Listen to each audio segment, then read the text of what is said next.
Hello? Hello?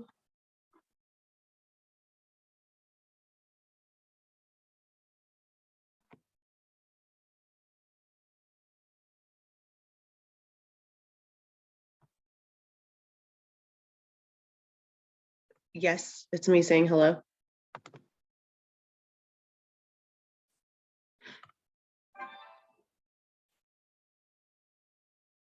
Okay.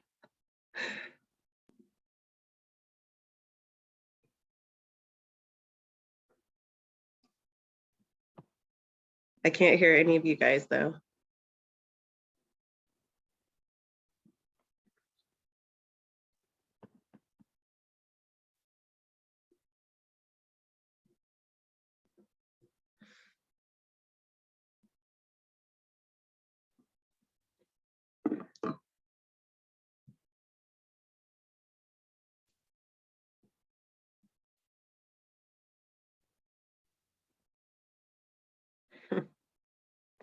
Okay.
Can you guys hear me? Hello? All right, I think, Hi. Can you hear me? Sort of focusing on. hey, sorry, There you go. That's actually not too bad. That's great. Yeah. all right,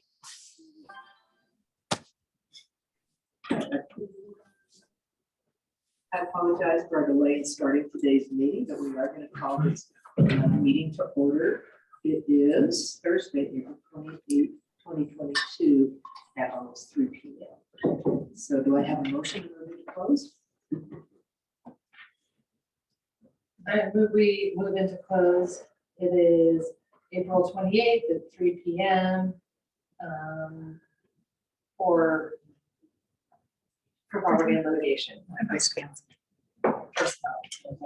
advice of And counsel. advice of counsel. Second. All in favor? Aye. Her, she said. All right. Okay. We're closed.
Testing, testing.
Testing, testing.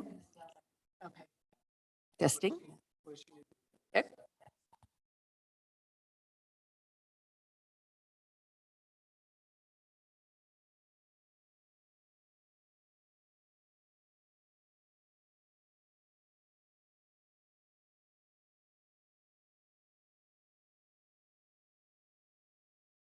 Work session portion of our meeting, and we'll start out with special service contract overview and discussion.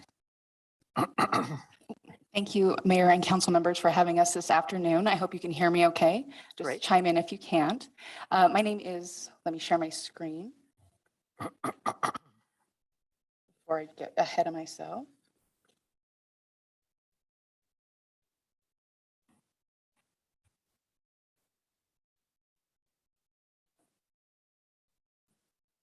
All righty. My name is Kirsten Darrington, and I am the Grants and Contracts Coordinator with our Budget Department. I'm joined here with Jed Briggs, our Budget Director, and my boss. He is joining today to be sort of like my backup in case there's any questions that come up. We're going over some history here, some technical questions I can't answer.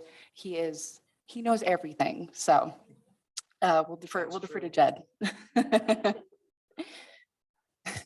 So today, like we said, this is a special service contracts overview, but we're kind of couching it within another topic as well. So our request, let me move this out of the way. So our recommendation today for the mayor and council to consider is to review and consider any changes to the existing regular service contracts process. And on top of that, discuss including mental health service funding under the types of services that are currently funded. So I'm going to give a bit of background on both the special service contracts, then the mental health services and the funding we provided in the past, and then give you two options to weigh and consider, understanding that based on your discussion and your direction, things could shift. So jumping right into special service contracts, this is something the city has done for a while. Essentially, this is these contracts provide unique and valuable services to the community, which is very broad, but that is things like working with nonprofits to say provide childcare services, emergency services, and medical services to the community through partnering with our different nonprofits. And all of these contracts are awarded through a competitive RFP process, similar to the other processes we use in the city. These applications are evaluated by a special service contracts committee, which is comprised of 2 council members, us as staff, and then community members as needed. And these special service contracts can be awarded on a 1 to 4 year cycle, depending on the purpose and scope of what we're doing. In FY21, the council came together to approve a revamp of the application process, and this split the special contracts into 2 different categories. The first one being the regular service contracts, and then the diversity, equity, and inclusion service contracts. And I want to show you very quickly what the breakdown of that is and those differences are.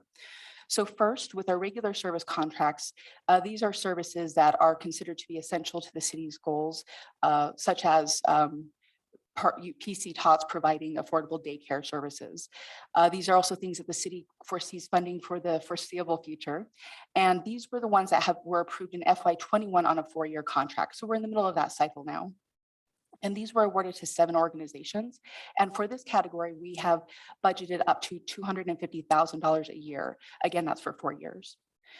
And then what we did new in FY21 was create a social equity or a DEI special service contracts category. So these contracts are shorter, but the goal here is that they are focused on providing a demonstrated focus on DEI that provides a direct benefit to the community. So you could even see some crossover between nonprofits that received a regular service contracts and a DEI contract, but that simply means they were applying for distinct projects, which is allowable under our policy. And these contracts, yes.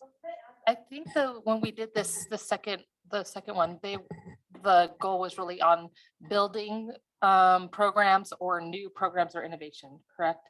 That was, the regular service contracts is just like the same money year over year, kind of to the same handful of organizations. And these ones were really looking for something new and different. Absolutely. And something we pushed with to add on to that, something we pushed with the RFP for those and with the contract was that these were new innovative programs, things that you're not usually doing. They can be pilot programs, but this is not, we're not funding the same thing again and again. So thank you for bringing that up.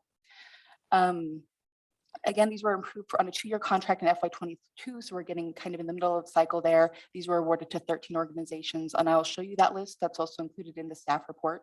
And again, similar budget. These guys can go up to, we've allocated up to $250,000 a year for each year. Mm-hmm. When do those contracts run? So they from this year? This current year. So what we did is we came to council in December. So we were kind of halfway through our FY22. Yeah. We were a little bit late. And so we awarded them, we got the first payment out. So right now to close out FY22, we are collecting progress reports from them. We will issue the second payment for FY22. Then we'll move into dispersing the payments for FY23. So we're kind of we're getting close to the middle of that process. So they just had a shortened cycle. Exactly. We'll be back on track. Yeah. I'll quickly say that these two categories, this does not include our department service contracts, which is a small handful of contracts which are managed by the individual departments. Either Trails or Executive has a couple of like little contracts here and there. I have that slide, I can show you that information, but for the purposes of this conversation, I didn't include it. And very quickly, just touching on the type of services that are funded through the special service contracts, it's just a wide range of activities and programs, which I just wanted to highlight. So everything from childhood care and education, social equity and inclusion programs, obviously, to waste recycling and management. So just a really broad range of things. I will say specific to mental health, you could say that there is some crossover between the categories we're funding, but to my knowledge, we don't specifically have a recipient in special service contracts that is focused directly on mental health. And then just a quick look at who's currently funded to give you a lay of the landscape. So these are regular service contracts. These are the ones that are for 4 years. They include recipients such as the Christian Center, Park City Education Foundation, Peace House. And yeah. Goes to their aftercare program. And so I don't know if that is necessarily education, but it's definitely childcare or aftercare. So that's what allows, you know, for working parents that they don't have to be there at 3 o'clock in the afternoon. They can pick their kids up at 6. Yeah, that's great. Thank you for that distinction. An important service, I'd say, with having kids myself. This is also the list of the DEI service contracts. We have 13 recipients outlined here. And then again, these are good for 2 years. So we're getting close to the end of our first year of this contract. So now shifting over to mental health, I'd like to jump into this, but if anyone has any special service contract questions, I'd be happy to answer those now. Hannah, do you have any questions? I just had a question. How many applied last year that didn't receive any money? And is there a reason why? Yes, great question. We had, I'm checking my notes very quickly. We had, in addition to the 13, we had a total of 19 applicants. And so there were 6 we didn't fund. But one of those applications was somebody who they had submitted 2 projects. So they technically did get funded. And the reasons for not funding the 6 applications was either it was outside of the scope of the DEI scope that we've defined for the RFP, or their timing was off, or there were a couple people that just felt like, you know, as I mentioned, we had that emphasis on new innovation pilot programs, expanding programs, and we had really tried hard to talk to organizations that had been involved in the past about making sure that they fit that bill of innovating, building, growing. And that was my first time doing it last year, but Steve and some of the other members felt that it wasn't meeting those guidelines. It wasn't new innovative building or pilot program. And then comparing that to the other applicants who clearly were meeting those needs, they just felt like some of them just simply weren't as competitive. And so this was the best use of these identified recipients were the best use of funding for that category. Okay, great. Thank you. Okay, shifting to some mental health funding and services background. Most of you will be familiar with this, but just as a quick refresher, in 2017, Park City and local and regional partners formed the Summit County Mental Health Alliance, recognizing the need to address mental health and substance abuse issues within the community based on some very specific community events that had happened in 2016. And then out of that, as they developed their goals and their priorities, Communities That Care came forward and was brought on as a very essential component to be that boots on the ground and address those community needs and provide those targeted services based on the identified priorities. And then a note speaking specifically to CTC's service, and I'd like to also take a moment to acknowledge Mary Krista Smith, who is joining us from Communities That Care. She's here with us. The CTC services are specifically designed to address youth substance abuse risk factors through prevention-based strategies. And we have linked to, I believe, their annual report in the staff report that was submitted, if you want to see their goals and their objectives outlined in there. So in terms of funding, Summit County and Park City initially put the funds towards mental health through an MOU that went to Summit County that supported the Alliance. And then as a few years went by, the county and city shifted and they continued to provide support to CTC, but it was through an annual one-time donation.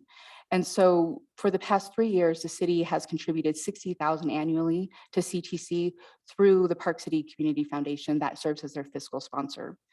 So in December 2021, council discussed the need to revisit this process and have a deeper dialogue regarding the disbursement of the city's mental health funding, which brings us to why we're here today. So now moving into the two options we've outlined in your staff report for council to consider is the first option being basically maintaining the status quo, is continue to award a one-time donation to a selected community organization to provide these services. Some things to take into consideration there are that we've set a collaborative precedent with partners to support communities that care. So we've done this before, we have a history. Also, other mental health services could potentially be supported here. The thing to keep in mind, though, and maybe the biggest catch with this option is that we are limited to funding only 1 year at a time. So whoever the donation was going to, if it was Community That Cares or a different organization or multiple, they would be coming back year after year to ask for this donation. So then switching to the second option, which would be bringing the funding for mental health services into the special contracts process, is that it just formalizes things a bit more. So this requires an RFP process with recommendations from the Special Service Contracts Committee, which then come to you for review and approval. This also ensures consistency with how we work with other nonprofits and service providers in the community. This also allows the city to contract for multi-year, so this could be a 4-year contract similar to the regular service contracts. This also is an option where other mental health service providers could be considered as well. The big thing to keep in mind with this option, though, is that funding is not guaranteed from cycle to cycle and is much more competitive. So to wrap up my presentation before handing it over to you for discussion is I wanted to outline quickly just the next steps for each option, depending on what council preferred. So the first option of just doing what we've been doing and continue to do the annual donation, it's pretty simple. We would just work to bring this back to approval to the council in August, and then the donation be awarded to the selected recipients in the fall.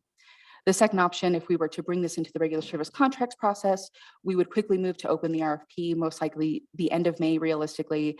We'd convene the committee over the summer in June to evaluate the applications. Then we'd bring these recommendations back to council in July. So we'd still be at the beginning of the FY23 fiscal year. And then we'd make the award to the selected applicants later on in July. So very concise, condensed timeframe, but very workable. So with that, that is the end of what I want to share, but I wanted to turn it over to you for any discussion and thoughts and direction on any of these options, or if there's something else to consider, I welcome that. Yes. So for option number 1, if you could talk about that just a little bit more. Yeah. Is there a competitive process? Because number 2, donations awarded to selected recipients. So how would the council go about doing that? So in my mind, and I'm going to call on Sarah or anyone else to jump in if there's thoughts on this, because we worked, she was great on helping steer some of this, is it would basically be recipients the council identified. And then so that if it was existing partners or other partners, that would be more on you as a collective group to say, this is who we'd like to fund. And then we would go through the process of collecting the donation letter and having them present to council. And then from there, the recommendation would be made. Okay. So much less, not as prescribed, say, as the regular service contracts process. Okay. Well, I'm going to open up for council comments and questions. And I think we need to be sure that as we're just discussing the options. We're not discussing specific organizations. Okay, and well, I guess I just wanted to ask 2 questions. I wanted to ask if this was just in regards to mental health or if we are reviewing the whole special service contract process. Looking back at that first recommendation, the way it was typed, I think we're focused on the mental health piece of that, not necessarily reviewing the entire special service contracts process. Of course, we're open and welcome any feedback on that, but I think for the purposes of this conversation, just the mental health funding. Okay, well, I guess I have kind of a thought that maybe we need a third option, because I do think that, mental health is so important in our community right now. And I do understand that, the evolution of this funding has kind of started as funding for the Mental Health Alliance convener. And then, that was taken into the health department. And so there really is a mental health department now, and that is moving on. And we also have the Mental Health Alliance.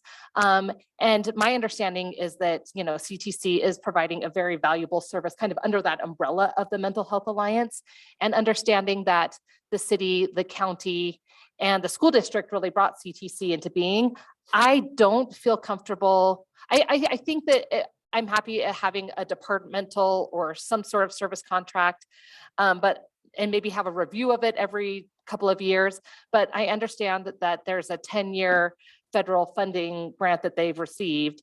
And with the resources of the county and the city and some outside donations, it's over to it, it's what's leveraged into $250,000 every year. And I feel like it would be almost irresponsible of us to not provide some stability to making sure that funding is coming into our community, provide those youth services, understanding that that is really where CTC is aimed.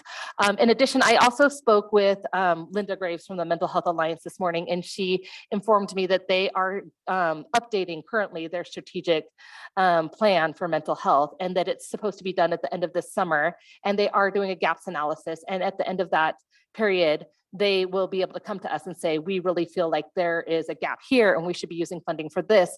And so I think that it makes a lot of sense for us to have some funding in our back pocket to help wherever that strategic area is.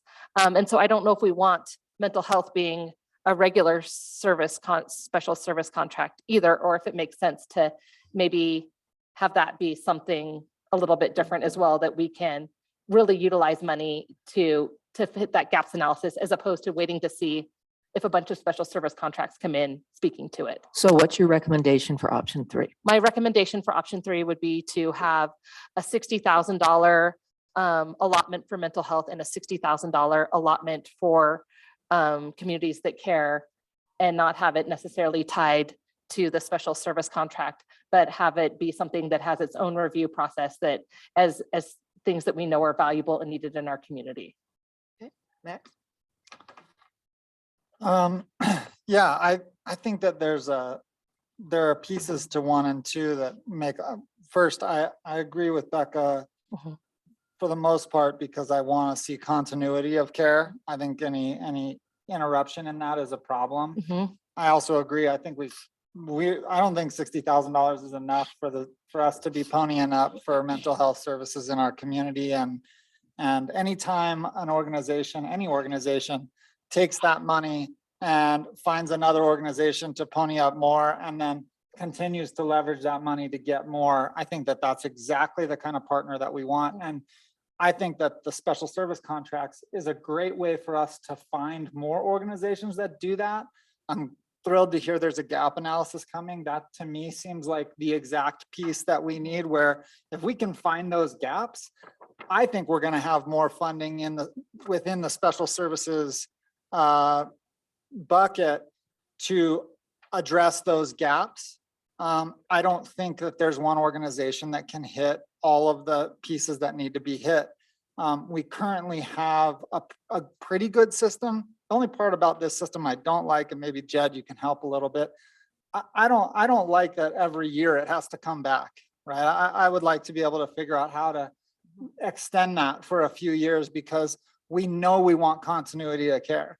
That being said, I also think that needs to be a short enough period of time where we get to come back to it every once in a while and make sure that care is at the level that we would like to see it at. But every year seems like kind of a lot, especially with how fast, things are changing so fast, and we're coming back to this, and it feels like there's like a perpetual need for somebody to be asking versus just doing the work.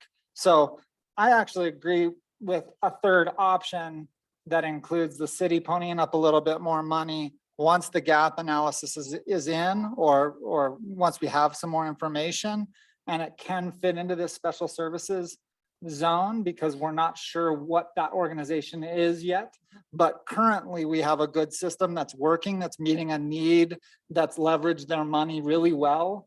And I think, I agree. I think it would be irresponsible to not continue with that while they're doing such a great job. If we see that, if that was a deficiency, then yeah, we need to reevaluate. But right now I'm not seeing that. I think we have pretty consistent care. And also, let's just not forget where this was all born out of, what happened those number of years ago and how traumatizing that was to the community. And I just think we cannot have we cannot have a gap in care. So I agree with a third option if we can get there, but because you're asking for something today, I would say 1 maintains our current status, and I think we need to start developing 3 as we go forward. Jeremy? Can you help me out with understanding this cycle? So we have the DEI contracts, we have the regular contracts. Can you give me some dates on those? I'm not clear on. Yes, so for the regular service contracts, we, if they've been on have they always been on a 4-year cycle? No. No, that No. was new as of a few years ago. Do you want to flip back? I think you have the. Yeah, I thought that maybe, so the DEI contracts are on a 2-year cycle, and we approved those in December and funded them at half year. And so that's a 2-year cycle. And so So it's moving not coming forward. back this spring, but it's going to come back next spring. And that would be funding it starting in July, right? Because that's our season. And that would be a 2-year cycle from then. So that would be another 2 years. So this last one we did was a 1.5 years. And the service contracts, I believe most of those are all 4-year, right? So They let are, me, yes. Yes. So then it'll be a while before we see those come back.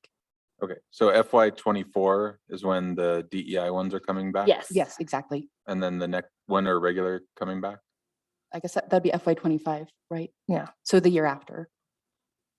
Or Mhm. Well, they end in the fiscal year 24, so we would bring them back Yes, in the yeah. year that they were ending to get them ready for the next fiscal year. Usually So- apply in March. So the DEI ones will be coming back next year around this time, and then the regular service contracts 2 years from now. And Okay. I think one of the key distinctions, because I know this is confusing the first time you're listening to it. The diversity, equity, and inclusion contracts are kind of a big bucket of money. And we just send out an RFP and we say, this is what we're kind of looking for. And it's been geared towards diversity, equity, inclusion recently. That wasn't always the case. For the regular service contracts, there are specific categories that we're looking for. And that's kind of the key distinction. So you have to apply within those categories, rather diversity, equity, inclusion is just one big category. And so, and we also, what Becca was saying is, we have talked about those in terms of want to be new and innovative, whereas regular service contracts are things that previous councils have said, these are things that we like, we think they're important, they add value, and we want to continue to do them for a while. And they used to all just be 2 years, but we changed that to 4 years because we wanted more continuity. Okay, and then on top of that, we have the mental health ones, which are every year. No, the mental health ones is not something that we've done. The mental health was just communities that care. And that kind of was born of something completely different, which is why I think maybe it should just stay completely different. Mental health is budgeted in the FY22 budget and will be in the FY23 budget in the general fund. And so you can donate out of budgets that have been approved by council. And Margaret can correct me if I'm wrong on this, but the problem is you can only adopt a budget for one fiscal year. So if you're looking for a multi-year commitment, Mhm. you can't do that because the budget is only for one fiscal year. Right. And so you're on the same page. But That's where I'm going. I mean, from my perspective, and maybe it's just how rooted I am in process efficiency. This makes my head hurt. I just it's all a very similar result we're looking for from the process.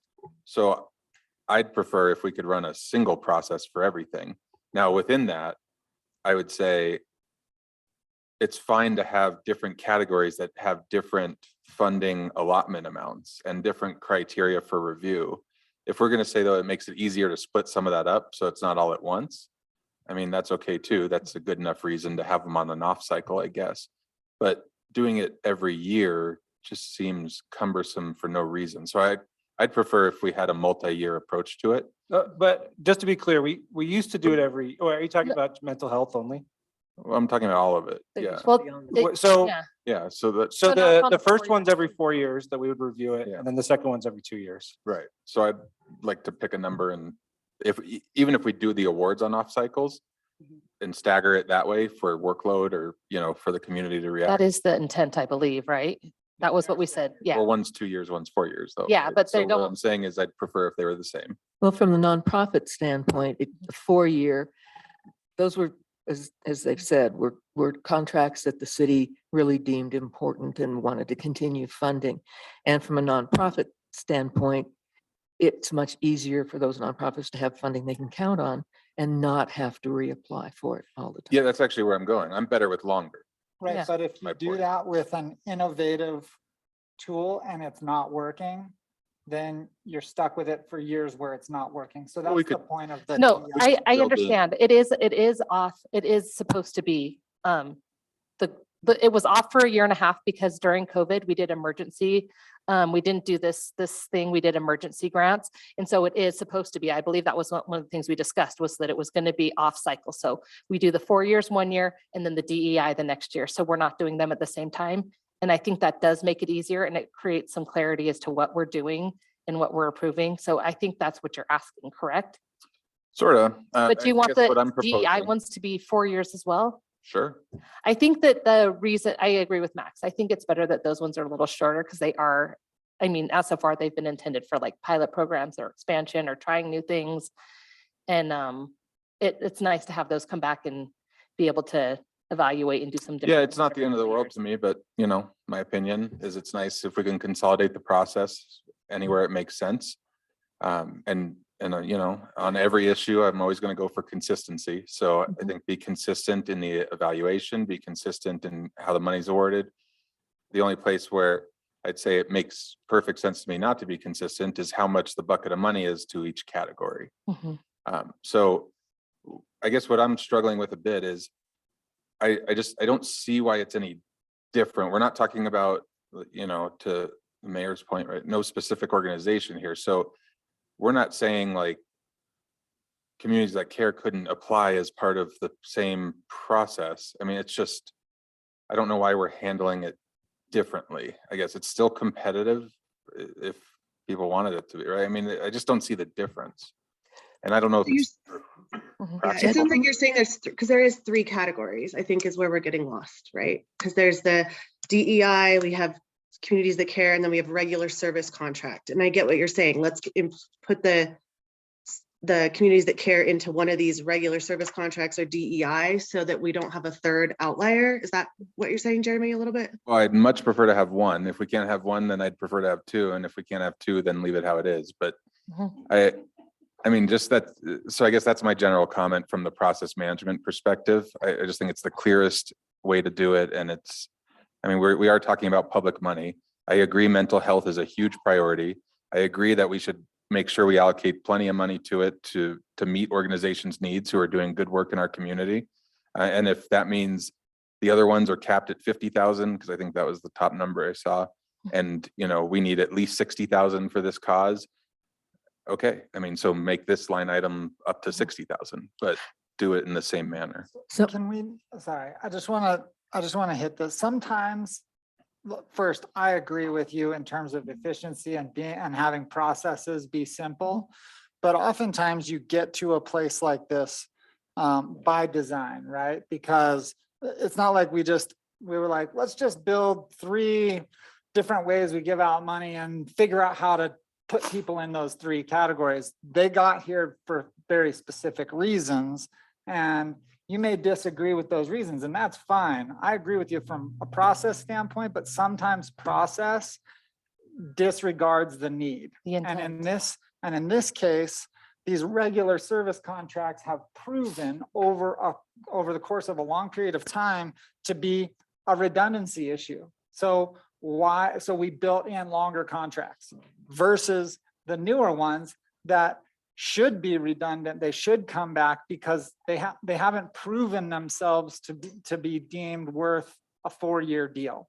So by separating them 1 year after another, it's not actually, we're not doing the same thing year after year. We're doing something completely different. We're doing something innovative on odd years, and we're doing something that's relatively redundant every 4 years for these different contracts. And I think you get it.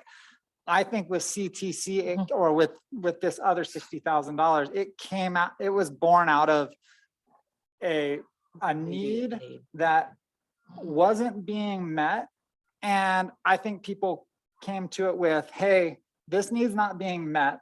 And we don't want this to be in a competitive process where that need will not absolutely be met, because it could get beat out by a different council for something that doesn't actually address that exact need. And that need was overwhelming at the time. And that's where it came out of. So we did come by these organically and through a process that did make sense. And I get the question, but again, when we break it up again, we do lose continuity, and we may lose that service that so many in our community, our county, and all of their partners depend on. So I just want to be careful with where we go.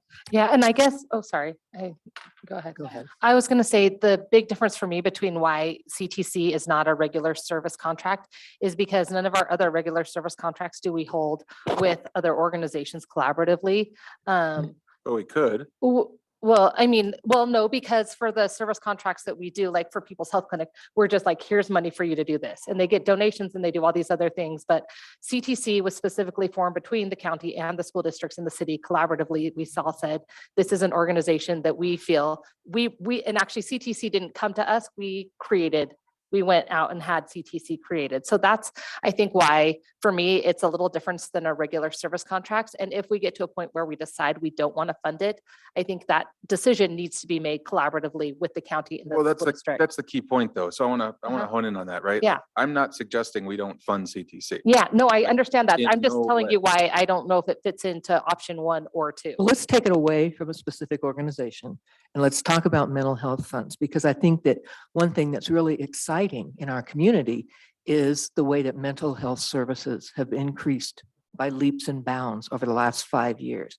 And I was sent a list today of 14 mental health related organizations that, quote, would love to have the chance to apply for a grant from Park City. So I would like to suggest we either include mental health in category 2, or we create a mental health category where these are 14 organizations. And I'm sure by the time we do this, there's going to be more than that. These are organizations that are nonprofits that are already providing mental health services. And there's really not a mechanism for them to be included right now in our special service contracts. I would be happy for them to be included in category number 2.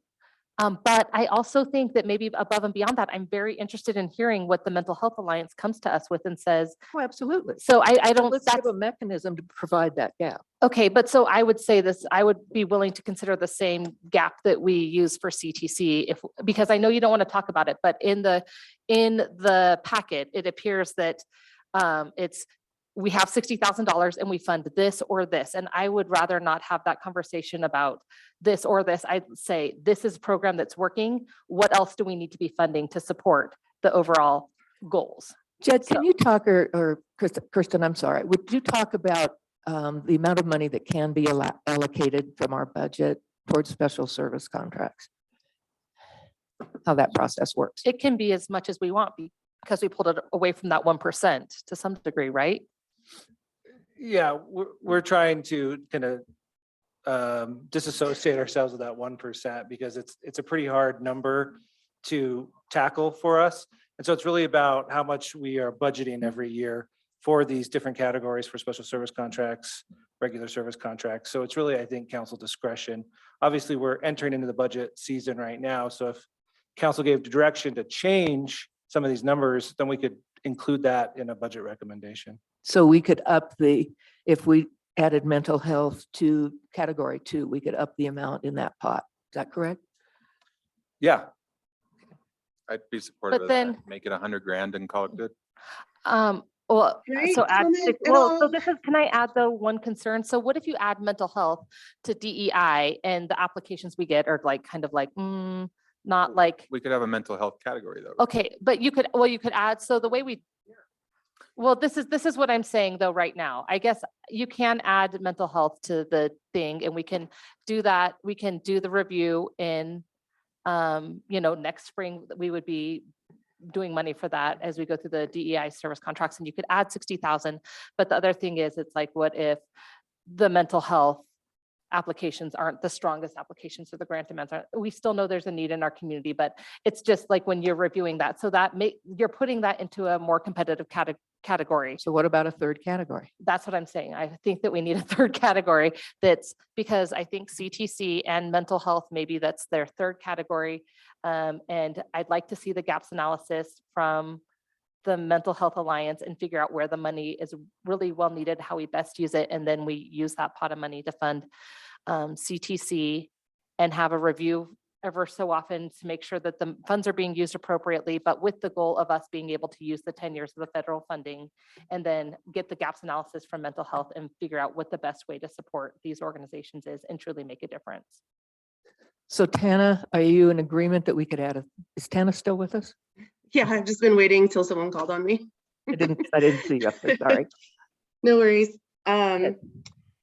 So I wrote this down just because I'm losing my voice, and but for me, I would like to see a more competitive process that keeps things fresh and innovated, and it sends a message to all types of mental health initiatives. It sends a message that we support all types of mental health initiatives, and we continue to want to work with various groups within the community.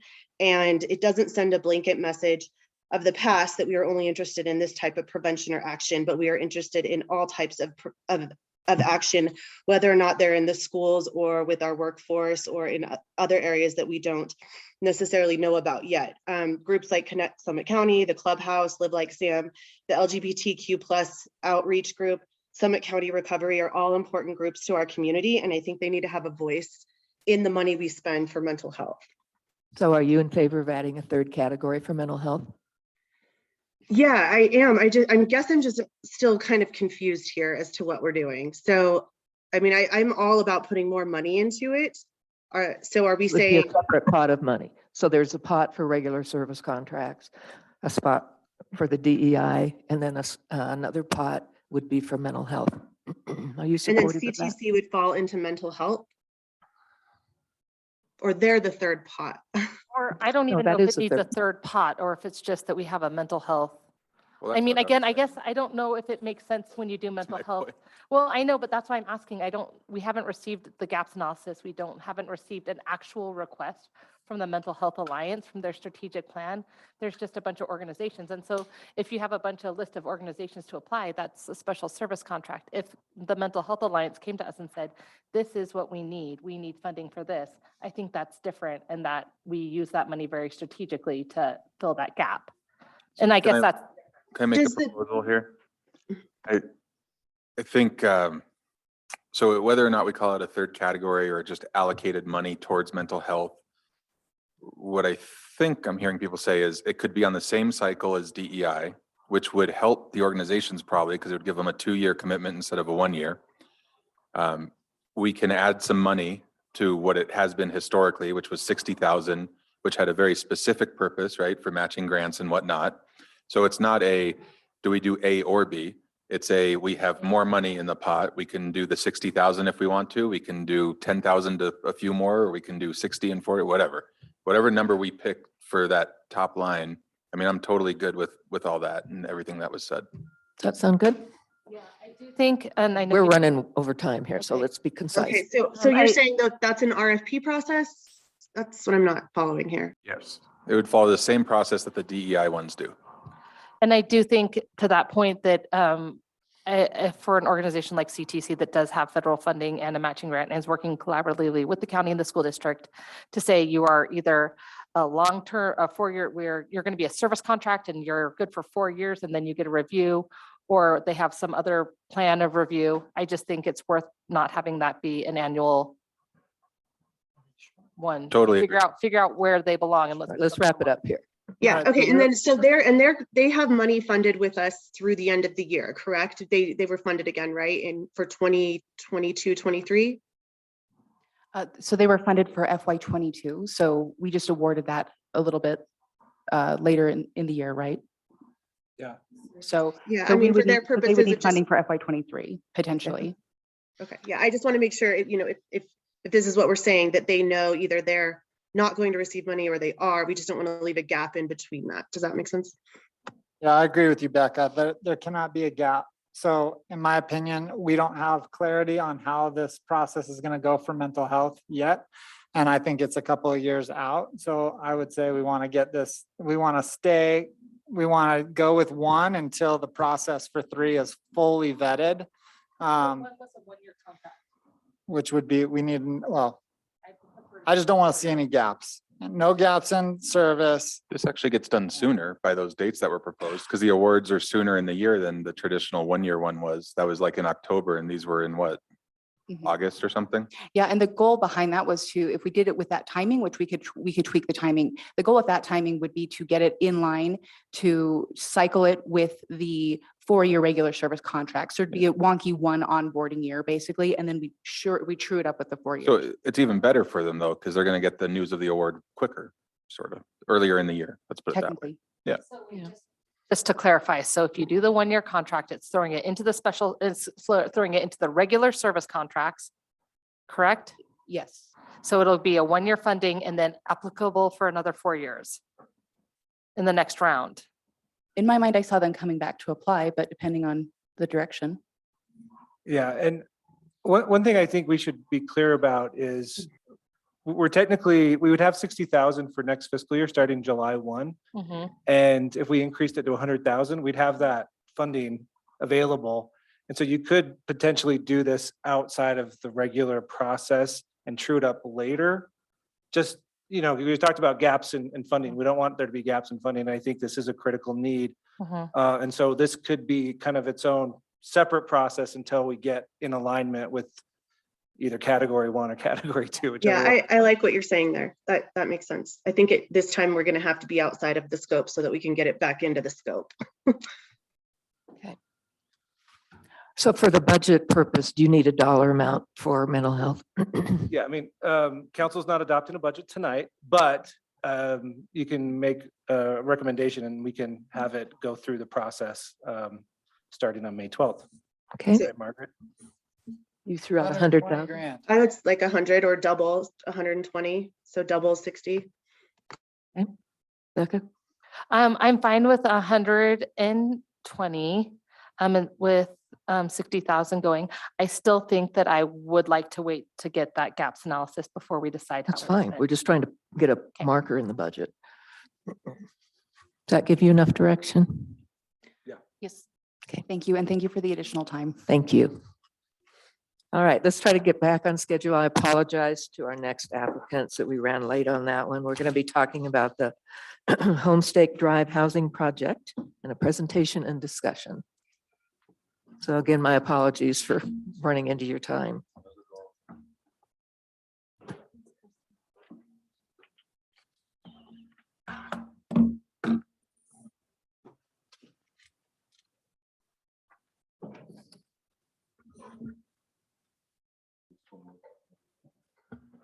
It's on, right? Yes, hello.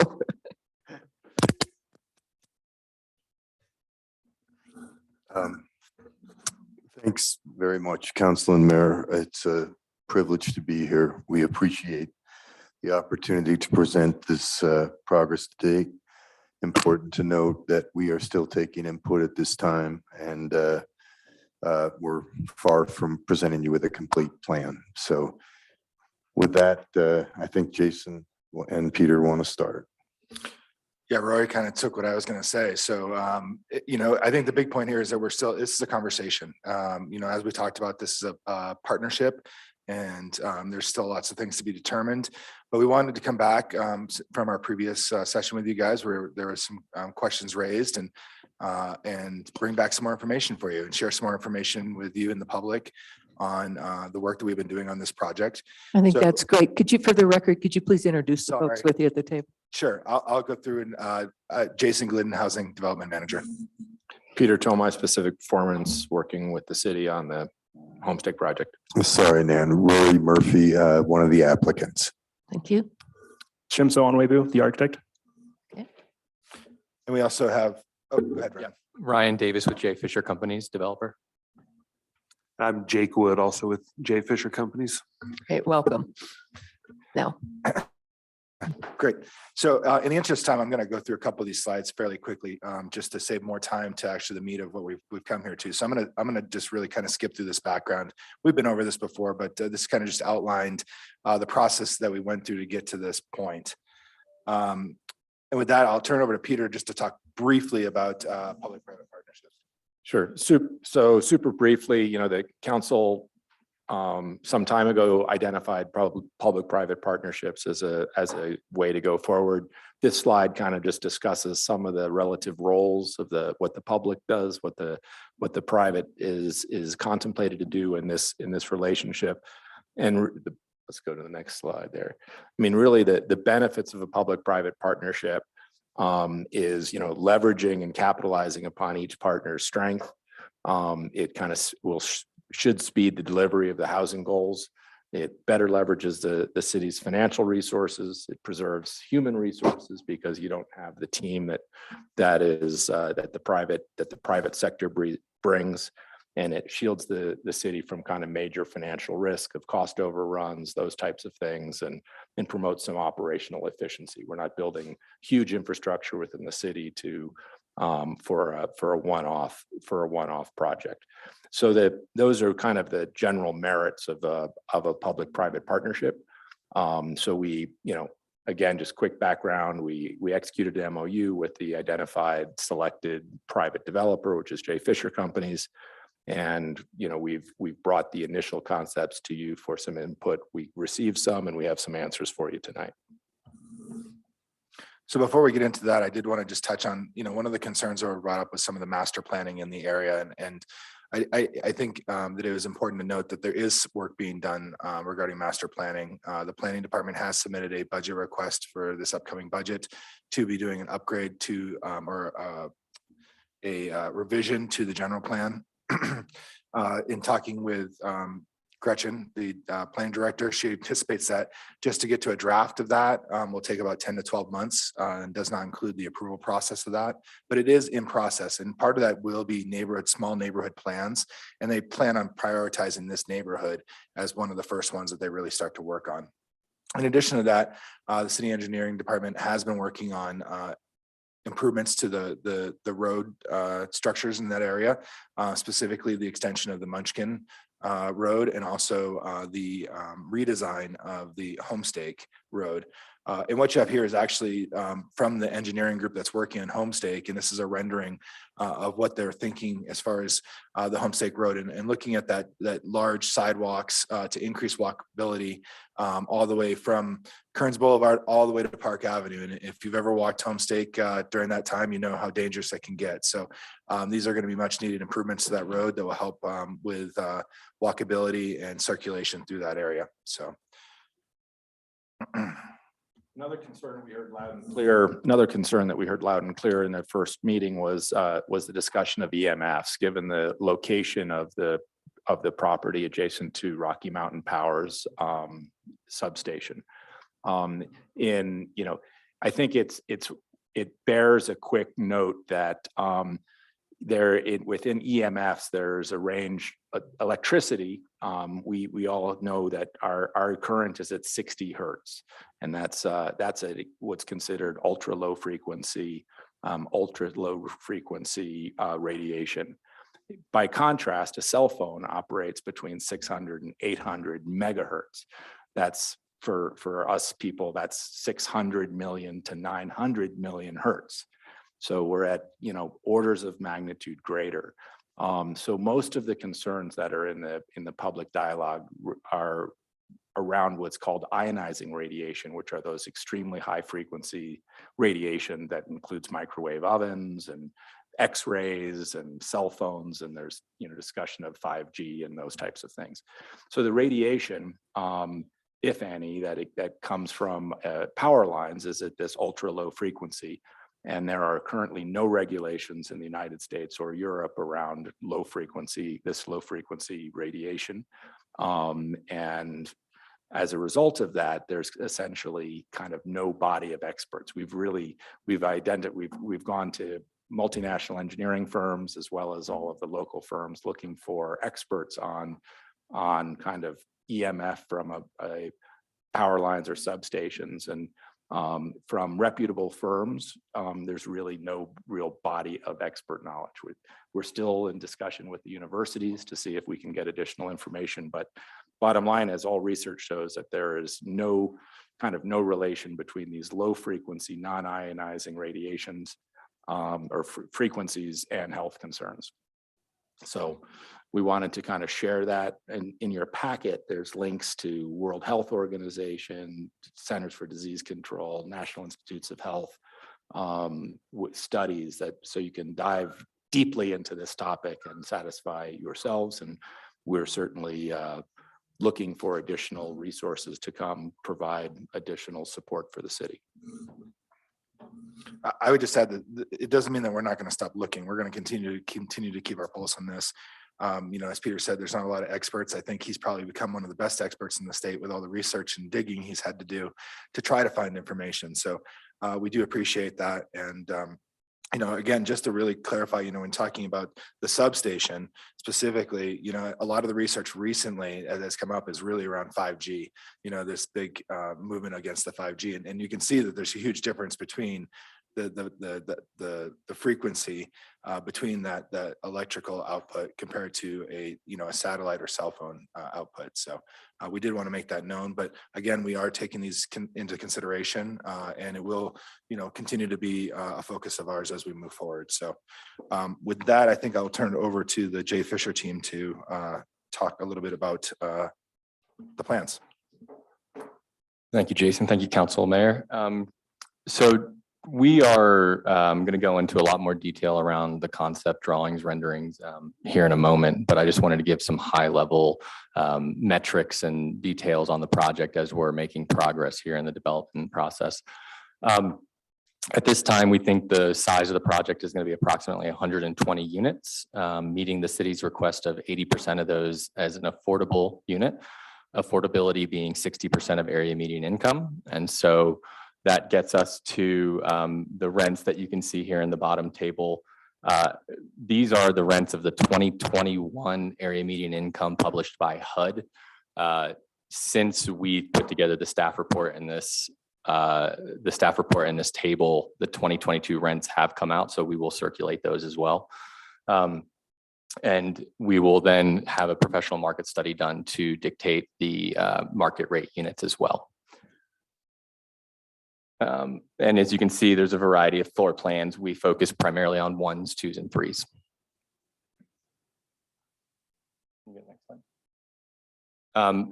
Around parking, there was a couple of requests on this particular project. One was to try and maximize the buildable residential density on the site. And in order to do that, that drove our parking underground. And so the proposed plan here is a single level of underground parking. And the second function here is trying to maximize the affordability of the property. And so the balancing act here for the project is, cost of underground parking, and then also meeting the LMC and the need of the residents. In this case, this is an initial concept. This is not something that we've anchored on, but this proposal here allows us to get about 120 stalls, and then to propose the allowable parking ratios under the LMC, and then also potentially provide some public parking. And we'll get into this a little bit more in additional slides.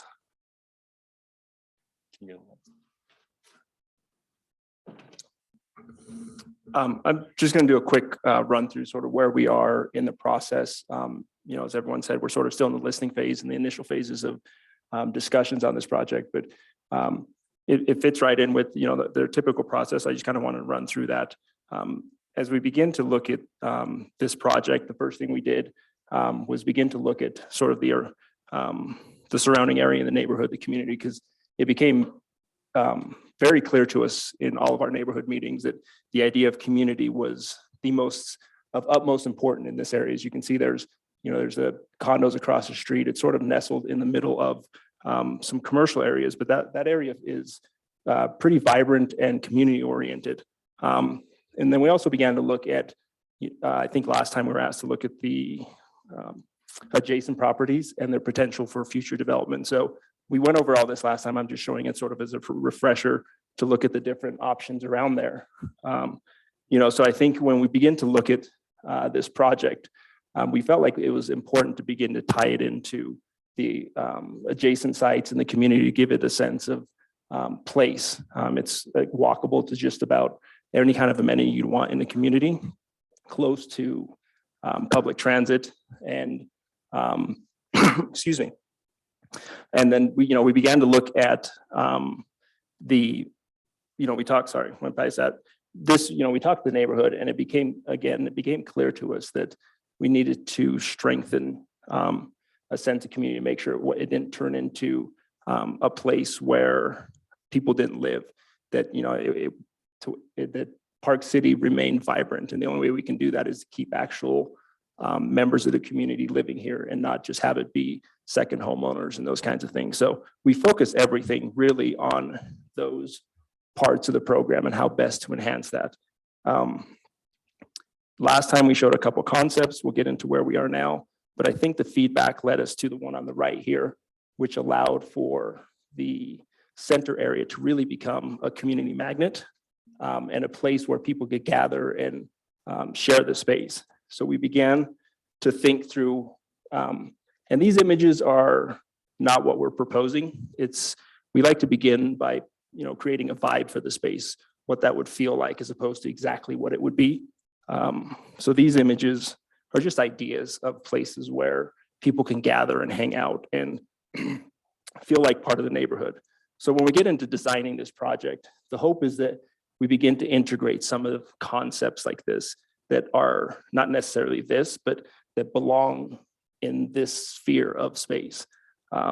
Whether it becomes Anaya's Market or something else there, but a place for community.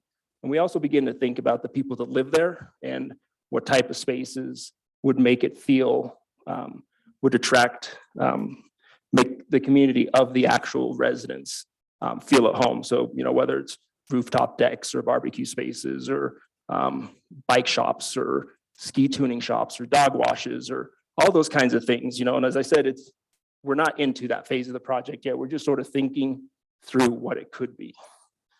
And then we'll get into these. And, I think some of these we've gone down the road with the plans to a certain level just to make sure that what we're talking about is feasible and real. So I think Jake already went over sort of the parking, how it could break out, where it could fit in.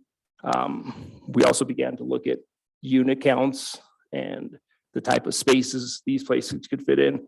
And they asked us to look at the potential of the master plan. What happens if the substation goes away, for example, or the Windsor property can be joined to it. So we'll think through some of those and how to connect to those in case or as the master plan develops. So we begin thinking through those. And then we begin thinking through, what the buildings could look like, how they mass out, how they fit into the neighborhood. And lastly, we just wanted to show, again, these are just quick sketches to kind of show what the potential for that could be, how to integrate the green space and how to make it feel so you're not actually imposing on the street, which was one of the biggest things we tried to, when we're designing this scheme, we wanted to make sure that as we were addressing the neighbors across the street and the residential components, that we really were opening this project up to them. So we've put all the massing along the back ends of the building where future development would most likely align to and match up with this project. So these are just, again, initial concept sketches that just to give the idea as we begin to work through this, what the potentials are. And, this is sort of a streetscape just to show, the massing of this building, even though we're pretty densified on this, it's still a relatively low slung structure.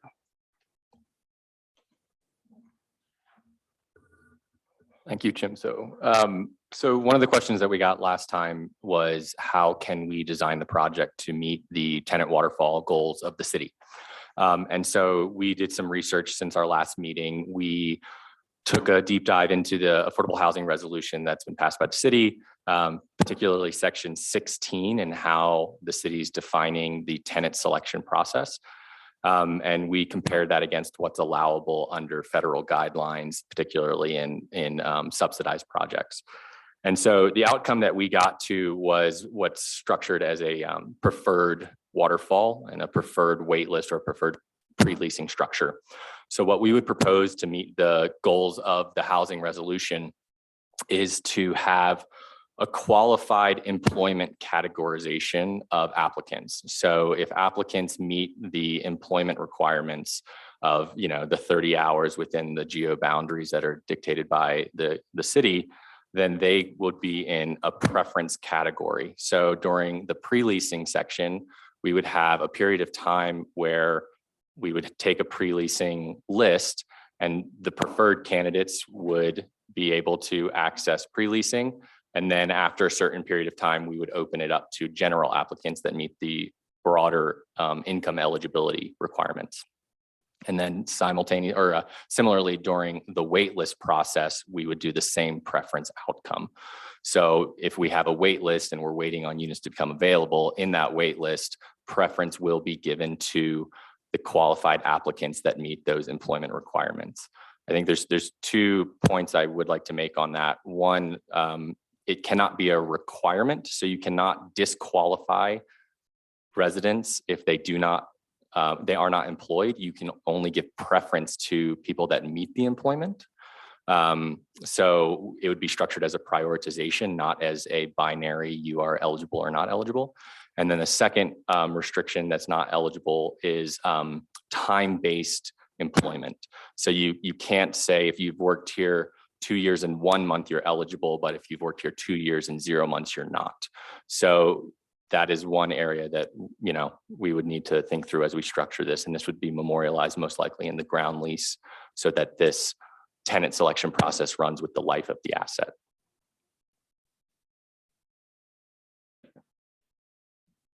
So as Ryan mentioned, kind of the governing document here, it's currently contemplated in the relationship between the public body and the private developer is to use a ground lease structure.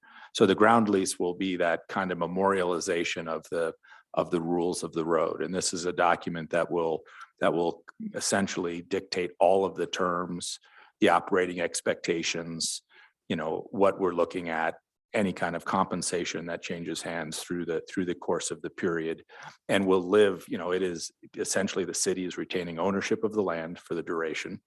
The assets that get built or any improvements that are built on the property become the property of the city at the end of the lease. And it's contemplated that this lease would have a term of 50 plus years, for the full affordability period, and a long duration, essentially a perpetuity for the useful life of the asset. So in the ground lease will dictate kind of all the relative contributions. The city, it's as we know, we're contemplating, we're contributing the land, we're contributing soil mitigation to the extent that council desires additional level of public parking. That would be a city contribution of some form. Additional sustainability measures if we want to drive this to heightened levels of full net zero or some other standards above the guides. That would likely be a city contribution. Or should we want to dive even deeper affordability than the current target of the 60% average AMI? And then the developers brings, all the talent, the experience. They're doing all of the design, taking all of the financial risk and putting together the capital stack, the financing, and all of the capital necessary to not only design and build the property, but then to operate and maintain the property in perpetuity. So with that, we'll wrap up our presentation. I mean, we've got one more slide after this, just to talk about next steps, but we wanted to stop really and take a second to talk about some of the policy questions, just to check in with you guys as council. And first, they're listed out here, but the feedback on the project design and unit mix. And as Peter just talked about, does council have an appetite to seek deeper affordability beyond the 60%? And how do you want to do that? I mean, there's really two ways that we've talked about or thought about. One is through a financial contribution. Another might be changing the product mix. You could allow for more market rate to help to offset the affordable and create more affordability there. So does council want to include more parking than the requirement? Obviously the developer is going, and Jay Fisher is going to meet parking requirements that are required to the LMC. But if we want to look at additional parking, public parking, that could be an option, but understanding that it's going to come, at the cost of the city. So that would be a question for council to whether or not they want to investigate that further. And then as far as the tenant selection process, they've proposed this one, and we just wanted to get some feedback from you and whether or not this meets the goals of council. So with that, I'll turn it over for questions and comments. Okay, let's run down this list. Jeremy, let's start with you. And if you want to just kind of weigh in on on the policy questions. We got limited time here. You want to go through all of them at once? Yeah. All right. So project design, I'm not going to comment on because I'm not an architect or an artist. I'll skip that. Unit mix seems to make sense, but I would defer to our housing team on what our community need is and if that mix supports it for this use, and that's kind of play back into the neighborhood plan discussion, because for the other parcels in the area where we're looking at housing, is this the best place to put 3 bedrooms, or is another one the best place to stack the 3 bedrooms? Don't know the answer, but that question will come up. The commercial seemed like a lot to me. If we're going to put our stake in the ground and say this is going to be our residential affordable housing project while we plan the rest of the area, then we should probably stick to that. That's my opinion. A little support commercial type stuff would be okay, like for resident services, but 5,000 square feet just sort of stuck out to me. Oh, and an FYI on the map with the colors of the different uses, I think those are probably off, at least what we know today of what that area is going to look like in the future. So I'd take a little closer look there. Number 2, absolutely go deeper. So by my math, and I always use a 40x rent multiplier, it puts us in the mid 50K range for those 1-bedroom units, and our workforce wage was somewhere around 50K if I recall. So that doesn't make much sense to me. I think we need to get that down. I'd be open to capital contributions, loans, whatever would work, even potentially going higher on half the building or all the building, doing another floor, whatever would work. I'd prefer probably not to drop down on the mix of affordable to market rate, but if that's how it could work, then I'd be open to hearing the options.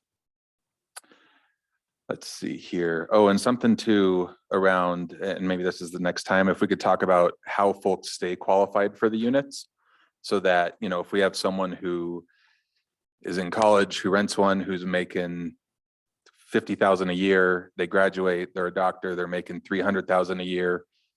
Did we just lose an affordable rental to them the whole time they're in there? Or can we ratchet up the rent to match their income, in the sense that if they don't qualify at the affordable level anymore, would they go to market rate? And if we did that, I actually had a great suggestion from someone in the community that excess dollars could go back into some kind of housing fund. So it doesn't incentivize those situations. It really reinvests in the affordable goal of the project. So could be pretty cool. 1 parking space per unit is where my head was at. I'm struggling with 75 spaces for 120 units. I'll just say that. And in terms of prioritization, I'd go first of folks who work within the city. secondarily within the school district boundaries. I think we talked about that at a recent housing work session. So let's see there. Is the time of employment restriction because we're taking the federal money? Or is that just like fair housing laws, no matter what? I can look into whether or not that would be fair housing, but it was, that restriction was in the HUD subsidized multifamily.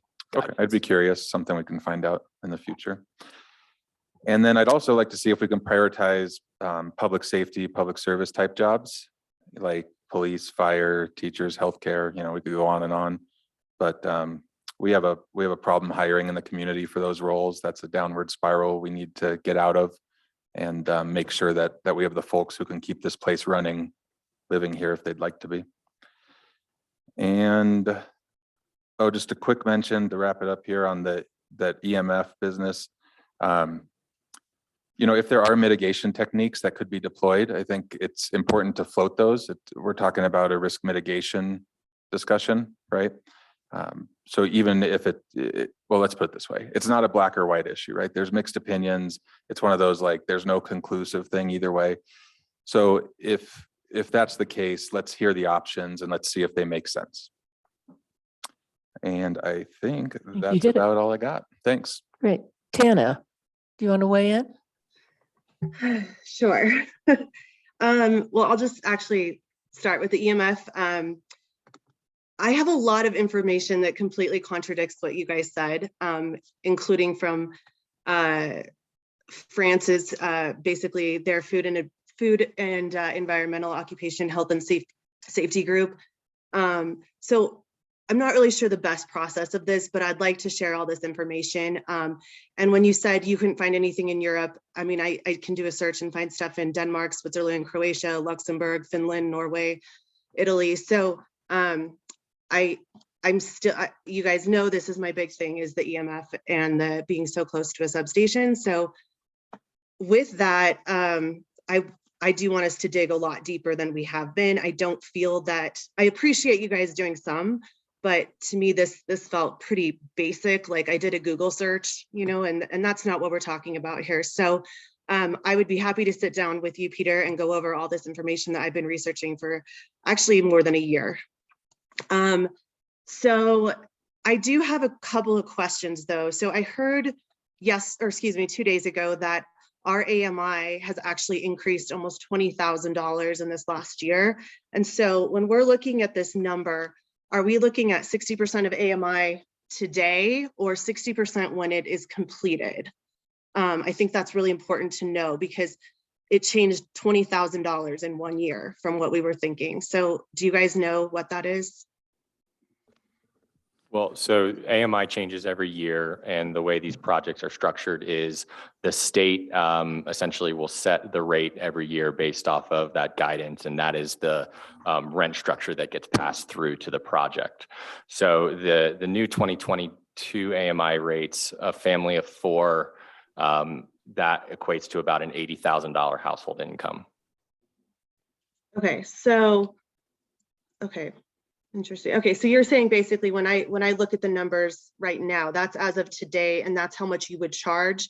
But I guess what I'm saying is, like, let's say if you're looking at the 1 bedroom and it's $1,300, but that could be, when this project's done, that could increase to $1,500, right? That's what I'm asking. Yes, that would be, so the rates for those specific units will change based off of the federal guidance for area median incomes, correct? Okay, and then you as a your group as the landlord, would you be increasing this on people every year? Or, you know, I mean, obviously a lot of places that are rentals go up 3-5%, but you know, I've lived in some market rates in Denver, Colorado that went up, you know, $400 a month the next year. So I wondered a little bit about what the policy is on raising rates on people. Yeah, so there's a cap on how much, so even if AMI goes up, there's actually a cap on how much you can increase rates year over year. And it's typically either the maximum of 5% or double the national average. And even in this year, they've actually reduced that. So again, there's a lot of guidance on this. This is not kind of a unique discretionary situation. There's a lot of guidance on how these rents get set. And so the rents will be increased based off of the guidance that comes from Utah Housing Corporation and that comes from HUD. Okay. And then I would like to look at parking. I have also spoken out about how we are losing an entire parking area. I ate dinner at Blind Dog on Saturday, and that parking lot was 3/4 of the way full. Both of those restaurants are filled. So I really do think we need to really be taking into account the fact that we are losing parking in that area. So I would like to see us look at more. And then I agree with Jeremy. I don't know what the best project design and unit mix is, and if it makes more sense to do it in another place and make this all studios, then I would look to our team to know that. And then with tenant selection, I just would like us to make sure that if there are people waiting on a list to buy a property in Park City who maybe never knew that there was an option to rent, that we have reached out to them first. I know multiple people in the community who have been sitting on a waiting list for years trying to get a place. So I really would like to see those people given the opportunity first. Thank you. Max? I don't have feedback on the project design and unit mix. I do have some experience in that realm, but I'm gonna leave that to you guys. I don't think that's a policy position for me. Do we seek deeper affordability? Again, I go back to, we have a huge target we need to hit. It's not, I mean, we have so many people that need housing. I just don't think we're gonna have a hard time hitting that target. So no, I mean, anytime you can explore deeper affordability, that's great, but we need to house people at a rate that's just unprecedented. So I don't have input on that necessarily. I like the 60% AMI. Obviously, there are plenty of guidelines for how you guys come up with your rate structure and how those rates go up over time. You don't have a ton of control over that, so living within the rules is expected. No, I actually don't want to really entertain too much more parking. We're trying to get to a walkable community, and I want to encourage people who live in our community to walk. And this parking, the idea that we're trying to save parking for private businesses over there, I'm sorry, but I think that we need affordable housing far more than we need more parking spaces. So I'm actually encouraged by the mix that you have in here. And the tenant selection process proposed, I'm all right with it. I agree with Jeremy to a certain extent. If we can, these are wants rather than needs. I would love for us to have more teachers, firemen, police officers, people who provide the services to our community, living and working in our community. That obviously benefits the community as a whole. And that's a want. We have huge needs. So if those people can be prioritized in some way, I agree with Tana. We have people who've been waiting on this list who want to be a part of this community and have wanted to for a long time. And I believe that you guys have already addressed that in the past, that you said you would be tapping into that list early and often. And I trust that you'll do so. So. Okay, Becca. Okay, so I'll follow with, I don't have feedback on the project design. I would say I like the unit mix in the range of rooms. And I would be interested in potentially exploring deeper affordability, but perhaps doing something like 40% AMI and 80% AMI. I don't know if it's maybe you do a fewer units at the the 2-bedroom or something, or at the 60% AM and the 2-bedroom are able to, or the 1-bedroom and able to move some of those around so that you can hit a wider range of units. And I think that 40%, especially for the 1-bedroom, is really needed right now. So I would love to see that. I'm fine with the parking. As Max said, this is an ideal place for bus lines, and it would be great to have some bike storage and things like that to make sure that people have that option. And then my only other thought is the tenant selection process. I actually, I know that it's really a wonderful, I think we need teachers, I think we need firemen, but I do get concerned when you start to favor a part of the population that it can lead to some, in the past, it's probably led to some systemic racism because we know that we have a huge hospitality population in our community. And a lot of those people are Latinx and immigrant population. And I want to make sure that we don't inadvertently create a burden for them to trying to get into this. And I would actually like us to set a goal of trying to get a larger population, more of our immigrant population, Latinx population, first generation population into these units. And I know that Mountain Lands had a lot of success in doing that, making sure all of their outreach was translated, having people from those communities doing some outreach and making sure they got the word out. And I think that's really important in our housing, that we start to really try to make sure that in addition to these range of AMIs, we are actually including a diverse population. Sure. So just want to clarify something on the AMI. Are you talking about, because the staff report said average, I think in previous conversations, we said there was a 60% set AMI. Is that how it's proposed right now? Yeah, so the current proposal would be 80% of the units are set at the 60% rate. Okay, so you'll explore making it potentially an average with some of those other ideas around how to make it more affordable? Yeah, we're gonna look into that, and we're gonna look into other ways that we can lean into deeper affordability. And that's something we strive to do on every project, but we're obviously balancing economic feasibility as well. Oh, that's great, thanks. And then when you talk about qualification, because I want to talk just real quick on hitting the target. So 60% AMI in Summit County, one person, 56,000 a year.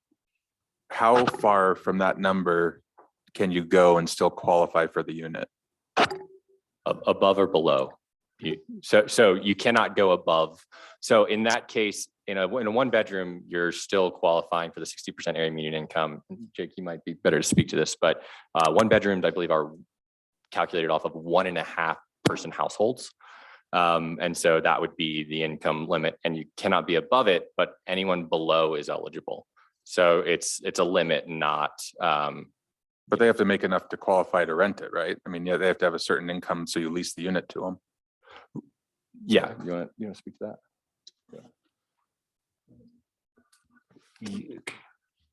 Thanks. Sure. So I guess there's two ways to look at it, right? So we're talking about what works statutorily, like what are we required to do by the rules of the program? And there is only an upper limit, like Ryan said, as far as the rules of the program go. Now, in practical functional terms, we do this in a couple of different ways on the properties that we have that are currently operating. So we'll qualify a tenant to make sure that if they are employed, that they're meeting a threshold income that they can afford to pay the rent, or we work with another third-party agency to make sure that we have an additional subsidy in place. So we work with local housing authorities to provide Section 8 vouchers on a tenant basis, not on a project basis. So if the housing authority has a resident that has a Section 8 voucher, that's another way that we bridge the gap. So to answer the question, functionally, if people are employed, if people are making, $40,000, $50,000 a year, they're going to qualify, or even maybe, 30 to 40, they can probably still qualify on the one bedroom unit. But if they're below that, then they're probably going to need, just from a practical standpoint, to bring a little additional subsidy in. And that's usually typically in the form of a tenant-based voucher. Thanks. Perhaps when you come back with some of those ideas around the AMI mix and whatnot, we could have some of those, ranges in there just so we understand how wide of a target we can hit as proposed. Sure. Yeah. And we're actually glad to provide that. And I think that from some of the comments that we're hearing, maybe a little more clarity on how the rent structures work, how they move from year to year, because Ryan did a good job of describing it. But, I think we can put together some historical data and some trending future data that'll help people understand how this moves, because it's not just linear. And recently it's been going up. But if you look back 5 years, 10 years, there's many years where it goes down. And so, you know, I think understanding how that works and how us as owners and operators manage that might be helpful to everybody. So we'll look at, you know, putting together some clear, easy to read info on that. Thank you. Does that give you enough direction? Yeah, I think so. Really quick, I think we just wanted to hit on this next slide just to give you guys an update or a forecast of next steps. So Rory, did you want to talk about a couple of these, or Peter and Rory? Well, sorry. Yeah, the main thing I think I wanted to bring up is we're clearly at this point spending a lot of money and pretty far down the road. And unfortunately, Chimso just overcharges me like crazy. But typically we'd have some control over the land, or at least an idea how to get there. And so that is going to become increasingly important to us, that we look at this lease, and you can condition the heck out of it. We just need to know that 6 months from now, you guys don't say, yeah, actually, we don't want to do this. And so that's all. Thank you. So one method that we're studying to do that is to come back to you with an amendment to the existing MOU. And the principal feature of the amendment would be to insert a formal option to lease, so that we'd be essentially optioning the property to J. Fisher Company for a period of time, provided they continue to make progress on the project. So I look forward to that. I think we'll be coming to you to find some way that we can provide them the surety to continue to spend money and provide the city. We clearly can't get to the ground lease because we don't know, all of the details that need to be memorialized in that lease. But that amendment to the MOU is probably going to be the way we can get there. Yeah, the only thing I'll say is that, like these guys have said, that they're taking a big leap forward. They're hoping that we're going to have some kind of application ready for the beginning of June, and hoping to get to Planning Commission if we're good here with council and we continue to check in. We're still moving forward. By mid-July is having our first work session with the Planning Commission and start to get some feedback from them. So we're really excited that we want to just continue to keep moving this project forward. So we thank you for your time tonight. Thank you. Okay, we are at the end of the work session. We have 3 minutes until the regular session. Do you guys want a quick break, or are you ready to move forward? All right, let's take 5 minutes and we'll be back. Thanks.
Member Ryan Dickey is excused this evening. Councilmember Tana Toley is joining us virtually. Oops, we need the recorder in here.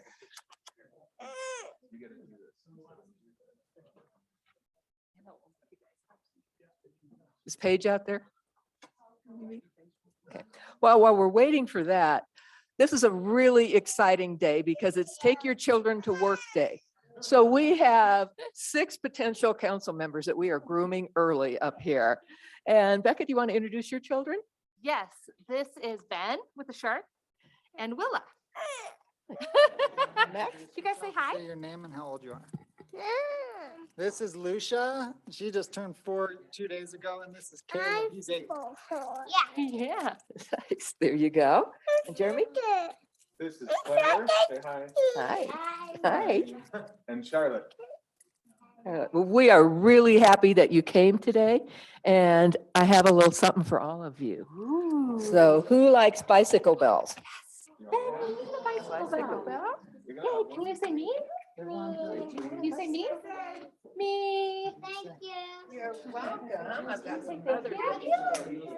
Thank you. Yeah. Say thank you. Yeah. Yay. And then I have the some bike bell. pins here of Park City chiclets. Woo. Right.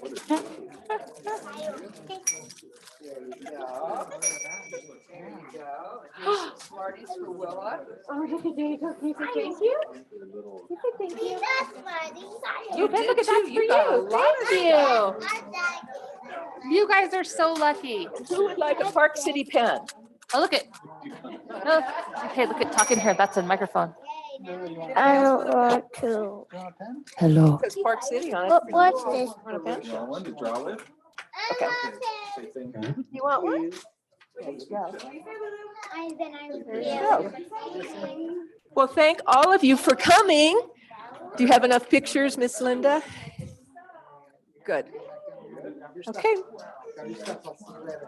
We'll see you on the council in about 20 years.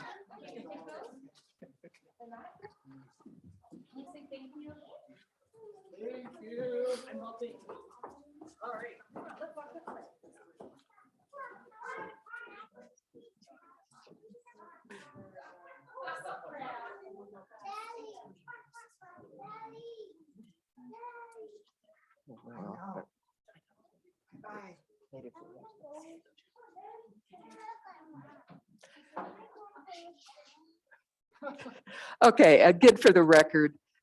We are calling the regular portion of this meeting to order.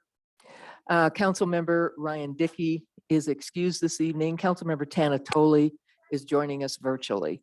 Is there a way that we can see her on the screen? It's my camera. It just went out. So hold on. Oh, see her. Okay.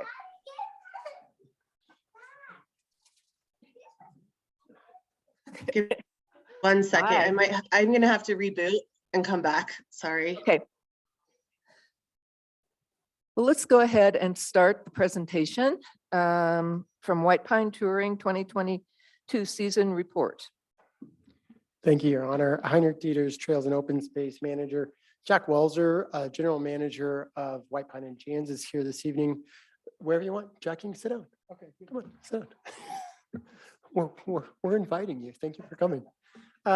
Your Honor, if I may, just one question on the housekeeping. There's 2 kind of items in this staff report. One being the parking along Thames Canyon Drive, which is really a separate issue. It's more of a city issue than sort of a White Pine issue. Can we request maybe just 5-10 minutes, maybe just with staff to ask some questions to council and get some direction on that one after Jack's done? Absolutely. Okay. Let's thanks so separate much. them. So without ado, Mr. Welser. Thank you, and thank you for the invitation to give a download after the season. I think I'm just going to briefly give you an overview of what we do in case there's some of you that don't know specifically what we do at the Nordic Center there, and then go through some relevant usage numbers that we have, day use numbers for the Nordic Center. We've been a member of the Park City community since 1972. We're going on our 50th year as White Pine Touring in town. And we've had the pleasure of operating on the Nordic concession at the golf course since 1981. So this is our 41st year, which is crazy, at the golf course. We've enjoyed a great relationship with the Park City Municipal over the years. We've worked hard to provide a state-of-the-art operation that includes an incredible and professional staff who is well-versed in all Nordic products, ski instruction, ski service, and grooming techniques. You know, the Nordic category for us in general over the last several years have been probably the fastest growing category out of all the sports that we include in our business. Our overview of services, we stake, groom, and manage the 3K, 5K, and the farm with classic and skate tracks. They're skiing only trails, which is fairly unique considering the majority of the multi-use trails throughout the city, which are quite a few now, which is awesome. We own a Prenoth groomer, a prowler, 2 snowmobiles with all the attachments. And feel free to stop me and ask questions if you have specific questions about all these. I'm just going to run right through them. We sell a variety of day and season passes. We offer a variety of levels of classic and skate lessons, provide snowshoe tours, ski prep and tuning services, Nordic rentals for all levels and ages. We sell Nordic specific apparel, accessories, and hard goods. We host races for the Wasatch Citizen Series and others. We promote and facilitate discounted Nordic school programs.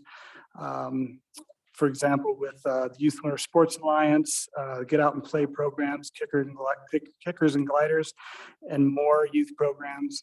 There's a lot of kids that are involved with that. We provide cooperative programs for Continued Mission, which is a Wounded Warriors program. We work closely with those guys. Paralympic Nordic team, USA Nordic and combined team, University of Utah ski team, to name a few. There's a lot of different organizations that come and use that track, primarily because of the condition that it's in, and it's skiing only. And there's a lot of variety out there between the farm and the 3 and 5K. We follow best industry risk management protocols that are updated every year for safety. We employ a variety of high school athletes all the way to seasoned seniors in that capacity. Some notable mentions, I guess White Pine Touring, according to CCSAA, is one of the top 10% Nordic centers in the country for user days overall. Not that there are a lot of those, but there's quite a few throughout the country, particularly in the Midwest and East Coast. It's also, cross-country skiing is also one of the top amenities tourists are looking for when they're choosing an alpine ski area to visit, which is kind of interesting as well. Any questions on what we provide? Pretty straightforward. And then I'm just going to really go over I've kind of condensed these. The city gets a breakdown of all the specific passes that we sell and everything that we do, lessons and all that, that's coming up soon. I think Karen emailed some of that. She did. Yeah, and then you get that, I guess June is when it's due now. But just to go over some numbers in general, I've kind of lumped these together just so you have an idea. So individual season passes, this past season we've sold 163. Family passes, we've sold 245. 10 punch passes, 354. Teams and coaching, 7. Fire, police, education, 6. 12 family passes that are education, fire, and police. We give discounts for those entities. Military individuals, 25. 4 military family passes. Senior passes, which is 65 to 75-year-olds, 160. So that's a big user group for us. 75 and older is free, 119 of those. We have a pretty active community here, I would say. And these are some pretty good figures here. These are the day passes that we sell, and the day passes are I wouldn't say all of them are tourist passes, but I would say most of them would probably be tourist passes. Kids 6 to 12, 236. Adult day passes 4,384. Adult after 3 p.m. 639. And senior passes, day passes 631. As far as our rental program, we sold 3,127 classic packages and 840, or I'm sorry, rental packages, and 846 skate packages, 264 kids packages. Packages meaning skis, boots, poles. We rented 364 snowshoes, adult snowshoes, 48 kids. As far as lessons go, we've done 1,336 private lessons, 188 group lessons. And our growth, I would say, over last year was between about 10 and 12% overall. And that's what I've got. You have some questions? Any questions or comments, council? Go ahead, Well, I just Steve. have a comment. I think it's really cool that this amenity continues to be so heavily used in our community. It's a place that I've spent a lot of time over the years, learned to balance on those skinny skis way back when Adolph's was over there. Yeah, I mean, thanks for coming in and giving us an update. I'm encouraged. I always like when I hear that White Pine's the first resort to be open in the state or whatever it was. That's happened a few times, and sometimes it actually stays open the longest, which is those are kind of fun pieces of trivia when you ask somebody, what do you think the first resort open is around here? And they never think of that, but that's a cool piece. So thanks for coming in and giving us an update. Anything, Becca? Yeah, I was just gonna say, it's great hearing how active our community is. Understanding that, some of those classes are for tourists, but just that range of ages that you're serving. And it's always really fun. I think when people drive into town and they see everyone skiing around on the hills, and it's such a nice welcome into our community.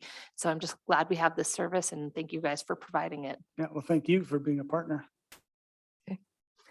Jeremy? Yeah, thanks for coming in. Thanks for the update.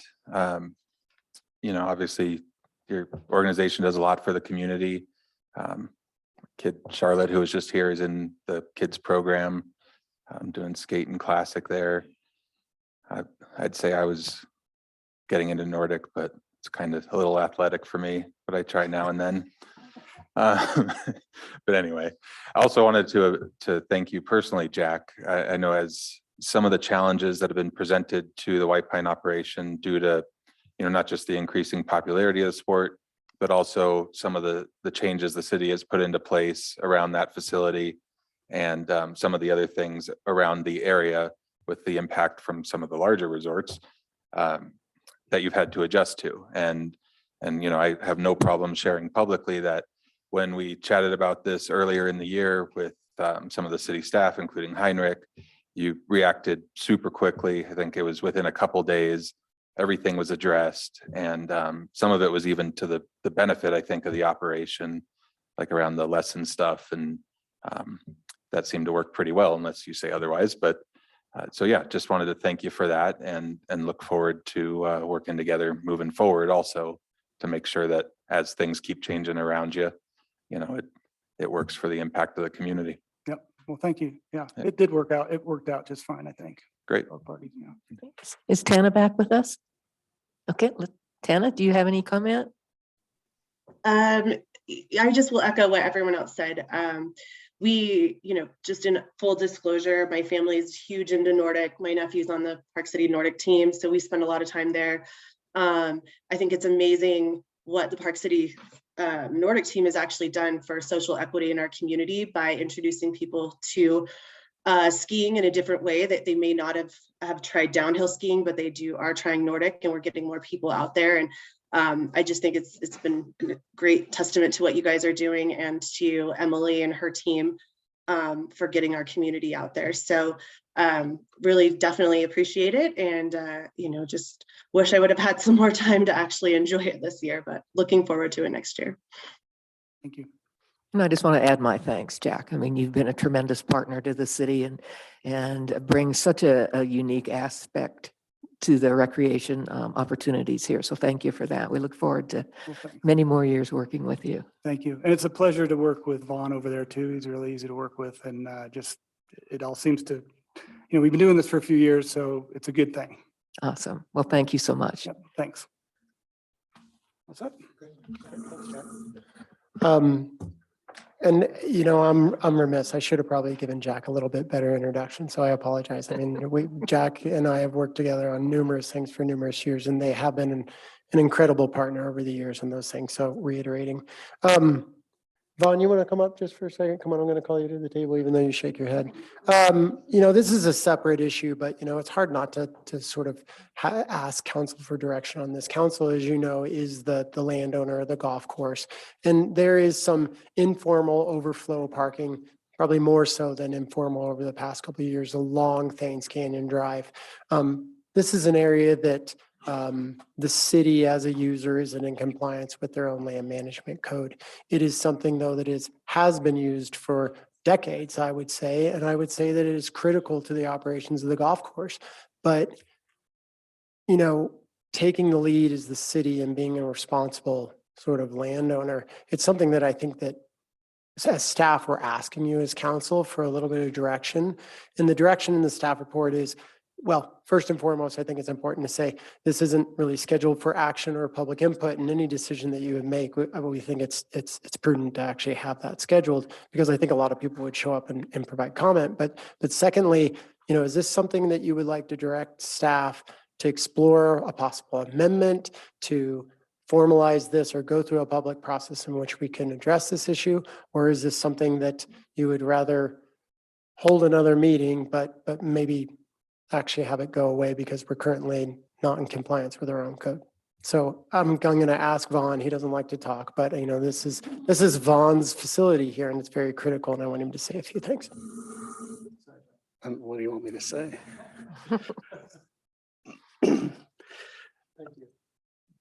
Hi, Vaughn. Mayor, Council, Vaughn Robinson, Golf Manager, Park City Golf Club. This has been brought to the attention. So 2002, we moved into the hotel where we currently reside. The whole project site, whether it's the hotel, Ruth's Chris, golf course, is all started in 2002 in this area. So early on, parking was more overflow, probably rarely used until later in the evenings.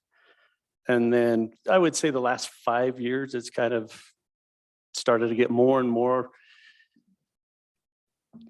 My understanding is that when the project was approved, the overflow parking would go into the neighborhood, 224, and then into the market. 224 initially went away real quick. UDOT came by, I'm assuming, saw the trucks there on tournament days. It's lined all the way down the road. They shut that down real fast. The market got busier and busier. Liquor store in there now as well, makes less and less parking. That got pulled away. And then over the years, the homeowners started not getting their mail, couldn't get their garbage picked up. Emergency vehicles couldn't get through. And over time, that got taken away as well for the overflow parking. So then it all moved to the side of the driving range. Never was planned, more out of necessity versus a want. We do have issues with it at the golf course where we have to repair sprinkler heads. We get damage, mud, that kind of stuff. We're not trying to cause traffic problems or problem for the neighbors, but just kind of still, I guess, be available to give the golf course to the visitors and to the citizens of the city and make sure that they have access to it. Unfortunately, the whole place was underparked. And then as we got more successful, our rounds have stayed pretty steady until maybe 2 years ago. I'll kind of give a quick update on that. The hotels got busier as time gone on, and Ruth's Chris has gotten busier. And we now have 3 very successful businesses, which is a great thing, but it's also created a bit of a parking issue or problem that we would like to solve versus anything else. Our rounds, I've been at the golf course since 1998. Craig Sanchez, as many of you know, was my boss. And then I really don't know the exact day, but 9 years ago, kind of took over as a golf manager, somewhere around that. Our highest number of rounds that I can look back and figure out was 32,400. The first year of COVID, 2 years ago, we did 40,600 rounds. Last year, during the second year of COVID, as I call it, we did 36,500 rounds. So these last 2 years, it's really exploded. At the beginning, obviously during the summer months, the driving range kind of deterred a lot of people from parking up there because parking is on the right side of the driving range. Most golfers hit a slice, which is a ball that curves to the right, which then means they would lose windshields or dents in their hoods or anything like that. So that always kind of impeded or, encouraged people not to park there just out of being smart. So they would always park down at the bottom, and because golf balls really wouldn't get near there. But over the past 2 years, it's probably pretty much ran up the entire range, even up to where we have our emergency fire entrance for the new maintenance building, which is unheard of as far as that many people going up there all summer long. So the use has been there over the last 2 years. It's really exploded. The last 5 years, I would say it's become a little more of an issue where it may impede some traffic pulling in and out and different things like that, where it's probably become a little more upfront to the neighborhood or the neighbors and impacting them, where before it was just an occasional car. Most people probably didn't even pay attention to it. Until the last couple of years, I've never had a complaint about it, so I never really paid any attention. I had no idea personally that it was out of code. I just always assumed it's on golf course property. We can do whatever we need to do to get the golf course to function or be successful. So we weren't trying to keep a blind eye to it. It's been brought to our attention. We now know that. So we would, personally, I would ask for some time to, some leeway to give us a chance to come up with a solution. Because if we take that away, it will impact us huge. It'll impact the hotel huge. It'll impact Ruth's Chris huge. And the more time we have, I think all of us want to come up with a solution. We're not trying to just kick the can down the road, so to speak. But if you can give us a little time to do that, that would be ideal for us. I think we can work with the neighbors around and see what makes them happy, gets us in code, come up with some real viable options and really deeply explore these options. We've discussed them for a couple of years. The hotel Park Cities wanted to build parking up there for about 8 years, 7 years. They have lots of plans. I don't want to speak for them necessarily, but they have plans that maybe doing an expansion and different things like that. Originally, when the golf course went into that building in 2002, they had 1 year to build parking underground in the under the driving range. They would dig it up, build parking, cover it back up, and it'd become a driving range again. In 2003, they did not exercise that. I don't know exactly. Went through like 3 different owners, so I'm not sure exactly who owned it or if it was being sold, and maybe that's why. That's all speculation on my part, because Craig would probably have a little bit better idea on that since he was the golf manager at that time. I was more of an assistant pro. And, that is one of the options we could end up doing, but exploring that again and stuff like that. But I'd love to have some time to where if it's taken away right now, unfortunately, like all our company tournaments, there's no way we can park them at the facility. We get 144 golfers, the hotel's full, hotel staff, hotel's taking mitigation as far as staffing and, alternate days on who can come and park. The golf course usually has maybe 7 to 10 employees, but with 210 stalls, we'll try to move into the cart barn. We can't put public in there. We can barely fit a car in there. So anytime they scratch their car, really don't want to do the insurance side of that. But we get staffed in there as much, trying to mitigate, but it's beyond a mitigation portion as far as that parking. Everything's too busy, so to speak. So but we have company tournaments that are basically lined up for the entire year already. They've booked in, they've made hotel reservations here in town. If I call them and cancel, tell them they can't play because we don't have parking for them, they may not be able to find another golf course since all the golf courses kind of book out a year. So it kind of puts a tough spot out there for our guests that would come up. And I would prefer not to do that. Obviously, if we have to, then I'll do that. But I'm not sure what full else you may want to know already. This might be a little more than I should have said. Well, I'm glad you did. I'm glad you did. So you're asking the council for a little more time to come up with a plan? For me, yes. I'm not sure if Heinrich's on that same boat or not. Oh, I mean, I think that yes, absolutely. Give us the opportunity to explore some options and possibly go through a public process to where we can make amendments and formalize this, all understanding this would happen through various meetings in the public process. So I think that's the ask from the city. How long do you think it will take to come up with a plan?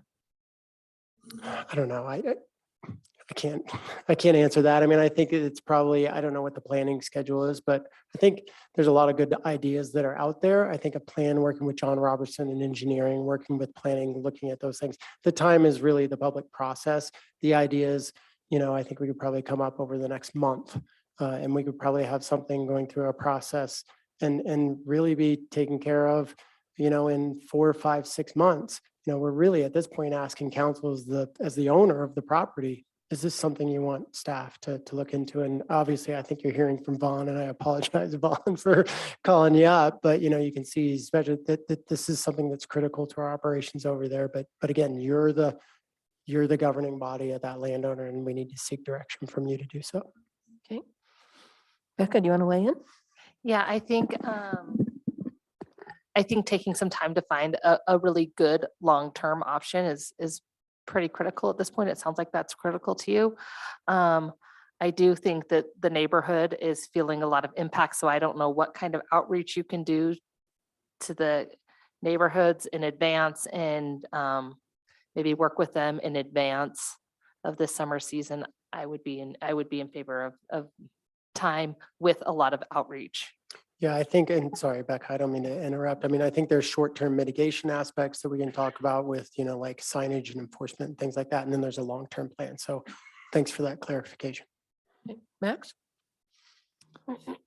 Yeah, I'm in the same boat. Like, we don't really have a clear answer right now. Obviously, unintended consequences of how busy town is. Golf isn't necessarily a sport that you have a ton of public transit use, right? Because it's so specific on timing, and there's so much equipment involved and on down the line. So unfortunately, I think it probably has to continue as a non-conforming use for a little while, and we have to try and, as expeditiously as possible, come with some plans and we gotta get creative. But this is a use that I've been,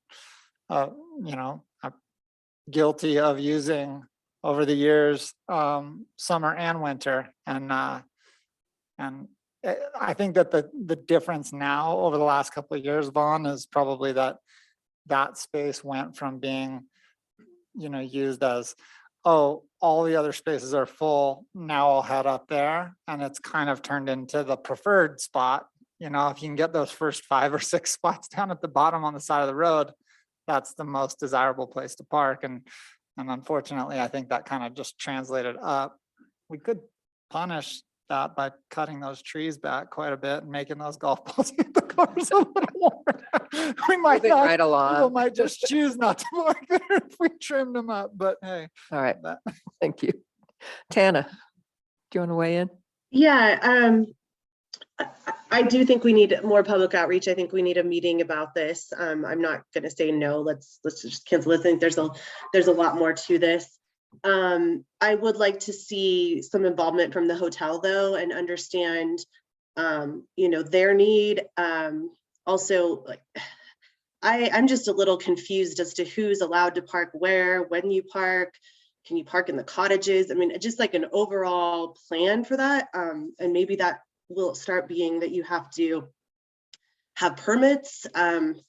Not really sure, but I just don't even understand where you're supposed to park when I go to breakfast or to Ritz Chris or go golfing. So I'd like to see that. I also want us to make sure we're addressing Silver Star.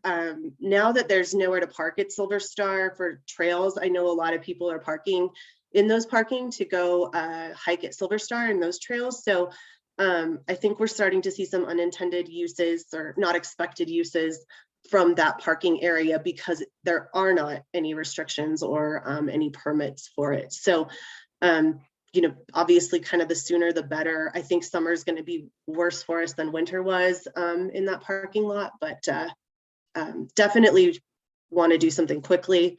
But tonight I'm not ready to say, let's just take it away or anything. So.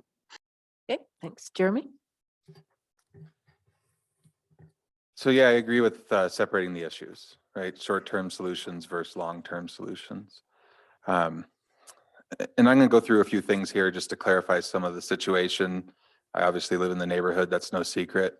I now hear from more people than I did in the past, having this role. So I want to reflect some of those things and feedback from a few different perspectives. First, to clarify a couple things in the report, I think is important. One is this discussion, as Vaughn talked about, it's been going on for the last couple of years as this use ramped up, sort of COVID and later. It actually started when the golf course wasn't even open. It was when White Pine had to shut down because of COVID, and then people started camping in RVs there, and there were some other uses that weren't supposed to happen when no one was looking. So that was kind of the start, and then the golf rounds went way up, and then kind of cascaded from there. So in terms of it being critical, I agree. I don't want to have to call folks who have booked golf tournaments and tell them they can't come because there's nowhere for them to park. I mean, to me, that's ridiculous. So it's sort of like we're going to have to clean up the tailing effects of this before we take significant action on pulling it. I mean, that's just the way I see it. And from those tailing effects, one of the ideas that I throw out there in terms of the short-term mitigation is that it goes back to true overflow use, and that be it a number of times per year or be it weekends or I don't know, whatever, but come up with some kind of thing to say for this season and until we have a long-term solution, it's going to be used for tournaments on these dates, similar to what Deer Valley does when they use the street parking. That's generally no parking and not an allowed use as part of their development agreement there for their busier days. So suggest that. Also, good news for this area, it is served in the winter by 4 bus routes, in the summer by 3. So I want people to remember that. And the report also says that the development agreement doesn't expressly permit the use, and it's a bit of a intricacy or nit, but my understanding is it's actually silent on the use, and that the use is expressly prohibited by the land management code and by the zoning without a conditional use permit. So it should go through planning commission. So, part of me struggles with consistency. We've talked about it even earlier tonight on some things, and making sure we're consistent in the application of those codes. So as we move forward in this process, there is an urgency to solve this problem. And I agree there's a need for a long-term real solution. And like I said, short-term, it has to be addressed. But that is kind of the elephant in the room on it. So, the goal here is getting safe, really. I mean, that's the biggest impact from this. So folks know there's the NTMP program, Neighborhood Traffic Management Program, I think it is, did a study on the road over this past winter, and the results were shared with the neighborhood. The road can handle, I think it was 5,000 or 6,000 vehicles per day, and they were measuring 12,000, 13,000 vehicles per day. And if we look at how many cars are going up and down that road to look for parking or stop in the middle of the street while they wait for parking, which is where a lot of the residents got really upset because they couldn't get home essentially or leave their home. That just compounds an already failing problem on that street, right? So there is a reason to be worried about this. This isn't really a convenience discussion. It's a safety discussion. And I also equate it to the Mid-Mountain Trailhead and Heinrich that you proposed at Planning Commission. And one of the things that was said in that, and it is also one of our codes, is that we don't have parking. There's an exception for the Old Town area, but besides that we don't have parking where cars back into lanes of traffic. And that's one of the issues with this, is that the cars back into the already failing street. And part of that is also when they park, not everyone is respectful, to be perfectly honest, right? And a lot of this is to address bad actors. It's not to address people who are respectful and who do follow the rules. So perhaps as some of those short-term solutions, we could look at, striping spots with paint, or putting up a sign that says pull up to here. If you hang out in the middle of the street, you will get towed because it blocks the traffic. You can't get around it. And when you have the buses going up and down, you have the heavy construction vehicles going to the water plant, it just creates a really unsafe condition.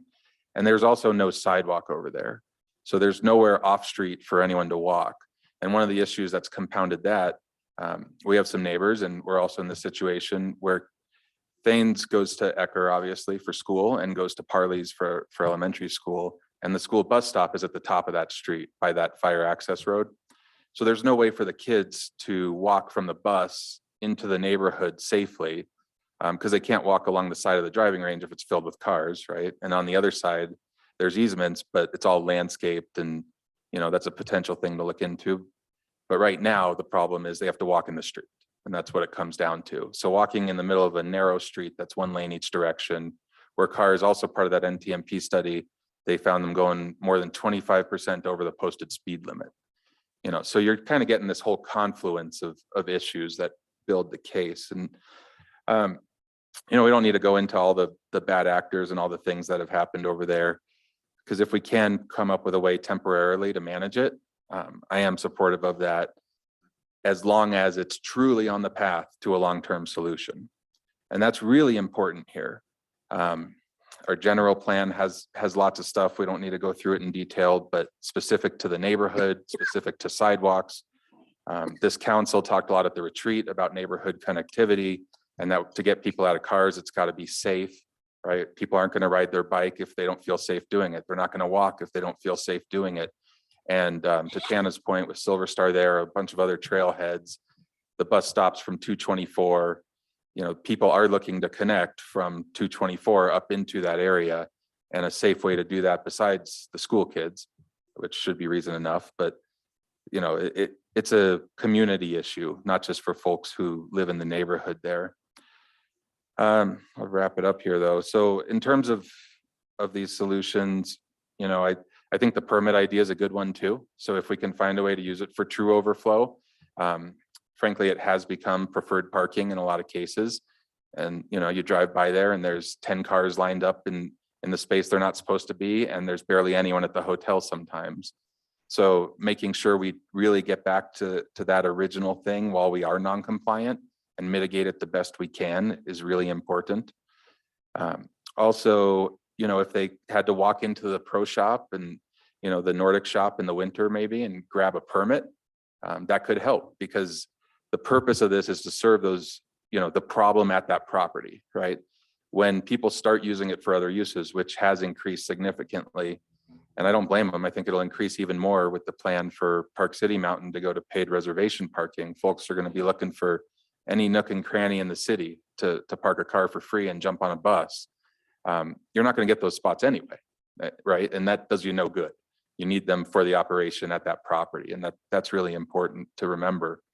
And I'd also like to look at, in those short-term solutions, other places on the property potentially where we could implement that until we have that long-term solution in place. I think we could probably get creative, and it might change by season. And I'd like to add also looking at the hours. So we had initially, when we were talking about this, it was to stop the overnight issue, which worked. But, tightening those hours to match the operations of the recreation facilities at the property, I don't see any downside to that. I think it'll only help with making sure it's used for that intended purpose in the meantime. The last part to throw out there is, we did put this into the UPZ zone end of last year, this whole property. So, it's important that we're very clear with the community that we are not setting a precedent here. We are solving a problem and continuing to address one of those implications of the problem, because the UPZ zone is to preserve open space, to preserve those parks and grass areas. And like I said, it is a conditional use to allow parking, but but it requires a really long public process to do so. I think it's like a 6-month notice period. And, you know, we're not looking to have this be the answer, right? So I really want to be clear and firm in that message. And besides that, in terms of the long-term solution, yeah, get everyone to the table. Let's get the hotel, let's get the restaurant, let's get both the recreation operations for the seasons there. And let's get creative. Let's solve this problem. So that's where I'm at. Thanks. So it sounds like we have consensus from council that we'd like to do some outreach to the neighborhood, letting them know what the process is going to be going forward. That we'd appreciate looking at some short-term solutions while you're doing the deeper dive and coming up with long-term solutions for the property, and really engaging the public in the public process in both of those. Okay. That gather it? I think it was pretty clear. Thanks so Yeah, much. and I just want to stress short-term immediate solutions, honestly, because they are implementing solutions out of the NTMP process. And what we can't have happen is have this use preclude those permanent answers, right? So like if there's an intersection that needs a stop sign, then we've got to change the short-term use to not conflict with doing that for this reason. I think that's important. That was a very detailed response, Council. Thank you very much. Thank you. No, I'm I not. got that. You know, I was asked if we would have public input tonight. I think because we're entering into a process now of neighborhood outreach and extensive public input as we come up with short-term and long-term solutions, I'm going to ask that we hold that public comment until we get specifics here from staff. Okay. Thank you. Okay. Communications and disclosures from council and staff. Tana, do you want to start? Sure. We're actually going to be pretty brief since I'm losing my voice. For disclosures, I just wanted to disclose for the topic of Silly Market that in the past, I was the vice president of the Historical Park City Alliance. And last year, I was one of the representatives that walked the street with council and Silly Market to discuss how it was going and future ideas. So I just want to make sure that is on the record. We've been gone for a couple of weeks, so I just wanted to bring up two things. I decided to go on an actual personal vacation to Sedona, and I'll just say they have a really great transit to trails program, and I used it 3 different times when I was there. And I am all for us, Heinrich, finding more and more solutions to our transit to trails, and they're doing some really great things there. So it worked really, really well, and I really would love to implement more here. And then I had the pleasure of going to the Utah League of Cities and Towns meeting in St. George last week with a couple members of council and staff. And it was just fantastic to be together with, gosh, I want to say probably 500 people who are all councilors and mayors from our 250 plus towns in Utah, and understand what their challenges are and where we fit into that dynamic. So it was a really great opportunity to meet those people and discuss different ways we can all partner together. So I'll keep it to that. Thank you. Thank you. Becca? Yeah, I'll keep it pretty brief, but I did just want to touch back because I know we had talked about the last time we discussed Quinn's. They mentioned that the bid was extended till May 17th. And I kind of thought we would bring it back in this meeting, but it wasn't on this agenda. And I just want to make sure that we have a chance to discuss that and have an opportunity to bring that conversation around one way or another before that bid is expired. And so I'm wondering about the opportunity of getting it on next week's meeting. And I did check with Matt, and he said whenever we're ready, they'll be ready to bring it back. Okay. So I just wanted to see if we had favor of bringing back that discussion. Yeah, I mean, we said we would, so yeah, I think. Tana, are you in favor of that? I don't know how much of my opinion will change, but if you guys want to bring it back, I'm happy to entertain it. Okay, thank you. Thank you. Anything else? That's it. Okay, Max? Yeah, I'll try and go fast too, because we want to save time. League of Cities and Towns, that was a great little adventure for all of us. It was kind of fun to spend some time outside of council and just, do some interpersonal bonding. I've been participating in the Destination Stewardship Council. I want to commend the chamber and all the people who participated in that process. It's still ongoing, but we wrapped up most of the work yesterday and today with hours and hours of meetings, which were pretty fruitful. And I think it's going to be a really impactful piece. I commend the chamber for putting a mirror in front of themselves and taking a real hard look at what their role in this community is. And that's a really difficult process when you're used to just being an advertising group, to really look at the message for what we want to be going forward. I think that's what our community is asking for, and they're doing a really good job of that. And I think it'll be real interesting to see what comes out of that. And then let's see, for the quote today, I really wanted to dive into, I'm going to just, I don't know who the quote's from, but it says, "If I sang the praises of your hard work, I would lose my voice pretty quickly." And that really just comes to mind because I think our staff here, the staffs of many organizations around the community have put in an insane amount of work this year. It's been hard to find staffing. I don't care what organization you're in. It seems that everybody's been overworked. And I think that Park City Municipal is no exception.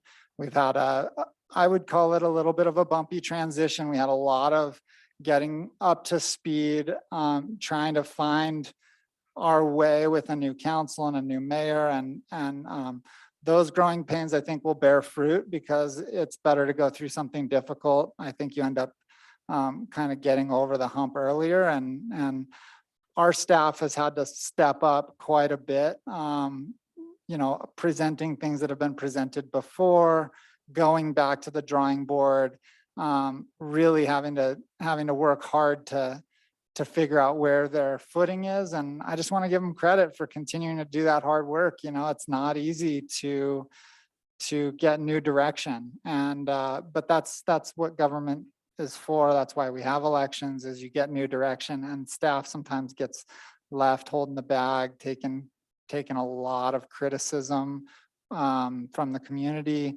that maybe we should be taking a little bit more of, and it shouldn't be landing on their desks as much, because they're just really, in a lot of cases, they're doing work that they have to do. So I just want to tell them that we support them and that we're really appreciative that they keep coming back with new innovative ideas. They continue to show up and do the work, and I hope that they continue to do that, because we really need their expertise to achieve the goals that we have laid out.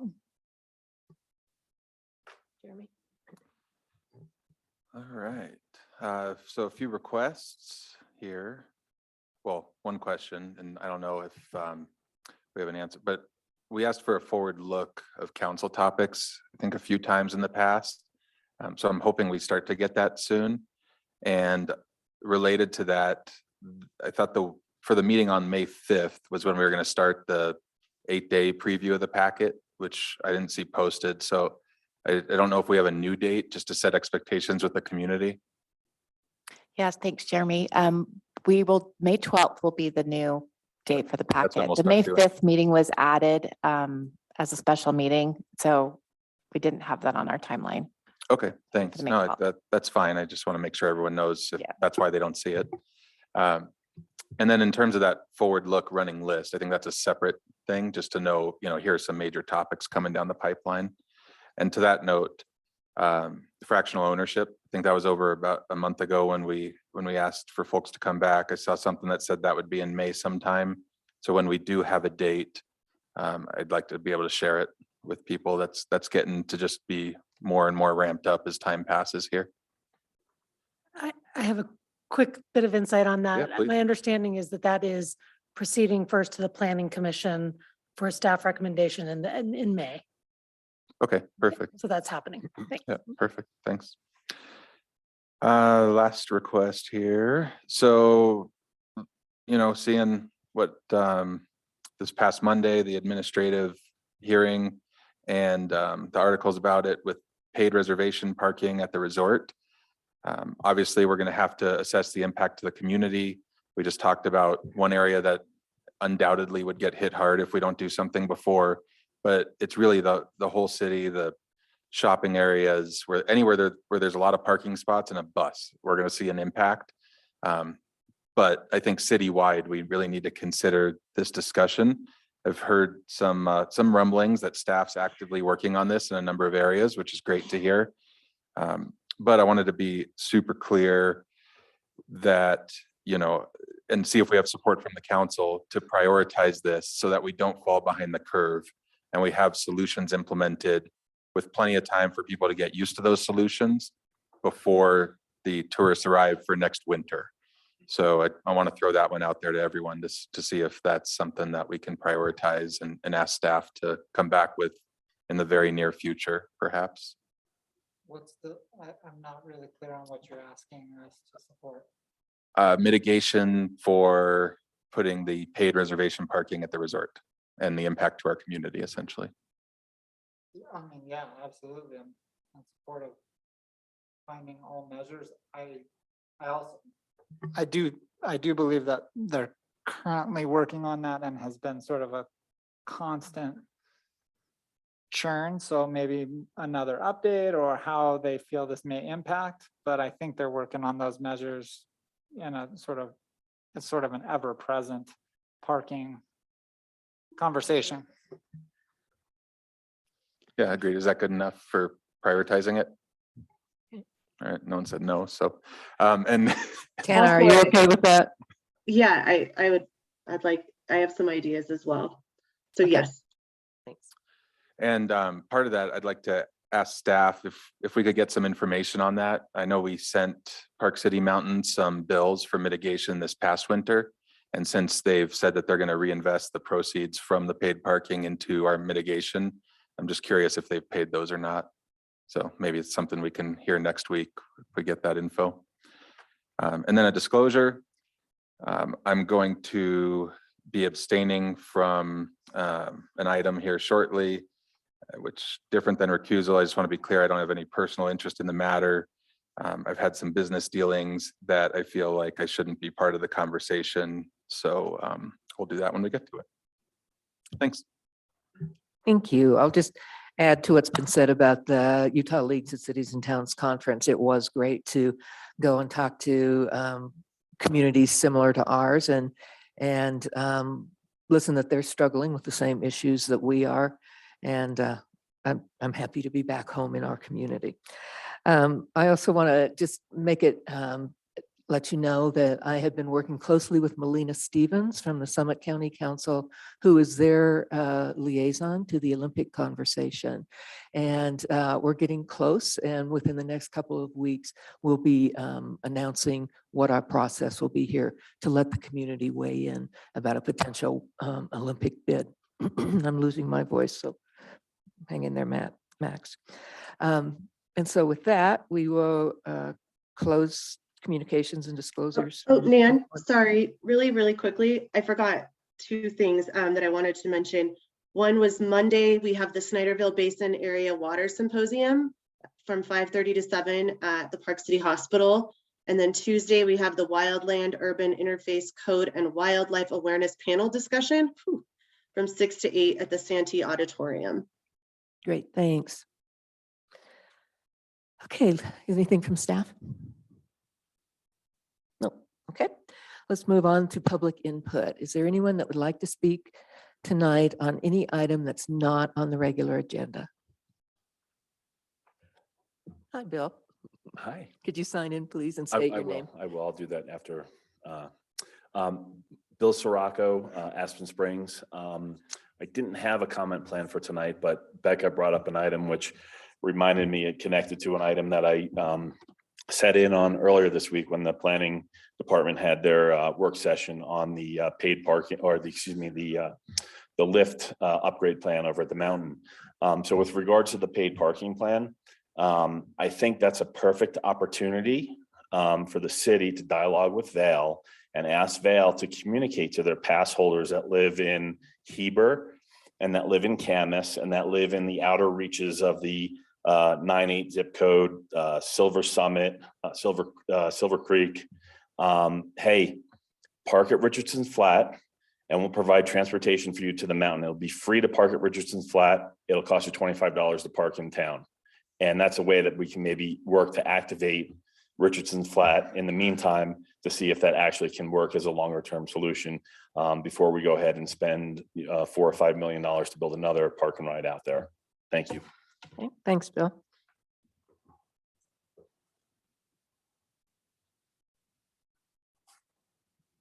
Somebody else wants to be walking up, that's fine. Okay.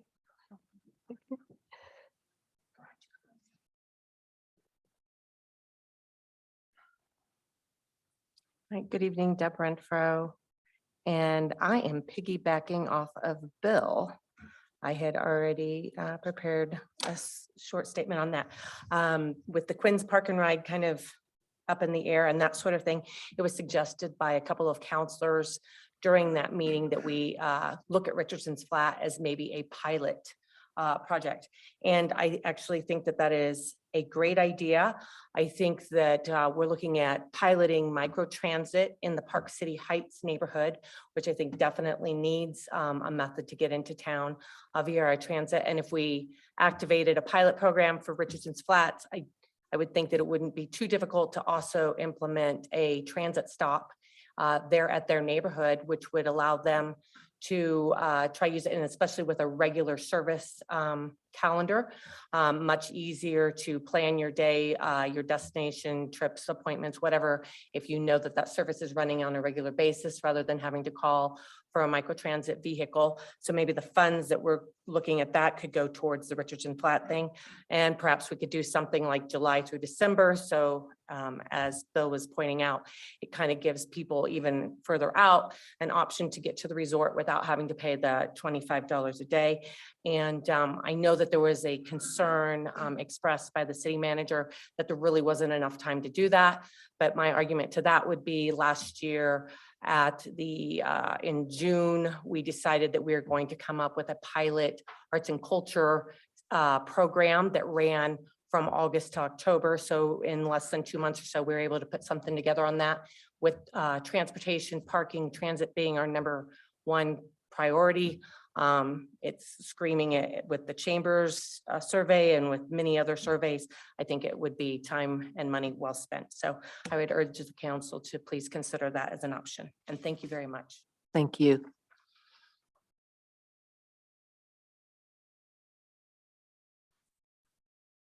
Good evening, Madam Mayor, Honorable Council, Mike McComb, Park City Emergency Manager. One of the lessons learned from the Parley's Canyon fire last August was the need to expand our capability to alert Spanish residents of emergencies within that area. So over the past few months, Linda Yeager's communications team, to include Lynn and Tansy, as well as Franco Libertini from the police department, working in close coordination with Derek Sidaway, Bailey Edelstein, and Catherine McMullen of Summit County Emergency Management, as well as Gus Sandahl at the Public Safety Dispatch. We've worked to come up with an outreach plan to do just that. And with that, I would like to introduce Derek and thank you for your coordination with us to provide some more details. And then just want to provide, so this will be pretty much a high level overview tonight. And then we'll be coming back to council within a few weeks with more details on the program rollout. Thanks, Mike. Derek Sidaway, I'm the Communication and Public Engagement Director for Summit County. And as Mike mentioned, we've been working over the winter after seeing some of the needs that were uncovered or shown during the Parley's Canyon fire at looking ways that we can improve our processes and procedures for emergency notifications, specifically to our Spanish-speaking population. Not only during wildfires, but during any type of hazard or emergency. So not just if this is an evacuation, but to communicate things as basic as winter storm warnings, road closures, more effectively and to reach that population. Really high level, there's kind of two components to this. The first is, as Mike mentioned, working with Park City Police Department, working with Linda, working with Catherine McMullen in Emergency Management, working with Lieutenant Wright at the Sheriff's Office and the Coordinated Dispatch Center to be able to improve our processes when an alert does go out. Having something in place that says, okay, this is when the alert goes out in English, this is how we go about translating that as quickly as possible and having those steps in place. And had the opportunity to test that just last week with the hazmat spill. Things went well. We found that we could be a little quicker. As always, there are things to improve, but as a first test, I think that this was a really good opportunity for us. Of course, the spill was unfortunate, but it showed that what we have in place now is going to work. And now we're just working to improve and move that along. And then briefly, the second piece of that is a text line similar to the COVID-19 text line that we established and similar to our SC wildfire text line and some of the same services we use during Sundance and things like that, using this text line as a way to effectively and quickly communicate to our Spanish-speaking audience, again, for a number of emergencies that may arise or just hazardous conditions that we need to make that community aware of so that they can be informed and understand what's going on. So thank you for your time tonight. Okay, thank you. Great work. Is there any other public input tonight? Okay. With that, we'll close public input and we'll move on to consideration of minutes from March 29th and March 31st. Does anybody have any additions or corrections? I have a couple on March 30th. On page 8, line 26, it says Council Member Gerber stated the resorts could be connected with a rope drop. And I didn't get a chance to go back and listen to the minutes, but I have no idea what that means. And I'm wondering if it was, I said something else. But what page are you on? Page 8, 26. And I've read it a couple times. I'm like, rope drop, rope drop. No idea. I think I must have said something else.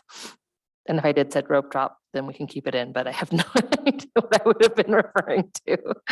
So you're asking if those be that no, it has not, it's referring to parking. So there's nothing like it's completely out of context. And I wish I didn't have enough time to go back and search for the minute, but it doesn't really pertain to anything. So I don't know if it matters or not, but I just would hate to feel like I should have said something. And then also on page 23 on line 40, I was just asking why a pad was being put there because it didn't, a bus stop pad was being put there because it didn't seem like it should be a priority. And I was told why by the transit that it was. any other additions or corrections? Your Honor, I move we approve council meeting minutes from March 29th and 31st as amended. I don't know what the amendment was, but. So you asking that they go back as your, go back and just listen to that? Yeah, okay. Thank you. We have a motion and a second. All in favor? Aye. Max Doyle made the motion. Who seconded? Becca? Becca seconded the motion. Okay, council, we've been going strong since about 4:30 with all the excitement of our junior city councilors, future city councilors. We didn't really take a break between the work session and the regular session. How are you doing now? Do you want to take a break now before we go into consent? We can. Okay. Unless you have to pull something off. He will. Okay, Yeah. never mind, let's go into a break. Okay. Well, let's take a 10-minute break and then we'll be back. And I apologize that we're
There was a way we could see her.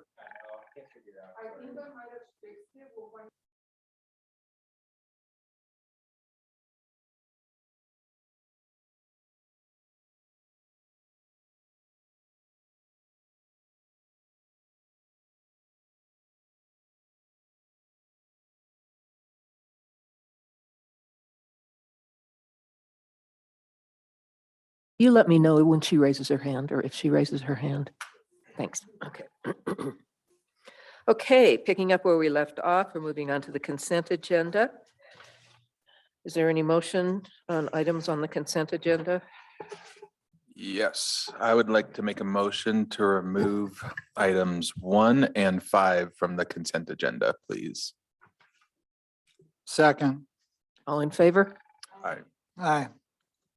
Motion passes. Thank you. Okay, are you gonna leave for the first item or are you gonna stay in here? Just be quiet. No, I'm gonna leave. Okay, all right, well, we'll go ahead and, is there a motion to approve items 2, 3, 4 on the consent agenda? Yep. Mayor, I move to approve items 2, 3, and 4 from the consent agenda. Second. Okay, we'll give that one to Max. Motion was made by Councilmember Rubel and the second was by Councilmember Doyley. All in favor? Aye. Opposed? Okay, motion passes. So now we will go back to consent agenda, item number 1. Hello, Heinrich again. Your Honor, I'm sorry, I don't know which one is that the noxious weeds or the? Yes, it is. orchard? Thank you, I'm sorry.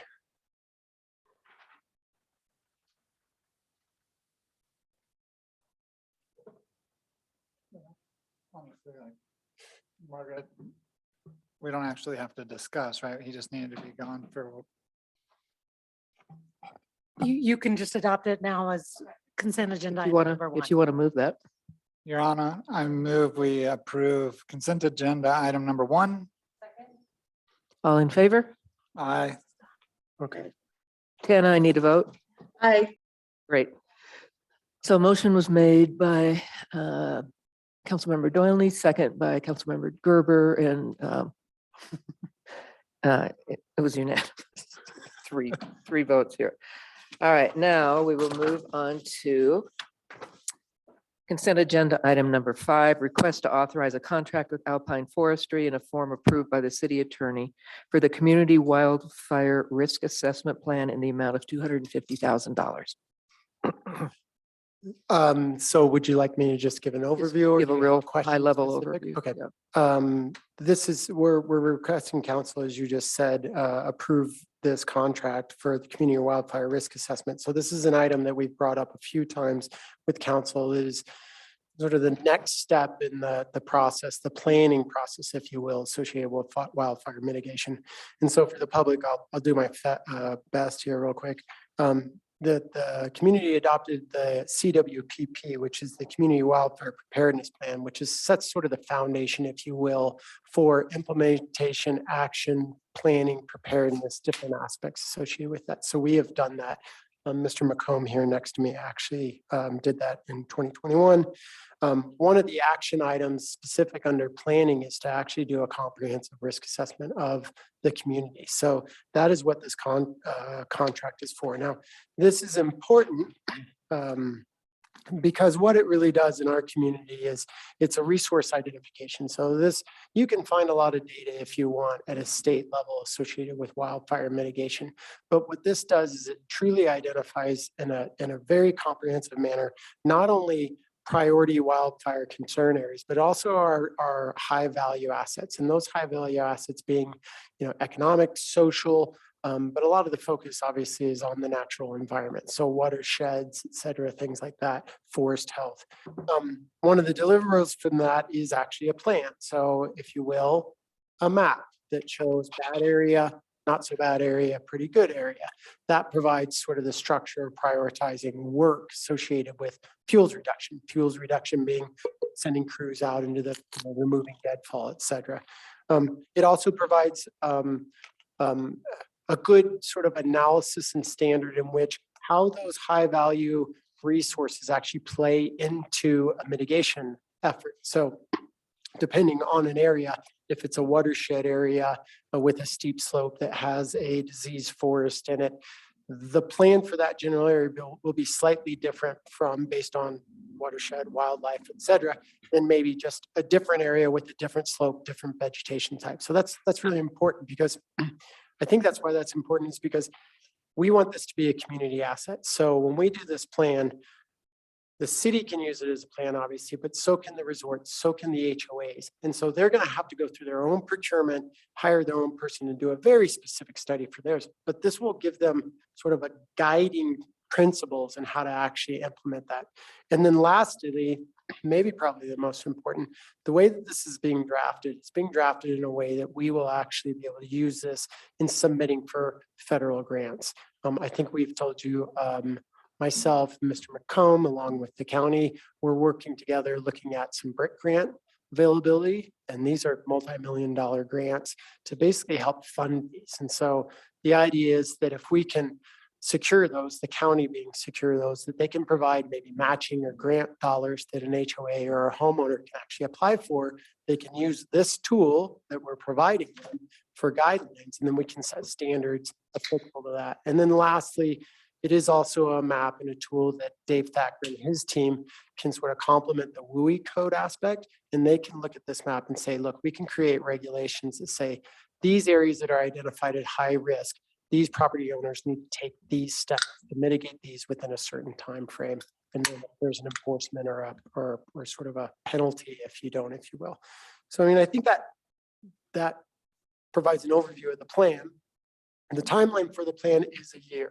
So we feel that it is, and the consultants feel that it is. They actually feel like that's kind of a stress timeline, that for the ability to actually do the data collection, the ground proofing, et cetera, for this area to roll into the winter, to have robust public input associated with that, and then return in April for next year is a pretty good timeline. It's pretty quick, but it sets us up for like the next fire season. This year, I did want to note that these are two swim lanes, right? This is a planning swim lane and then there's an implementation swim lane. So I've said this to council a couple of times. The city's been doing mitigation work on our open spaces relevant to like adjacent structures for 10 years. This year, let me back up. We probably do say 5 acres or so of work every year. It's grown a little bit. Last year we did more so than we've ever done. Let's say 12. This year we have planned for probably 60 acres of work. Now, the bulk of that work is going to be on Treasure. Council's aware that Treasure has its own funding mechanism that was associated with the bond. And we're a couple steps ahead of this because we've done the plan for Treasure and we're going to implement it this summer. We've also targeted some little areas up in Rossi Hill that we would need to clean up. And then we're going to focus a lot on Daly Canyon. So if you've gone up Daly Canyon and you look to your left, that's actually city-owned property. It's heavily forested. There's properties that are right there. A lot of people refer to it as Prospect Ridge, but that's an area that we've worked with. Well, I would say we've had input from some of those residents that they like to get that. That's a priority for us now. And then lastly, Mike and I were on a phone call with UDOT yesterday, I think it was. We have recognized that Marsack Canyon is probably an area that is not, that is a high priority, I'd like to say. The issue is the city doesn't necessarily own any of that property through there. So UDOT has a right of way, if you will. Lookout has a subdivision that's right there. There's a Huntsman property and a couple other ones.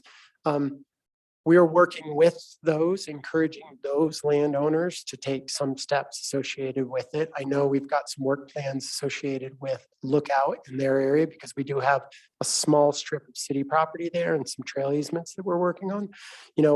The goal being, if we're going to do some work and we can get the HOAs to do some work, et cetera, we can be efficient with not only our funding, but also the resources, because this is very resource intensive and costly, as council probably knows right now. So I'm not sure what other questions you might have.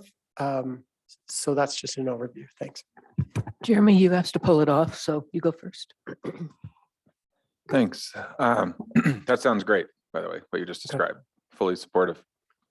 What my request is, and I probably wasn't super clear about this a few weeks ago when we talked about it coming up. I think we need to do more. And I understand that's going to cost more. And I can't think of a better thing to invest in, to be perfectly honest. I think I said it a few weeks ago, right? If the city burns down, none of this matters. Transit doesn't matter, housing doesn't matter.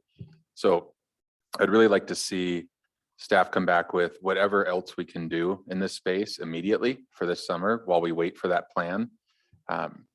You know, one of the things I saw, there were a bunch of respondents to the plan. Maybe we could hire a backup one and, you know, have them do some work in addition to what the firm that we're choosing's done. Maybe it's just more areas to identify for clearing, like you just spoke of in Daly. And also an idea I wanted to throw out, because we just cleared a bunch of houses on our cleared a bunch of trees on our property, and it was really expensive. It wound up costing us a few $1,000s.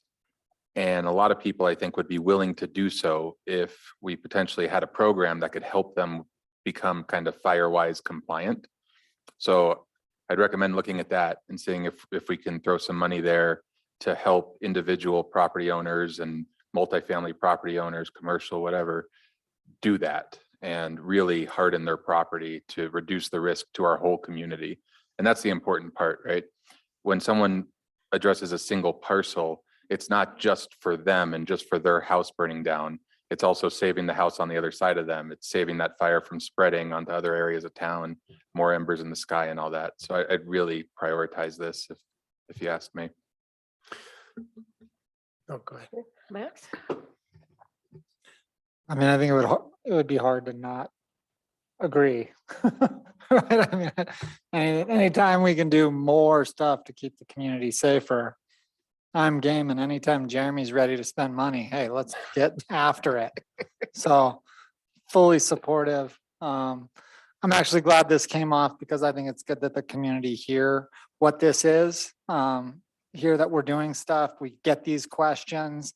For it to be on consent agendas, you know, that's a great thing for efficiency, but I think your explanation of what's going on, the resulting report from this is going to be impactful, I think, because when you have a map that shows that you're in an area that's of high danger, you're more likely to maybe take advantage of a program that we potentially set up, right? So hypothetical, but I think this is the kind of thing that can influence behavior, and that's what we need. We need behavior change because we only can impact the property that we own, but we can encourage behavior change on properties that we don't own. And I think that's what Jeremy's speaking to.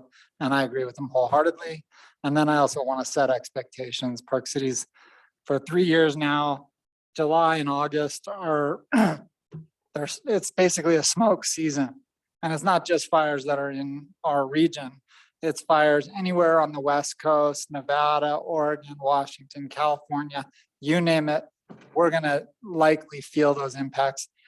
I like to think high hopes, low expectations. I certainly hope that that smoke doesn't hit us, but if it doesn't hit us, it's going to hit somebody. We should basically be expecting that that's a relatively uncomfortable time to be hanging out, and we need to be thinking about what our seasons look like going forward, because I don't think we can anticipate them being what they were 10 years ago anymore. And I don't see that changing in the foreseeable future unless we see some serious global behavior change. Becca? Yeah, I agree. I think I'd like to know what like the next big step up is to to do more, because I'm guessing it's not just, to Jeremy's point, it's you probably have like the next phase of your plan, and probably like there's only so much I'm guessing you guys can do and actually get done in 1 year. So, but it would be interesting to hear what the next step up was. And then also, I know that you've mentioned before that the resorts are partners in a lot of your work that you've done before. And are they also doing, working on sections of their land? Okay, that's great. Yeah, so if you'd like me to respond, I'm seeing head shaking. Yeah, last one. I mean, I was just with Steve Graff yesterday, the day before, and the American Flag HOA, et cetera, and stuff. So we're actively working on things. I do want to just pause for expectations, because I think everything that you said is absolutely right, and I completely agree. But I want to make sure that we're there. There's a few things. The number of contractors that are out there that can provide this work is unfortunately, it's not a lot at the moment, and we're booking them quite a bit. I would encourage people to have a business plan to like put something together and get qualified because there's going to be a lot of work associated with that. The money that we've been putting for in the property, the city property, so this is city-owned property that we provide that mitigation. We have been doing it for a long time. And in all honesty, we're doing pretty well on our property. Mike, Logan, and I go out, Logan being the open space and trails coordinator, and we look for properties that are our next priorities. What we have learned is that there are prioritized properties, but there's also a way to throw good money at maybe not great results. And so we don't want to overspend money. And Jeremy, I promise you, I'm not saying like we're not going to like bust it out and we have money set aside to do this year. But there is to these planning processes. Then I'm going to use, for example, like a Gamble Oak, and I think I spoke a little bit before with the mayor on this one is, we're getting some feedback from the technical aspects that actually clearing some of and we have Gamble Oak all over town on our property, is doing a lot of mitigation work in Gamble Oak area isn't really productive in certain things because it grows back so quickly. So, we're trying to be efficient with our funds, and council's provided funding, and we're going to make that happen. I hear you loud and clear. So that's going to happen. And the other one, real quick, we do not have a program set up to provide money for private property owners to do work. We do not do work necessarily on private property. We will work with them. We'll work on trail quarters. I have been as creative as I can, to be honest. That's a policy discussion for council that if you want to have, will come out of this plan, but if you want that to come back more quickly with funding set aside, I would like that direction. I don't know if we can implement it this year, but I'm more than happy to give it the college effort to try to put together like a program where people can apply for a grant process and we can give them money. That's a big deal, and that's a big ticket item. So that's a policy question. If I may make a suggestion, so one, if we can work with the fire district on it. So to answer your simple question, yes, I would like to put money aside for that, and I would like to implement it as quickly as possible. But they already do home assessments and they have their checklists and whatnot. So maybe working with them instead of making it a real arduous like grant process, maybe it's some kind of rebate thing based on the assessment, or you guys can figure that out, but supportive of funding it and doing it ASAP. And that program does run aside. So, when we did this plan, so let's go back to the plan and the scope of service, we actually pulled a couple different things off of their scope of work because the fire district was already ahead on certain things. Mike and his evacuation team, that they did their study, we pulled that out of their scope because we've already done it. So we weren't going to spend money for something that we already, so we've tried to streamline this as much as possible and save taxpayer money. It's really spending it's spending the taxpayer dollar on that private property. That's the question. If you guys want to do that, we have to set up, at least sitting here at this table right now, I feel like we should set up a program associated with that. And the funding is I don't know what that is. So I'm looking at council for some direction. I'm seeing some head nods. Okay. Yeah, I'm supportive. Okay. I'm supportive too. Okay, thanks. No, that is fantastic input. I very much appreciate that. Yeah.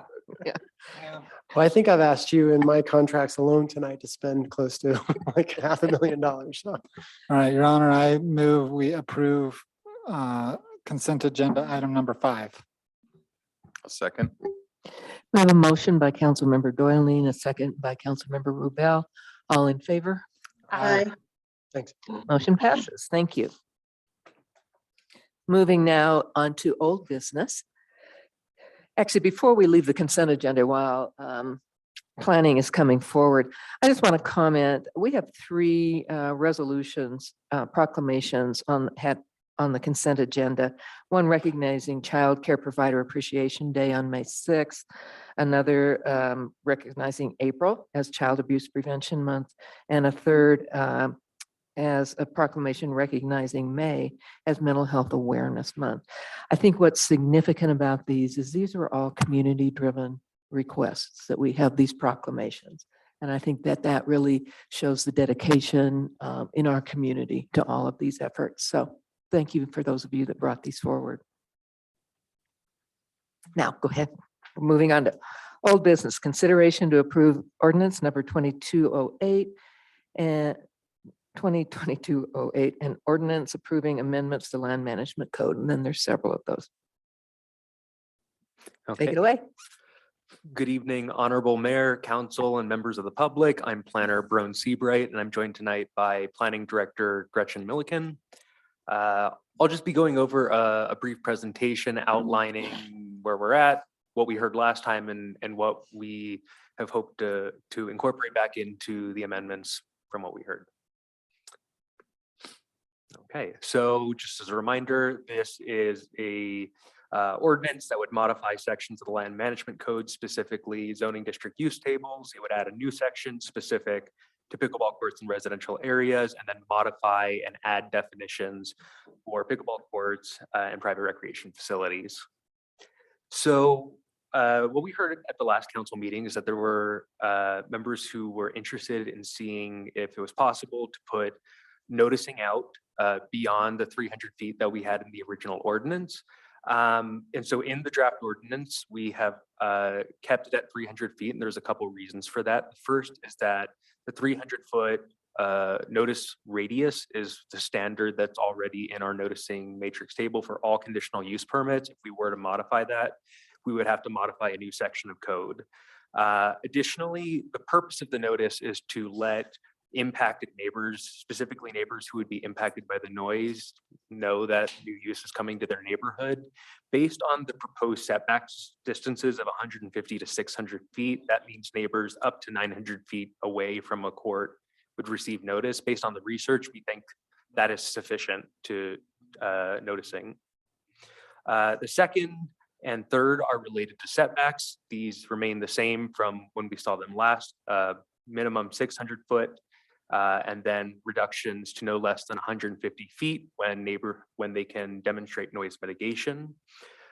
We also heard from council last time that you felt that the minimum lot size of 1 acre might be redundant based on these setbacks, and just wanted to provide some clarification for why we proposed that. That was first to potentially reduce court concentration and to provide sites that allow for more flexibility in terms of mitigation strategies.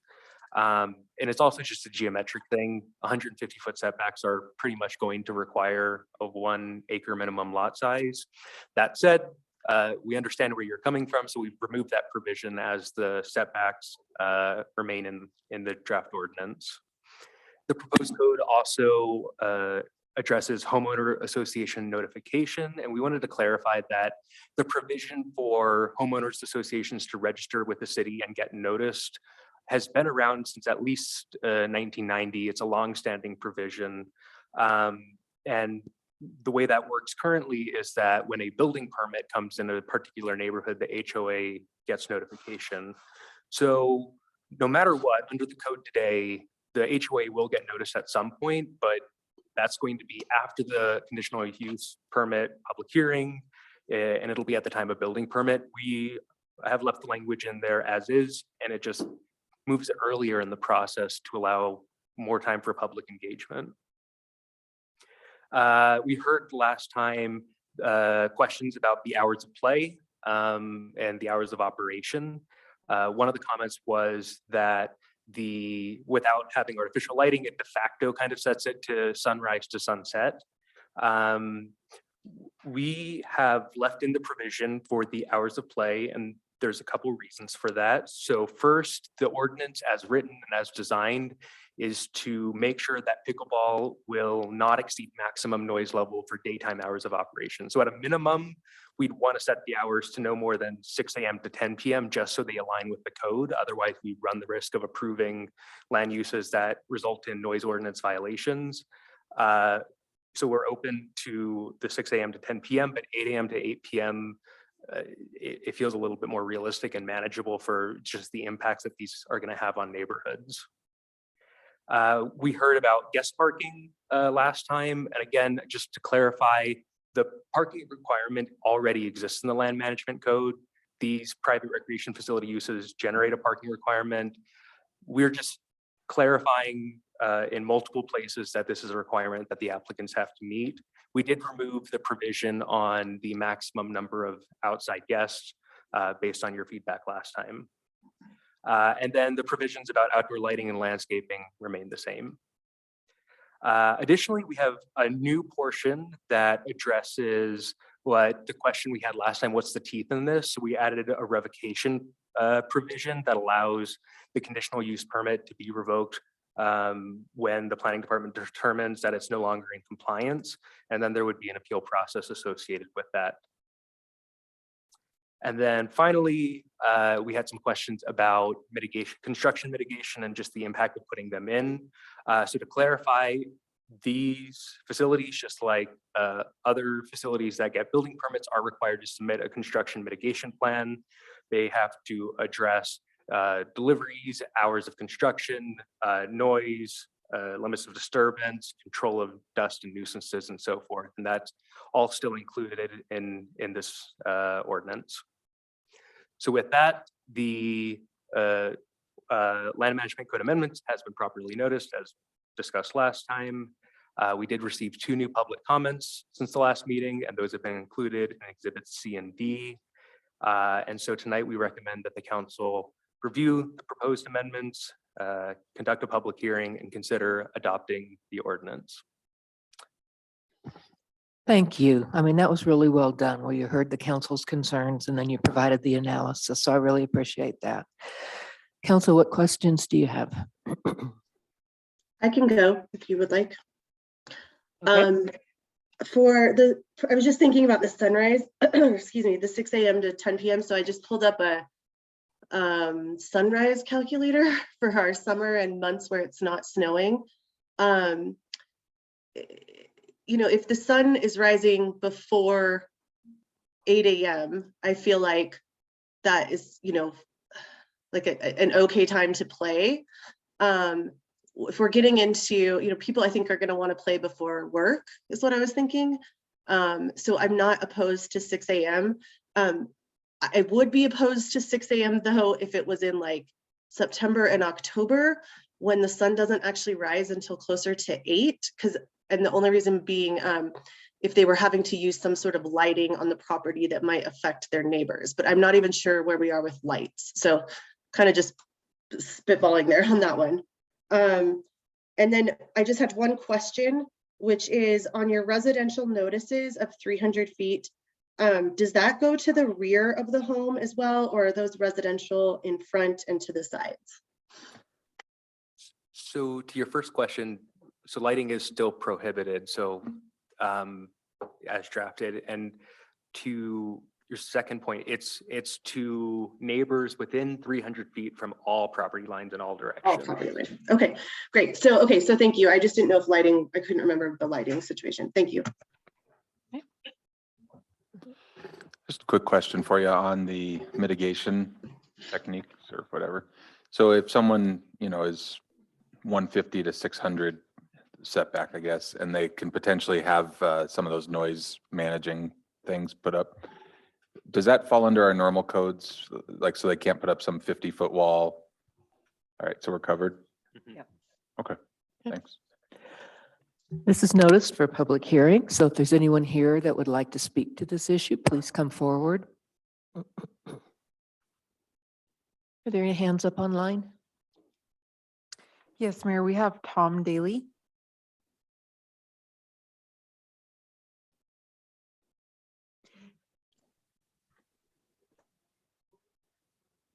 Okay. Tom, are you there? Yeah, okay. If there's no public comment, then we will close that portion of this, and I'll take further comments or a motion from council. I just wanted to say thank you guys so much for your work and bringing it back and putting it up with all of our questions. I know this has been a long, tedious process, and you guys have really gone above and beyond and getting public feedback and reaching out. And so just thank you. And I'm okay with 8 a.m. to 8 p.m. Your Honor, I move we approve old business item number 1. Second. Motion was made by Councilmember Doily, second by Councilmember Gerber. All in favor? Aye. Motion carries. Thanks again for your hard work. Thank you.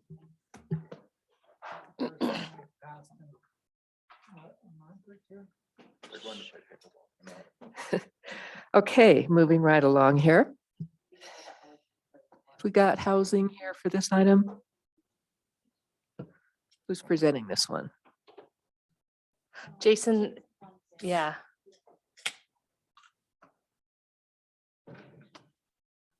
Let us know when you're here, Jason.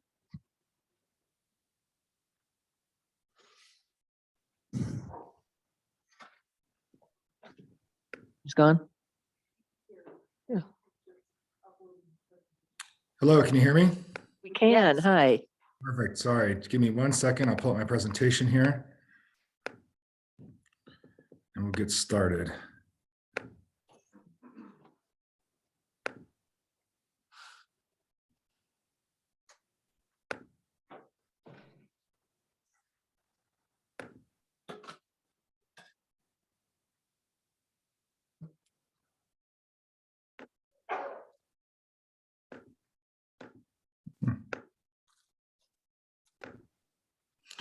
All right, Jason Glidden, Housing Development Manager.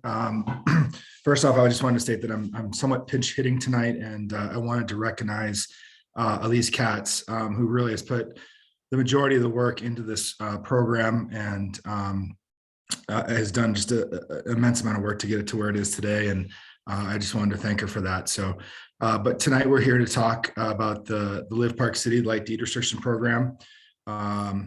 Our recommendation is for the council to receive this briefing and take in public input and approve the proposed Live Local Park City Light Deed Restriction Program and the corresponding advisory committee resolution. As far as some background or timeline to this, we started this endeavor back in July of 2021 when we first received direction from council to start looking into this program. We came to council in November of 2021 and got input from council that they felt that at that time the program was too restrictive and recommended that the employment requirements be removed. We took those and removed those and brought it back. And this was at the time when we had a new council, and understandably so, the new council was looking to get some more background on the information on the program and some more time to understand it a little bit better. So we came back again in March 3rd. And at that time, after briefing council, the council recommended that we return back to the original program structure and look to mirror more of what the Vail Indeed program, which this program was structured around or after, was that we bring back a program that mirrored that more closely.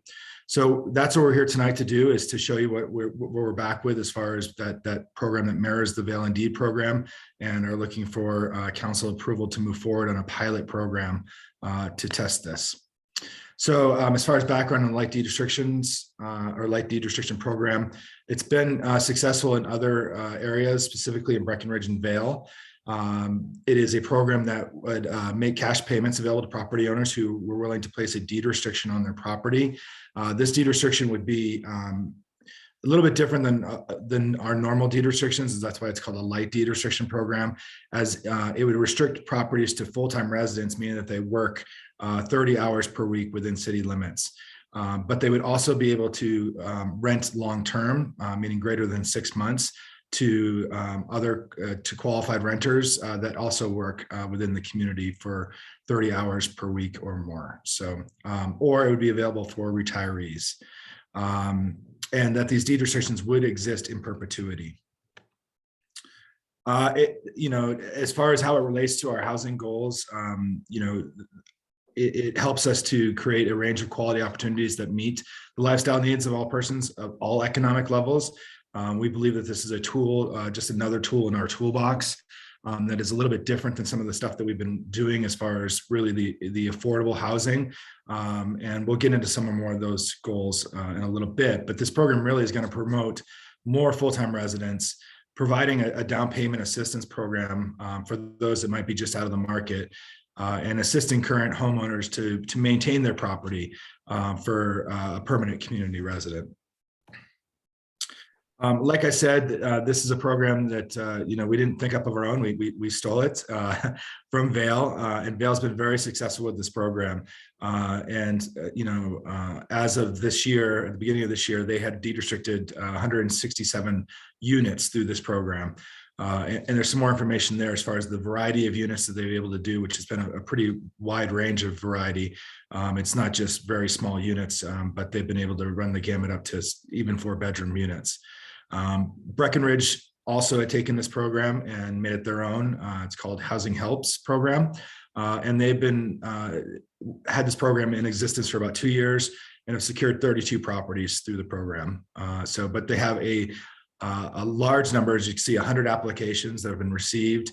And they're looking to continue to grow the number of properties within this program. So I did want to take a second just to talk about the changes that we've talked about. The first was the employee requirement. This was again, as a reminder, this was the one of the areas that the previous council had asked that we remove. They felt it was a little too restrictive. They wanted to open up the program a little bit more. This council said that they wanted to mirror more of what the Vail and Deed program encompasses. And their program does encompass a work requirement that they be working working 30 hours a week within their geographical boundary. So, and for us, that would be the school district boundary.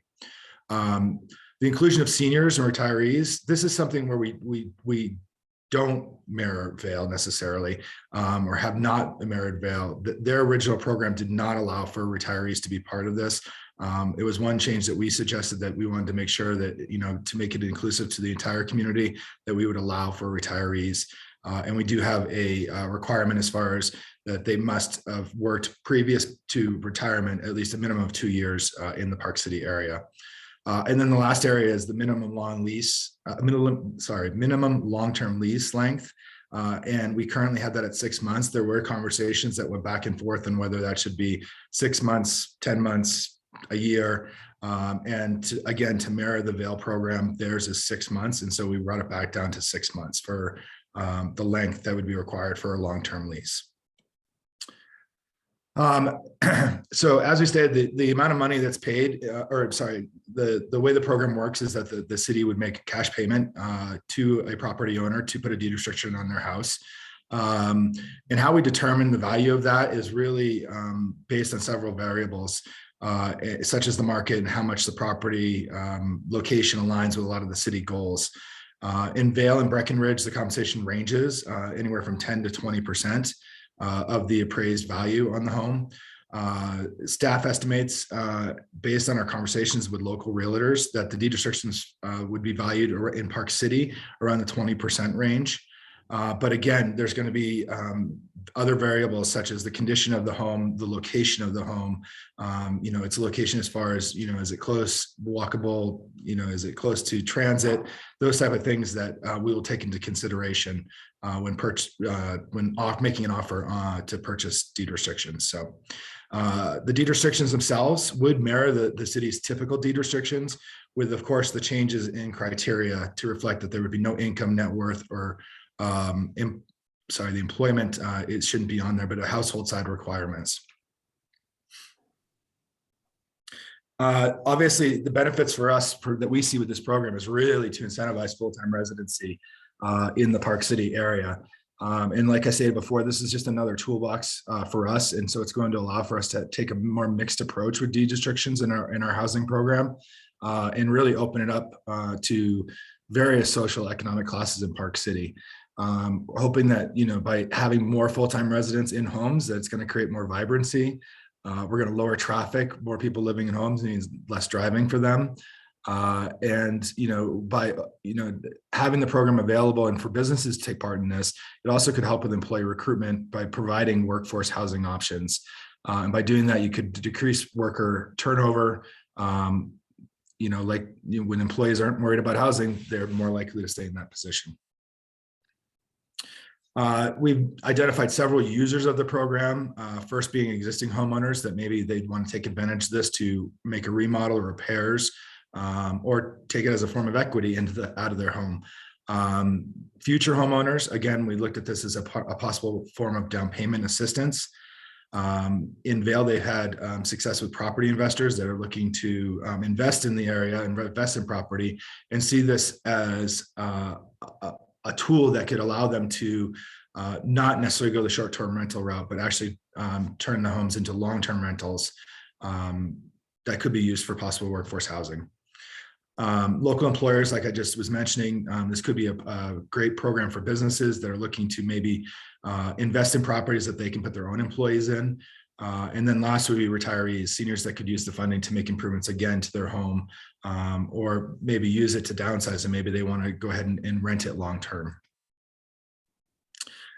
So the housing team here is suggesting that we create an advisory committee to this, and the reasons for that is to help to speed up the decision timelines. Obviously, the purchasing of property can happen very quickly, especially in this market, and we wanted to have a little bit more, I don't want to say flexibility, but to speed up the process is the best way probably to put it. This would be an advisory committee that would be approved through the city council through this resolution, which we're asking for approval tonight. The advisory committee would only be authorized to make purchases or recommend purchases up to $200,000 in value. Any purchases above this would have to be reviewed by the city council. And this advisory committee would make recommendations to the city manager. The city manager would actually have the final approval. I want to make sure I stated that. So, and staff has, made a list of possible representatives of this. We really feel like this advisory committee should be made up of local industry experts. And so we've included some of those listed there that we think that could be good members for this advisory committee.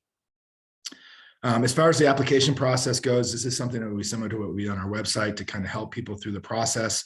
It's pretty simple as far as them filling out the application. They will have to provide specific details as far as the property address, so we know where it's at. And then providing us with some specific dates on when they're looking to close and stuff, so we can understand those deadlines and understand how quickly we need to move on some of these things. The application then would be reviewed by the housing team to make sure it was complete, and then the advisory committee would review and make a recommendation to the city manager. And then once a decision is made, if the application is accepted, the purchaser of the home or the owner of the home would enter into a notice of deed restriction purchase with Park City Municipal. If the application is denied, they'd be notified via email, and we would go from there. Now, this is what we're suggesting is a pilot program. And so we've listed out some things here that we would like to kind of keep in mind as we go through this. These are not necessarily things that we were including in the program, but after we get through this pilot program, we want to take a step back and review. And these will be some of the areas that we might want to consider, which include applying without an address, in a sense. Having somebody in a sense get a pre-approval so that they can act even quicker on a purchase of a home. So to pre-authorize certain areas maybe might be another area that we want to look into. If there's areas that we really want to focus on, such as maybe Old Town or Prospector or something like that, then we could pre-authorize those areas to say that those are the areas that we're going to pre-authorize people to be available for this program. We may want to look at other opportunities to incorporate affordability components. If someone's willing to, in a sense, put a full deed restriction on the property, we may want to look at, that might be a possibility for them, and maybe that would, the cash payment might be increased a little bit more if they're willing to do something like that. One thing we talked about is excluding homes with any level of deed restrictions already in place, obviously, but also looking at homes that maybe are already affordable by nature and excluding those out of the program. But that'd be another area we might want to look at. We may want to think about increasing the buyouts or decreasing the buyouts amounts, depending on what we see in the pilot program. We may find that it may cost more money to get these deed restrictions on, or we may say, well, there's such a demand for it, we can actually offer less money. Limiting the occupancy of the home is something we definitely want to keep an eye on. There obviously is, for safety reasons, we want to do that. We don't want to have over occupancy, but we want to take a look at that. And then maybe there's a way of incorporating additional incentives for small business owners.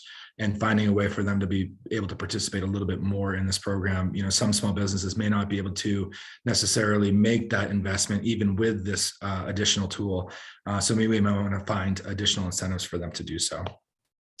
So again, our recommendation is that you go ahead and take public input, provide, ask any questions.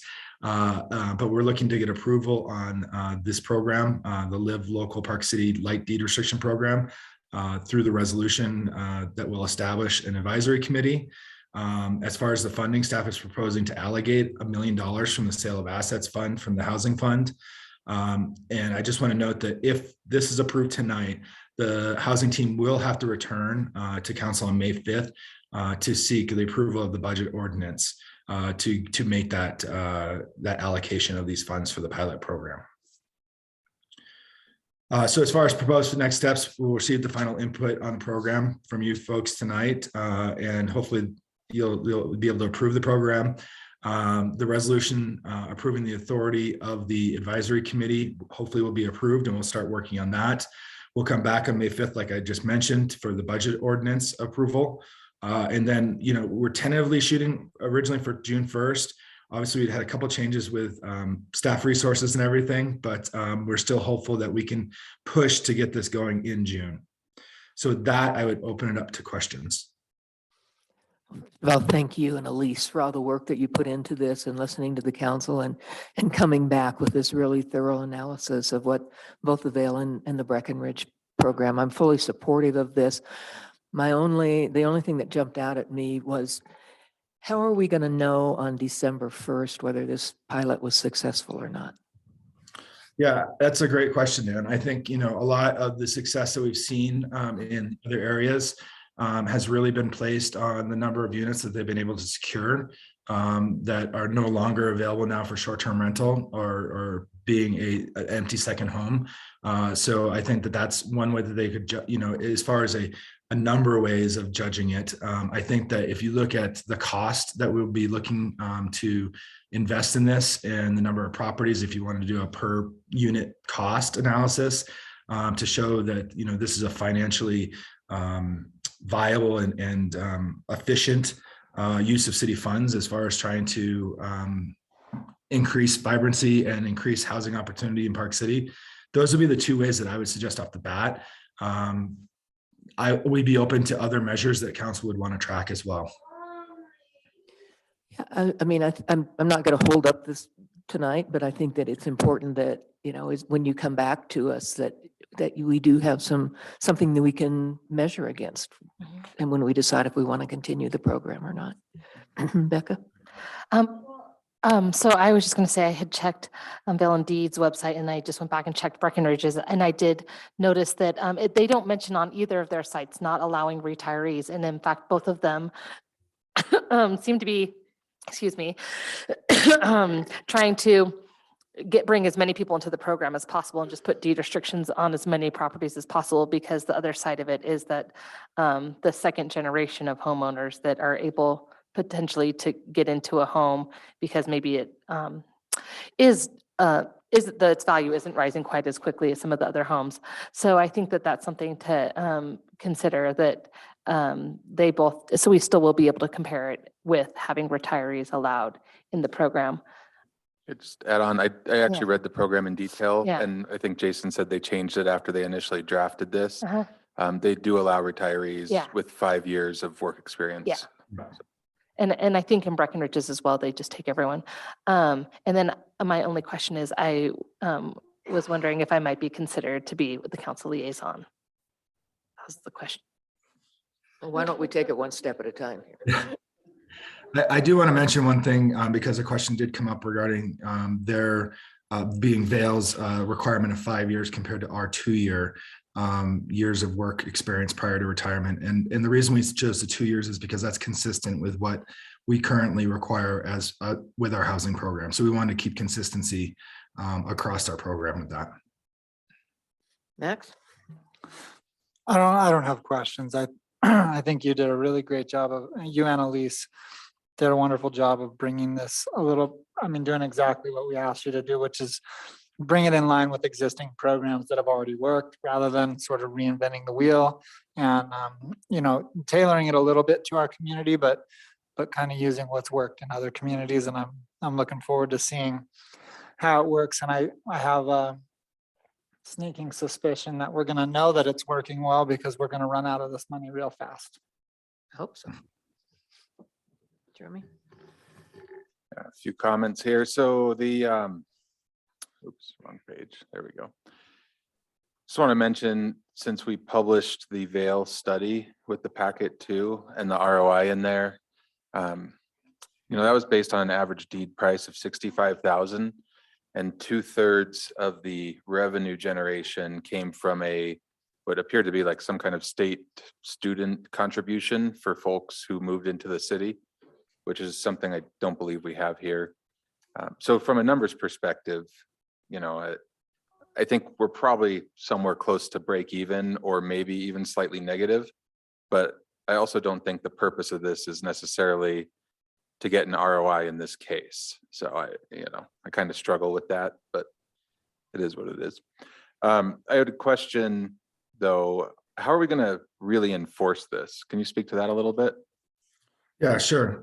This is a great question. It's something we've been working on as far as with our regular deed restrictions, because these are tailored and the template that we're using for these really mirrors for the most part our current deed restrictions. We do have spelled out in there what constitutes an event of default and how someone would have to, in the process for identifying it, investigating it, and then the opportunity to cure the default. So to be absolutely honest, you know, what we do every year is we do compliance checks we have a compliance affidavit they have to send out and they have to sign that is binding, and then a lot of our compliance is really driven off of complaints. Neighbors seem to be our best friends as far as letting us know when someone's not playing by the rules.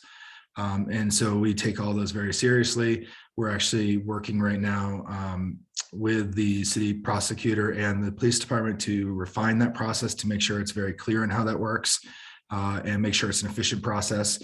But it is something we take very seriously. It is listed as a criminal offense in our city ordinances. And so as affordable housing fraud or housing fraud. And so I hope that answers your question a little bit. It's going to mirror exactly what we're doing right now with our current programs. Yeah, thanks. It's good enough. And last question, let's see, where was it here? Oh, do we feel comfortable, you know, these programs were established in Colorado, and this might be a legal question, but is this like bulletproof enough for Utah property rights situations? Like, is this deed restriction going to hold up in this sense? It's a little different than our other programs. Have we done that analysis? So, I can try to answer, and I can let Margaret jump in if she wants to and correct me. But you know, so this obviously, you know, we've gone through and vetted our deed restrictions, you know, through outside counsel, not just within the city, but we've gone to and retained outside sources. We would obviously, you know, they could do a quick review of this one as well, but because we've already had them review the template on this, we feel pretty secure in this. It is a contract in a sense between the city and the homeowner to agree to put this on their home. And so we feel pretty good about the language that's been drafted. Yeah, I'd support doing a review anyway. I mean, I'm not saying I'd hold it up for it, but before we throw $1 million away, let's just make sure that the folks who play in that space feel comfortable that it's, you know, it can hold up. I mean, Jason is technically correct. What's really, the legal question is really about that contract, and that has been vetted. Your question may be more of a political one rather than a legal one, which is why I sort of responded the way I did. So we're happy to give it one more look over, but okay, you know, I think the important legal documents have been vetted. All right, understood. Thanks. You done? Yep, that's all my questions. Tana? Great, thanks, Jason. I just have four items. The first one is, how are we going to advertise this? And are we partnering with some of the long-term, I mean, I guess a suggestion is we partner with some of the long-term property management companies in town to find owners, because most of the people we're going after probably don't live here. Yeah, That one first. yeah, it's a great question. As far as marketing goes, you know, the one thing that has been really great over the last couple of months is we've established a great relationship with the Board of Realtors, and they're really focusing on helping out with housing, the housing issues. I think, you know, getting them on board and having them really understand what this program is all about. They're the ones that are going to be, especially for the new buyers that are coming into the market or possible investors. They're the ones that are talking to them, and they can tell them about this tool. I think you bring up a great point though of existing homeowners, and that's something that we're going to have to really push to get the word out on, along with the businesses, right? And you know, going to HPCA or someone like that and giving a presentation and letting them know about this tool.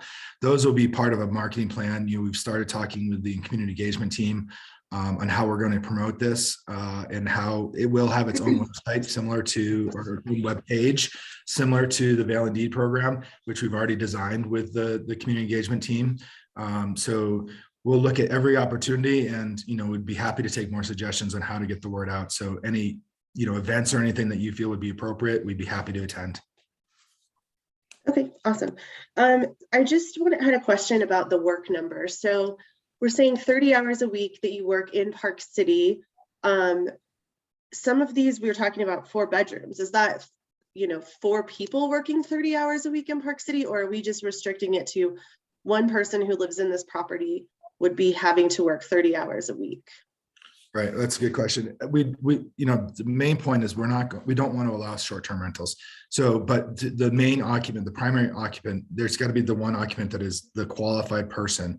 You know, we would love to see that all of them are. And when we do our compliance with rental properties, we do ask for each individual tenant of the property, meaning that each individual person. So we could continue to do that with this program as well, to make sure we're tracking to see who actually, if it is a 4-bedroom. I think it's a lofty goal that we're going to get some 4 bedrooms based on the price of a 4-bedroom unit. But if it does happen, it could, we don't know. Then we would want to ask for all the tenants and understand what their qualifications are. Okay, awesome. I'm looking at it and I can see that the application was written January 11th, 2022. So this application does not include anything about employment. So we would have to revise this, I'm guessing, right? That's correct, yes. Okay. Awesome. And then because you asked in your presentation, I am definitely you know, in favor of incorporating this more with local businesses and finding a way for this to work for them. You know, there was a few on there that I think we really could prioritize. So if you have questions on which ones we should, obviously bring that back, but I'm all in favor of those. Yeah, well, we'll definitely do a push with the local businesses this time. But again, you know, this is a pilot program, and a lot of those things that we listed out there are things that we want to consider after we get through the pilot program to see if they'd make sense to incorporate in. So, but we'd appreciate any suggestions you have. There's no other council comments or questions. We'll go ahead and open the public input portion of this. Is there anyone here that would like to speak on this? And if you're online and would like to speak, please go ahead and raise your hand now. I don't see anyone in chambers. Do we have any hands up? No hands raised, Mayor. Okay, we'll close the public hearing and I'll take either further council questions or a motion. Yeah, I'll make a motion. Oh, Tana, do you want to? Tana, do you have I one? was just going to say, sorry, Jason, do you need us to approve your advisory committee as well? Like that you wanted 5 members. So I just want to make sure that's part of it, right? We're approving that you'd have an advisory committee. You'll be approving the resolution that would establish the creation of the advisory committee. The advisory committee, we don't have the actual people that would be on the advisory committee yet. We'll be working on that over the next couple of weeks. Okay, but just there will be an advisory committee. So we don't have to say there will be one person from something and one from another. Okay, got it. Just making sure. Okay. All right, I'll make a comment and then a motion. How about that? So the comment is, because I forgot this, you said the range would be 10 to 20% and you were thinking 20. I'd urge you to start towards 10. You know, let's not give it away before we have to. But that being said, so I'll make a motion to approve, what is this, old business item 2 with the following modifications. That we clarify the language on rentals. So to mirror Vales, Jason and I actually talked about this a little bit. I think the intent's there, but just clarify that there can't be a gap in rental. They had theirs set at 30 days. I think the housing team can pick a duration if it's 30, 45, 60, whatever you're comfortable with. But that they would require previous city approval to do so. And if it is a rental property, just like Vale's program, they're going to have to provide a list of occupancy when they do their yearly review to the city. Item 2, that it is targeted within Park City limits because we're using Park City taxpayer money for this and not the school district. That item 3, Can I ask a question? Are you saying employment within Park City limits? Yes. Okay. Oh, okay, gotcha. Or properties within Park City limits. Park City properties, obviously, but I wasn't sure when you were talking No, about. I'm suggesting employment as well, that for the pilot program, we focus on within city limits. That item 3, that we change the provision in there about following Vision 2020 to make it a little more flexible and just say something that's appropriate, like community priorities or city priorities or whatnot. So we don't have to revisit that if we update the name of the document or something. And item 4, that we lower the city manager authority to 75,000 during the pilot period to bound our risk a bit. So it supports the model that showed this was a good idea that our staff provided last time we talked about this. And that's about the magic number. Just to clarify again, so you're saying that if the amount of the deed restriction is above $75,000, the city manager, it would come to council. Yes, that's what Okay, I'm and suggesting. I can't remember what the number was in the packet. 200,000. 200? I think that, Which I is think, 5 properties. yeah, I feel comfortable with, if we're setting the start at $1 million, I feel comfortable with letting the city manager go up to 200,000. Let's see if there's a second to Jeremy's motion and then we'll have the discussion, Becca. Oh, sorry, I forget that's how we do it. Do we have a second to Jeremy's motion? I thought it was good. Okay, motion fails. Do we have another motion? I'm fine. Give me your list. Yeah. There you Can't go. read his writing. So I mean, I was fine with everything Jeremy said, but I do think that we can stick to the 200,000. So maybe if he reads all 3 of those Do again. you amend your Sure. motion to the- I would amend the motion to Then you'll get a second. drop the 4th bullet point about the city manager authority. Then you'll get my second. And my third. We have a motion from Councilmember Rubel, a second from Councilmember Doelney. All in favor? Aye. Aye. Opposed? Motion carries. Well done, Jason. Thank you. All right, moving right along here, zipping along. Old business item number 3. Thank you, Kate and Jenny, for hanging in here with us tonight. It's been a long night for you, I know.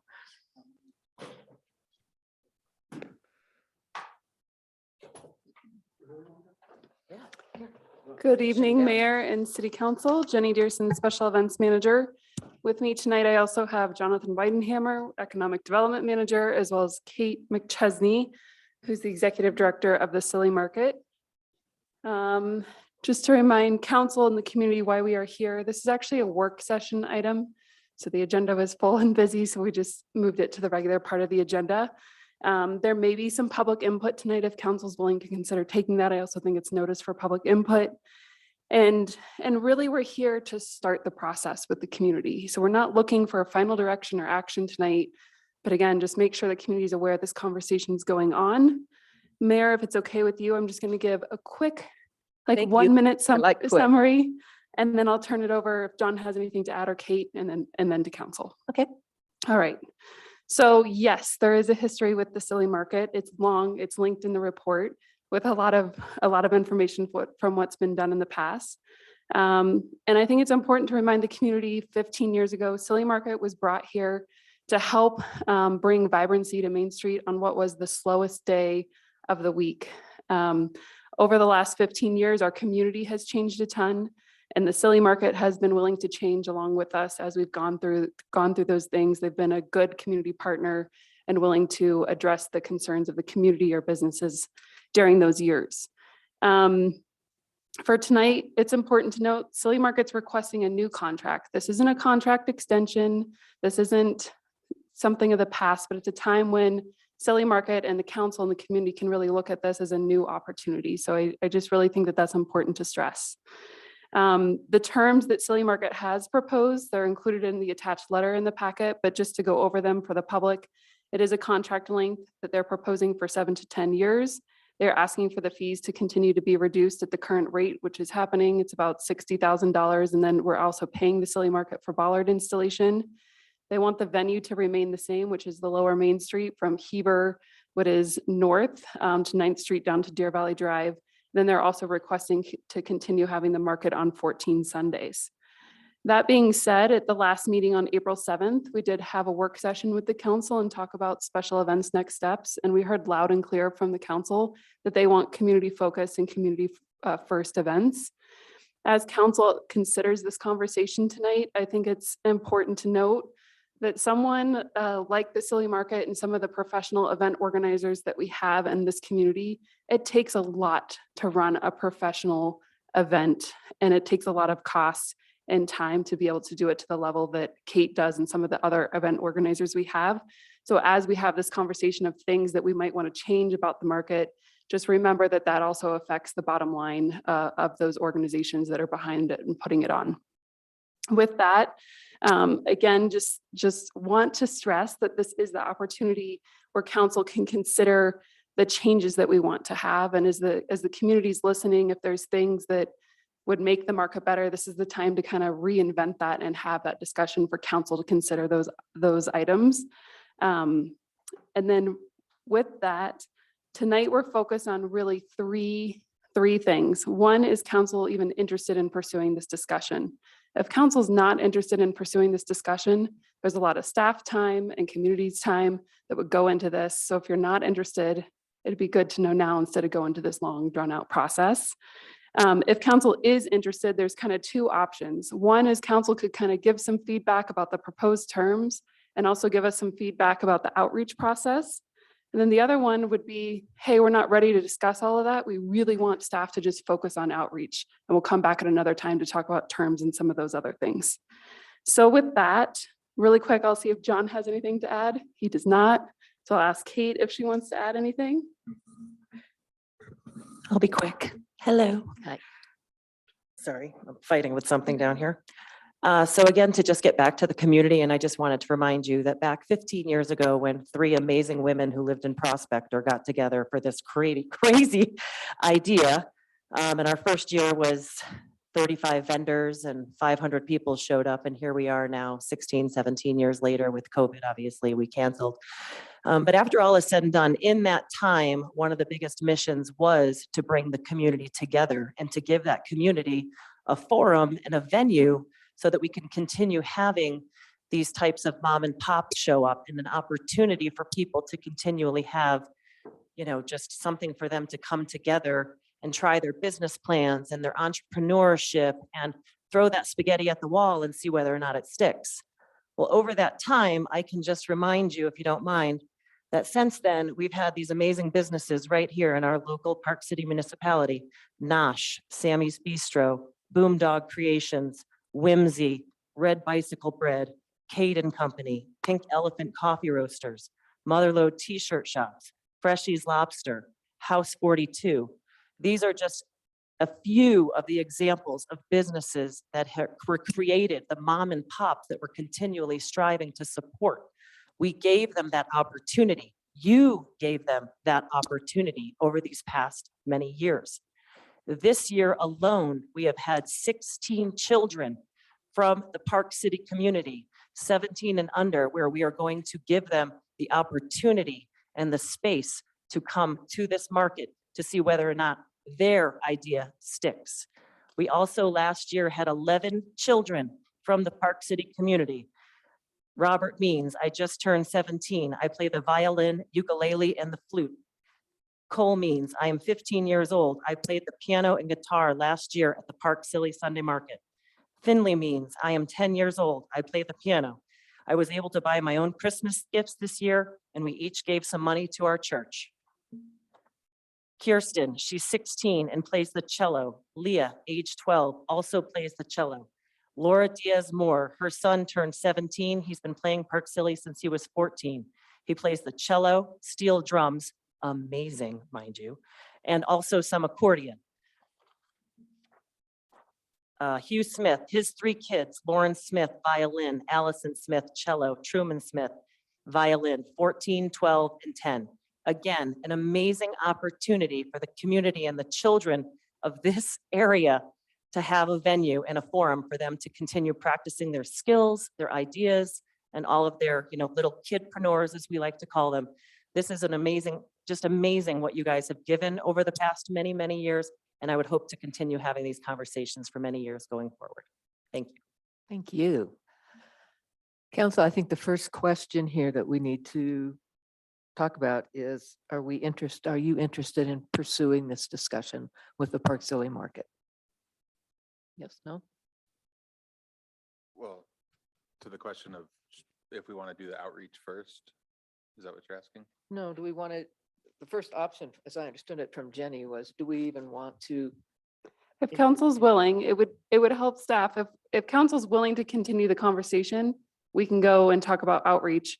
But it would be good to now know if council's not interested in pursuing this conversation, staff really shouldn't go out with everybody and do all that outreach. So we can get into the details of outreach, but if you're not interested, we should know that you're not interested. Before staff invests. Understood. I am interested in pursuing the conversation. Okay, Tana? Do you want me to pick one, 2, or 3? Or Oh, I are am you interested in, okay, I'm interested in having the conversation. Okay. Okay, Yes. I am interested in continuing the conversation. Max, Absolutely. there you go. All right, now that we're continuing the conversation. Let's continue the conversation. But you did say, I just want to be clear, tonight you were saying this is the time to have all of these discussions about what we want. You meant in general, this starts the process of that time, not tonight is the time to have that conversation, right? Tonight is the time to decide how we want to have that conversation. Option 1, option 2, and option 3. Yes. And if we're getting into that discussion, I am. Would you like to start? I would happily start. It makes no sense to me that we would limp through this process and have part of the discussion come back, part of the discussion come back. Maybe I'm missing something, but it seems to me if we're going to have the discussion, let's have the whole discussion. So I'm with option 1, where we actually start teasing all of those bits and pieces out amongst the community. Before you go to the community and say, do you want it? Then you come back here and say, well, we want this term or that term, and then go back to the community and ask them if that term works. That doesn't really make sense from an efficiency standpoint. I'd rather have the whole conversation. Let's just get to it so we have answers. Start the negotiation after that. Okay. See, I kind of feel the other way because I would rather go out to the community, have the surveys, get the feedback, pull some consensus, and then we can figure out where we're going. That's what Max just said. No, well, I thought he said he wanted to do number 1. That's option 2. Oh, I'm doing option 2. Yeah. So do all the stakeholder engagement first. Sorry, I was confused as to what you said. No, I was saying number 1. Yeah. Yeah. So he was saying number 1, he wanted us to set the limits. Right? Not before, I just think. It seems to me that this is all in process. Yeah. 1 is kind of doing it all at the same time, right? No, 2 is just having stakeholder discussions and then bringing it back. So option 1 is to commence the engagement process. And it's also that the council could discuss initial terms. So even tonight, if council's like 7 to 10 years is way too long, we think something below 5 years is appropriate. We would want that high level feedback tonight, not deep dive on those discussions, but high level. If council's not ready to get there, then they should choose option 2, which is just go out and do the outreach, bring it back. We'll have that conversation later. So I stick with my thing. I think we should go out and do the outreach. I am going to say, I think 7 to 10 years is a long contract, and I don't think we usually do that. I think we usually keep it to what, like an average of 4. How much, what's our average contract length? 3 to 5. 3 to 5. So I feel more comfortable with that, just because knowing that that doesn't tie the hands of future councils or whatever. But I want to hear the feedback from our community. And I think it's also really important to acknowledge the fact that, you know, as you mentioned earlier, the chamber's going through their discussion about sustainable tourism and what does that look like in our community. And having an opportunity to kind of talk about events in that scope as well, and understanding kind of where that whole sustainable tourism bus is going as we talk about bringing on events for, you know, for future years. Just one more thing. So I think that it's pretty easy for me to give you the direction that I think let's stick within our 3 to 5 year zone. That makes more sense to me. I'm not really comfortable signing anybody 10 years from now up for anything. That's past a potential Olympic Games. That's past too much stuff. So I think 3 to 5 years makes more sense. In your bullet points under number 1, you know, stakeholder engagement and outreach process, that's part of number 2. So that makes sense. Term, we just kind of hit that. So we've got A and B already out of number 1. And then on C, I think some sort of a timeline, some basic idea of when to come back. I think those are pretty low level things. Like we can probably get through that pretty quick here. And 1 and 2 are basically the same thing because you've already got feedback from A and B there. So I don't know when you want to come back. I actually don't have a clear answer on that because I would say it's after stakeholder engagement and outreach and after you feel like you have sufficient amount of feedback to come back.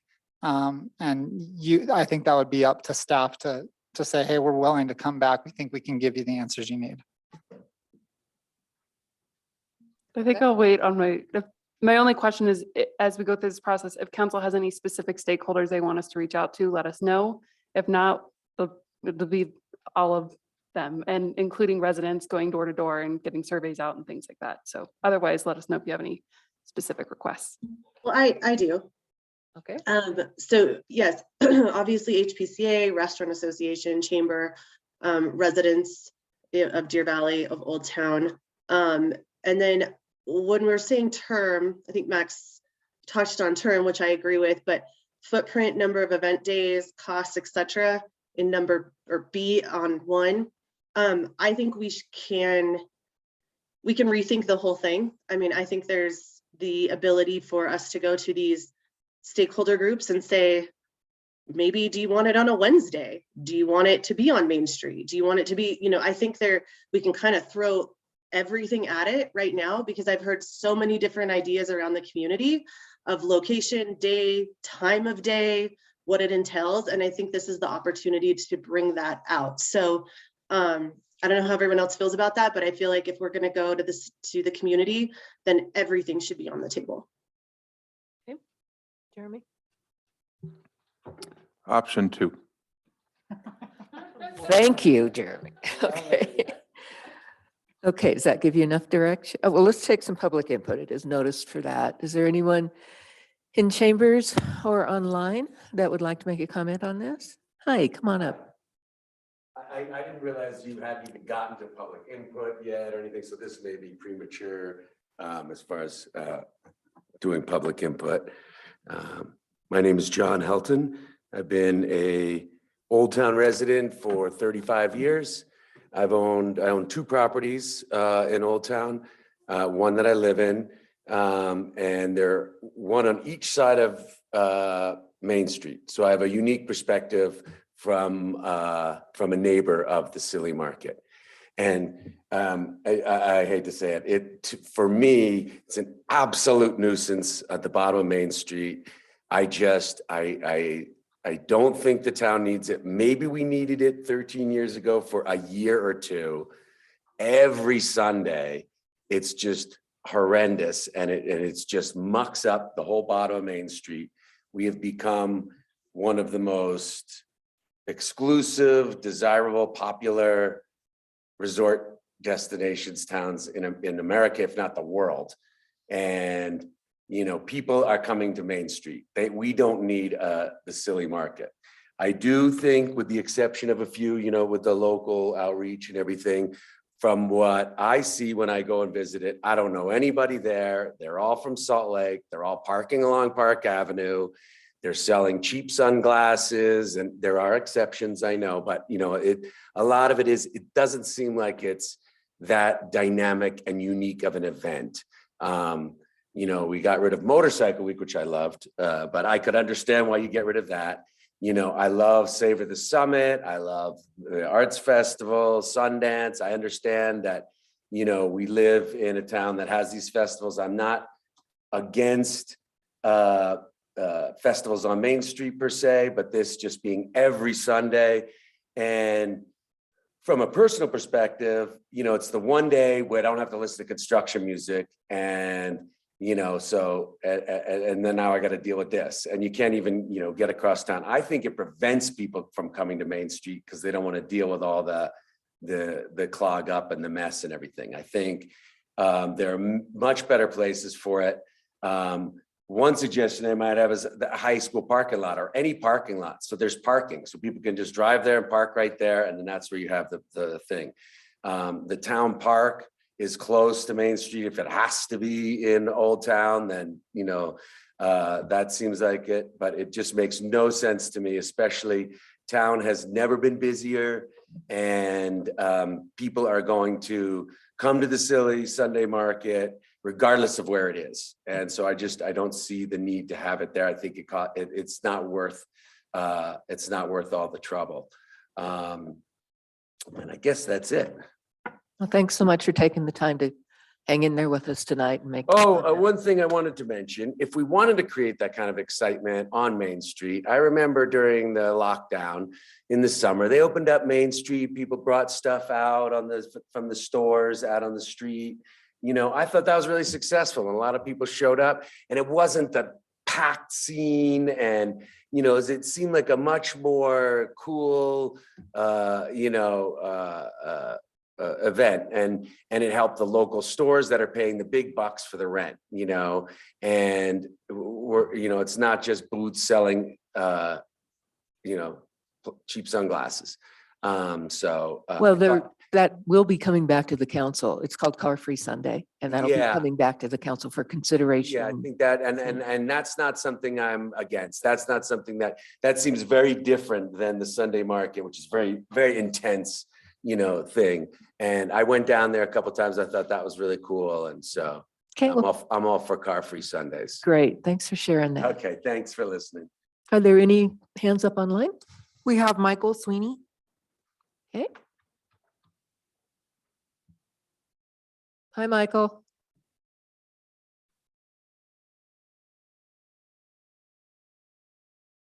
Is he there? Okay, can you hear me? We can.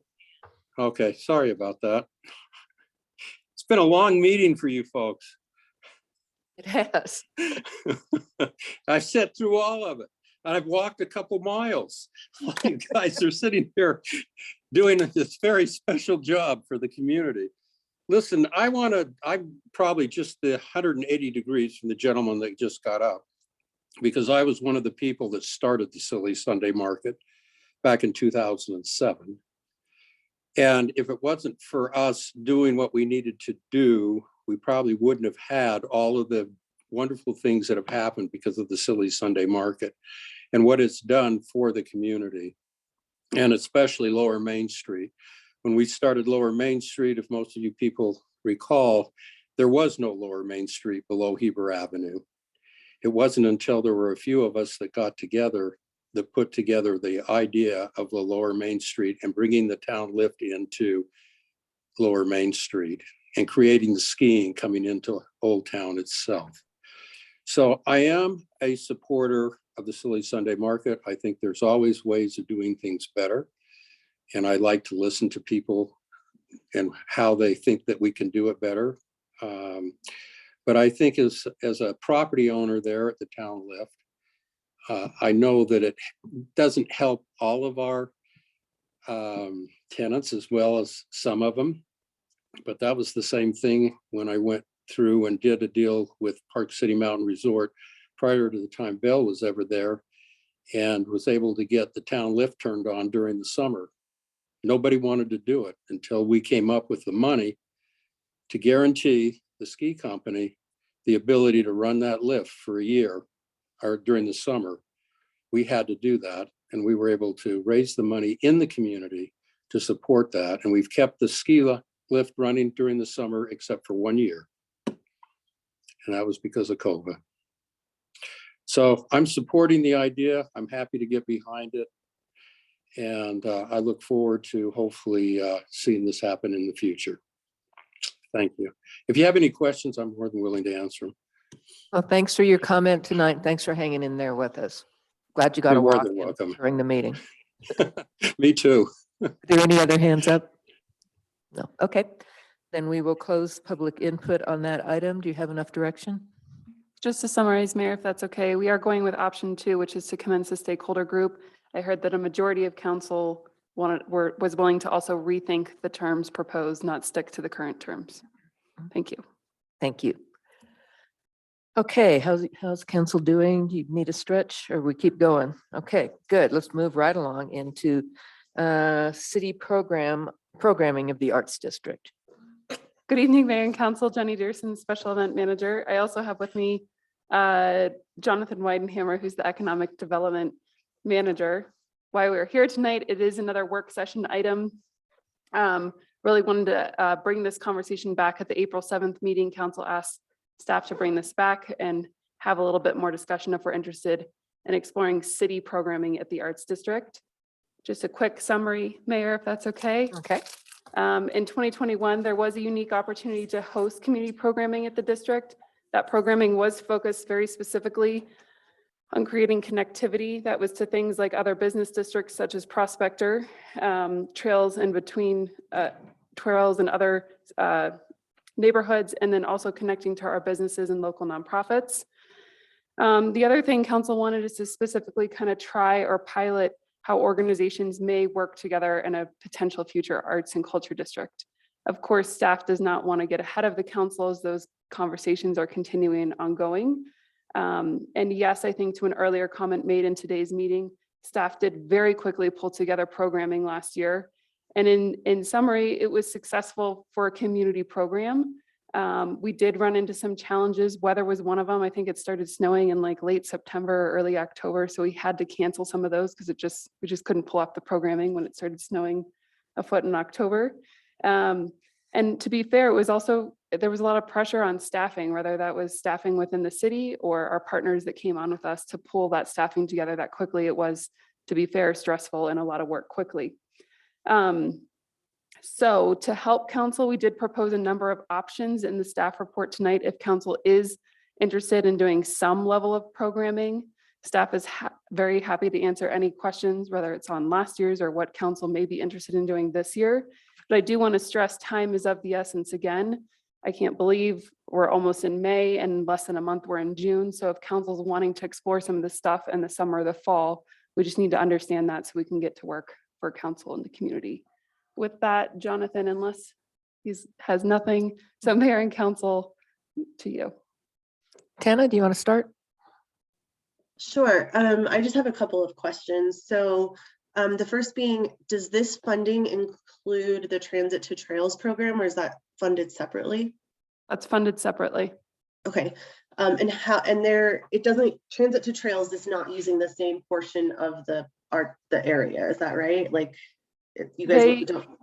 Not on the days that we programmed last year. We programmed Tuesdays. Transit to Trails was using the parking, I believe, on Fridays and Saturdays and Sundays. Okay. And then we do, if I remember correctly, sorry, I've had a lot of Dayquil, so maybe not. We have nonprofits that are interested in using this space. Is this including those nonprofits that would want to do something in this space, or would that be completely separate of this? So there's two options for nonprofits. If the council wanted to move forward in city programming, then they could participate in the city programming if they chose to. If the council decides not to do city programming, they could apply for a special event permit if they wanted to do something in that area outside of city programming. And we do have to be fair, we do have interest in both things if the council's supportive of continuing. Anything else, Tana? Those are my questions, so we can move on to someone else and then I can make comments. Jeremy? Well, I said it a few times. I mean, I wasn't a big fan of how much it cost to do this last year. I don't think we got the value out of the amount of money that was spent. So looking at this, we had 642 attendees last year in one of the older reports. If we assume some of that was weather, we say we have 1,000 attendees. Yeah, it's still not that many. So I don't really love the idea at all, but I'd be willing to entertain, I think it was the minor level where it was about 60,000, where the city sponsored something once a month. And then the other weeks a month, I'd say let other folks do something there. And if nobody wants to, then so be it. Max? I'm with the moderate level of programming. I don't think that 1 day per month is actually going to bear fruit from a city perspective. And we consciously made the decision knowing that the price per user, so to speak, was going to not necessarily be the driver of our decisions on this particular thing, because we intentionally didn't advertise it to Salt Lake and to the basin and stuff. It was intentional to try and keep it small, community focused. I think that we have a sample size that I actually think it's an exceptional amount of people that came out, because I was there a number of those days and they were cold and rainy and sometimes snowy, and there were still people out. And it was actually really cool for those of us who did it. And I know it, driving by it didn't look like it was all that activated because it's a lot of space, but I think with good weather and with the opportunity to try some new things and allow the creative folks that get in there to really work a little bit, we'll end up with something that resembles more something that I think you would actually enjoy, Jeremy, and your family would. But if we don't give it a chance, then I would say, don't do any, I'd rather do nothing than not give it, than do something, just limp in, right? You can't, I just don't feel like 1 day a month is going to cut it. That's 4 days over the course of the summer. You're hedging your bet on one bad weather day, you cut 25% of your deal out. Like, I feel like you got to do this weekly and keep it activated, get it into the regular rhythm of people's days. And we did that in the period of time that you were there. We knew on Tuesdays that we could hit that spot even for a half hour, play a little bago, maybe see some friends we haven't seen for a little while, and not get caught up in the melee. And it's a big enough space to be pretty comfortable for us with the kids that you saw tonight running around. So I'm with the moderate level, and I would even be amenable to going up to medium level, but I don't know what those multiple day celebrations look like. So it's a little bit like fuzzy. I would love to see the moderate level thing kind of work, and maybe the nonprofit groups come in and do those multiple day things. And the Transit to Trails piece is really huge. That's working now in Salt Lake. They're starting new programs. Our program is obviously successful. And I think it's only going to grow. So, Beth? Yeah, I agree. I think that it was pretty intentional that it started small, because one of the things that we're trying not to do is have things grow up so big and blow up and become a nuisance right away. So I felt very comfortable with the number of people. And by the last, by the Halloween days, there were actually quite a few people there. And I loved the art, the active art, and the people doing the murals and the painting on the ground. I think it's kind of that cool, funky space that a lot of people who've been around town for a long time kind of crave.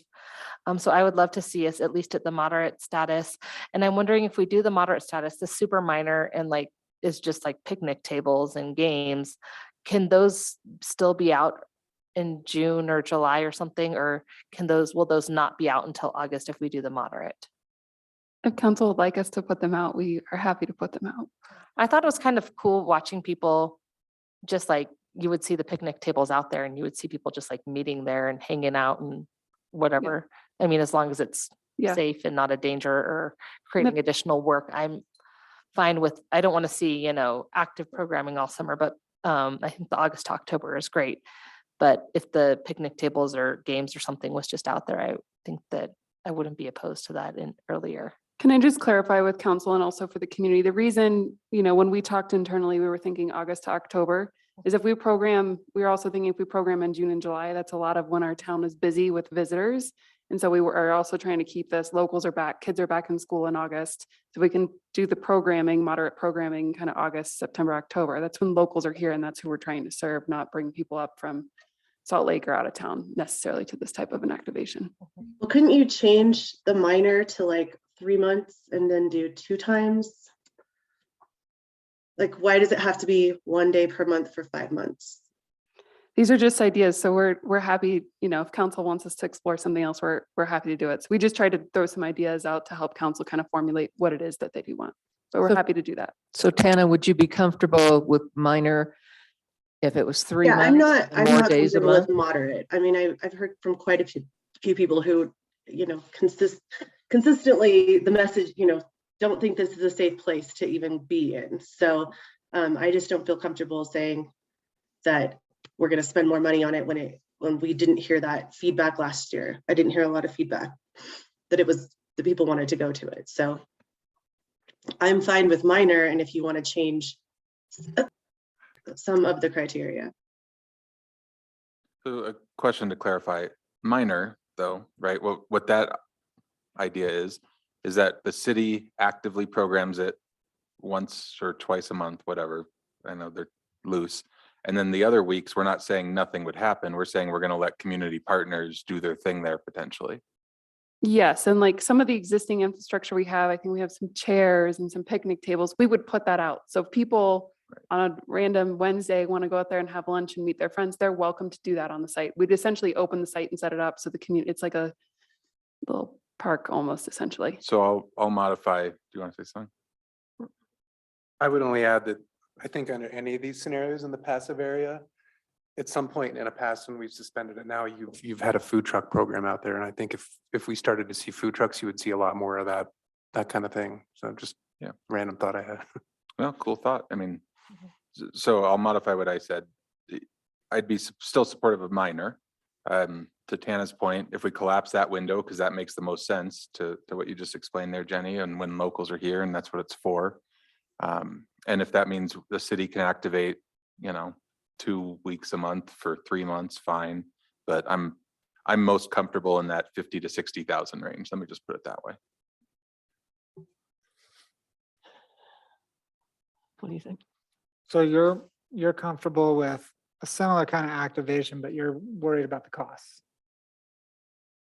Like 150 is too much, 60,000 is okay. As much as we can get for 60 grand is what you're saying. Pretty much. So it's not about the use, it's about the money, right? Well, and I don't think the city staff should be focusing so much time on it to do something there every week. And since we do have community partners who want to be involved, I'd say let's let them run with it, which to me is even cooler because they're going to bring in potentially different groups of folks who wouldn't necessarily come if it's all programmed by the city. I mean, just in reality. Well, I'm comfortable spending more money than that, and I like to see more activation, but I'll take what I can get. So you're okay with So can I, You and I are at moderate. yeah, So there's 2 at moderate. there's 2 at minor and 2 at moderate. Oh, look at that, man. I get to break the tie here. Yeah, we're not really voting. Can I Mike. just add one thing? And I hear the money is an issue, but part of the city programming is to get nonprofits to come and pay them to be there. We do pay them a small stipend because they have to pay their staff and they have to make a living wage to be out there. And the benefit that those things do provide to the community are truly community benefit. So I just think it's important to say that it's not, that's what we're spending our money on is the programming to bring them there. Yeah, I'll stick with 20,000 a month. Plenty. Thanks. 20. Well, because I said if we made it 3 months, so 60-ish. Yeah. Tana, do you have anything else?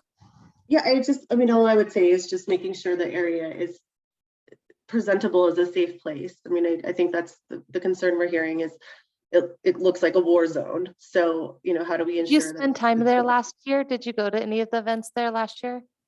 No. So I think Max and I both took our kids several times and yeah, Jeremy was there. I don't think it ever felt unsafe. I felt like the art was really cool. It was essentially like a big lot. Right. So I'm just saying, like, I never heard anyone say they felt unsafe. I'm just saying that's the perception that a lot of people have said. So how do we ensure people understand that it is a safe place to be if it is a safe place to be? Okay. I did go out there some last summer and mostly in the rain. So it wasn't necessarily a 3-hour visit when I was out there. I think that there was some great community programming, and especially with the music and the other art forms that were out there. I have heard a lot of negative feedback about the cost from last year. I'm looking at Minor and seeing how we could get a compromise in there. So if we could program, once a week to a lesser extent, in a shorter period of time. I would say, No. no, I would say, I think we've heard council tonight. And why don't we take a little bit of time? We come back to council with another option that's hopefully a little, not so high level, but more based on the feedback you've given us. We'll come back relatively quickly and hopefully that'll help us get there. We'll try and stick in the 60,000. We'll take into consideration about number of days and look at what we can do, focus on the late summer, fall timeframe, if that's okay with the mayor and council. Yeah, I think it would be helpful to see what could be done for that smaller amount. You don't think Kate, we you're can get there creative. tonight? Huh? Sorry, I'm just Sarah Pierce, Deputy City Manager. I know what it takes for this planning and everything to happen, and we need to get the budget done. We're going to be coming to you with a tentative budget on May 12th, and so we're kind of under the wire. I feel like you guys are almost there. I feel like we could give Jenny some good direction. Well, my question is, I think even Jeremy said he wanted to see for Minor, push it back from August to October. Was that what you were thinking? So that I think if we're at moderate and that starts in August, that at least gives them a little extra time if we're all, between whether we spend $60,000 or $150,000 in August. Is that okay? That work, Jenny? Yes, it does. And then just to add, I think we're going to be bringing back some other contract discussions. We're trying to consolidate other items coming up all into one staff report. So maybe we can sneak this one in there as a follow-up too, just, bring it back relatively quickly and still get some clarity that we might need for the budget. Great. That'd be great. Thank you. Thank Okay, you, Mayor. zipping right along here. New business item number 2, consideration to adopt ordinance number 2022-09, an ordinance approving the Kings Crown re-subdivision third amendment lot combination plat located at 1281 Rothwell Road.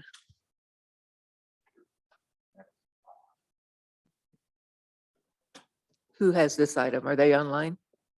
Okay.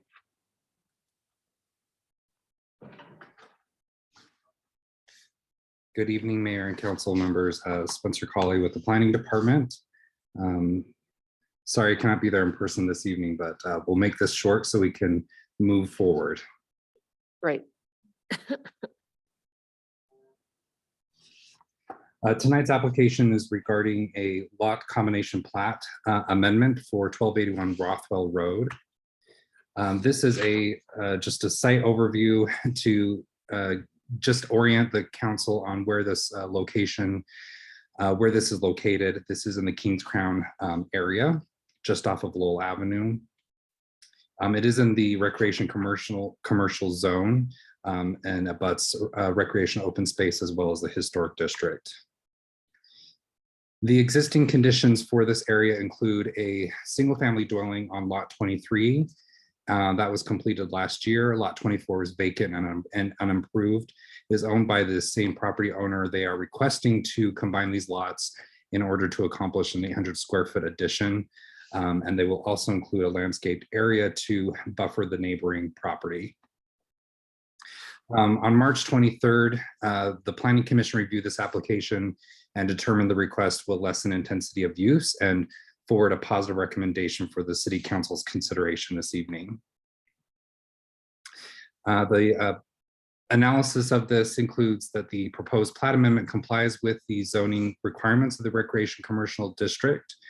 Staff also finds good cause for the plat amendment in that it does not alter the zoning district character.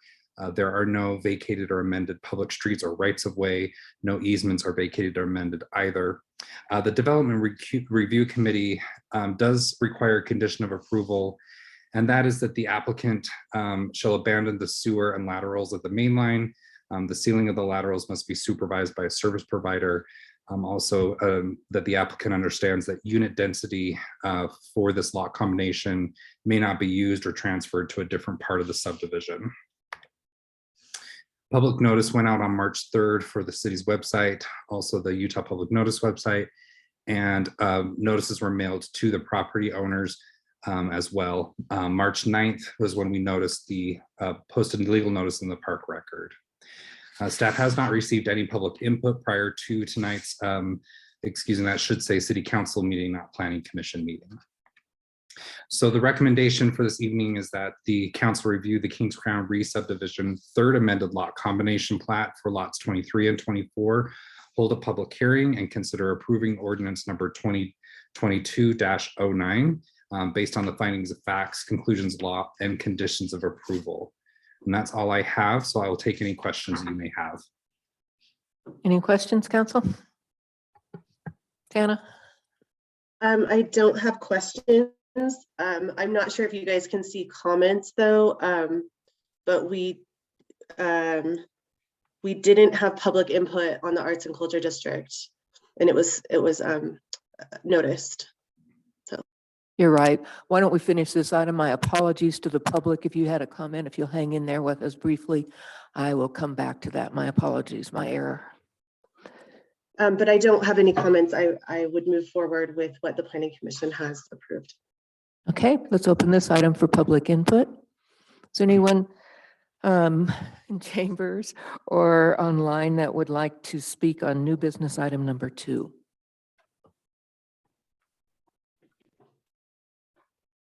No hands? Okay, we will close public input. Council comments or a motion? Approve new business item number 2. Second.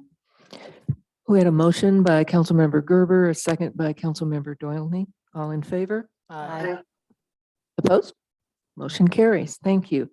And again, my apologies for skipping public input on city programming at the Arts District. Is there anyone that would like to speak on that?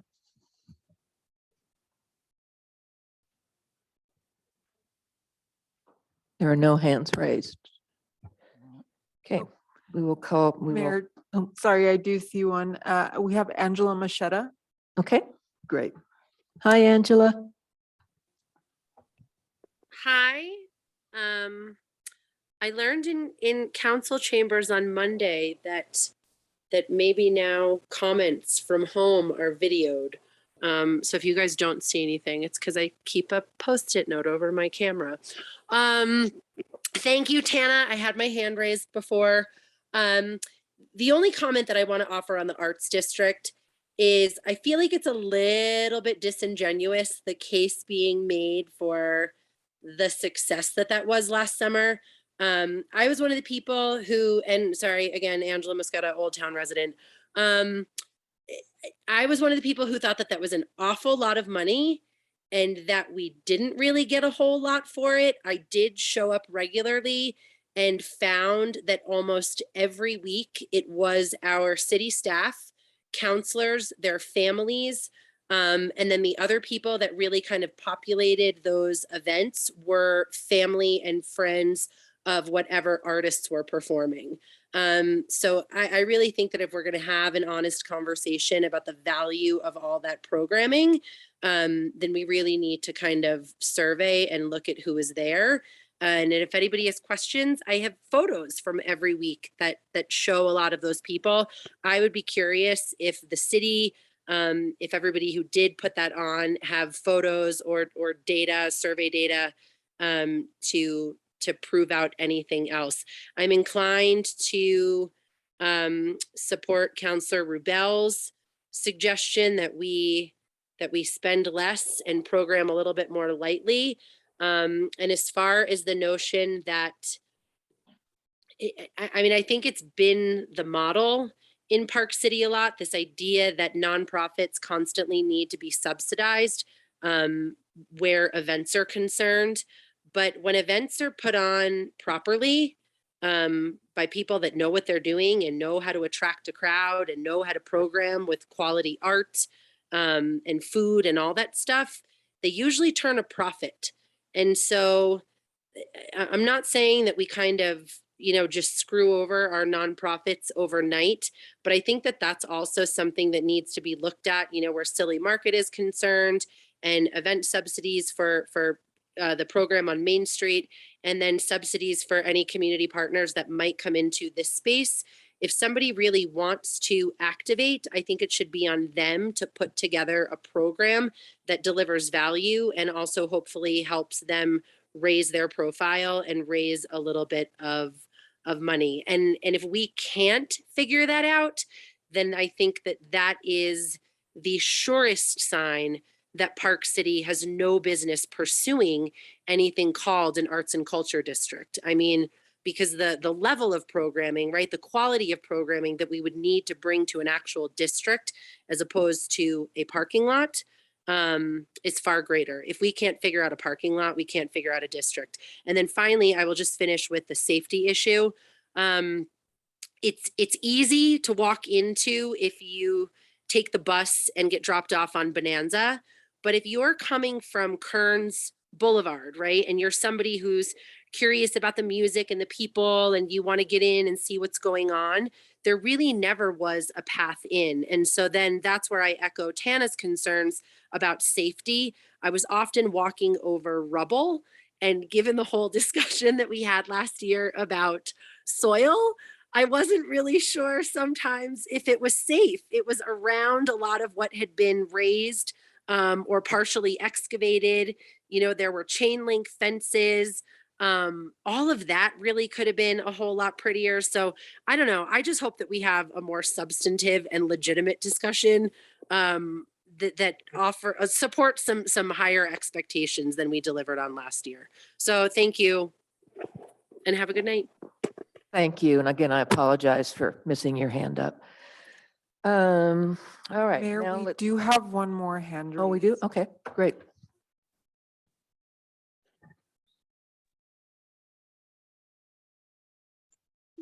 Good evening. This is Deb Renfro.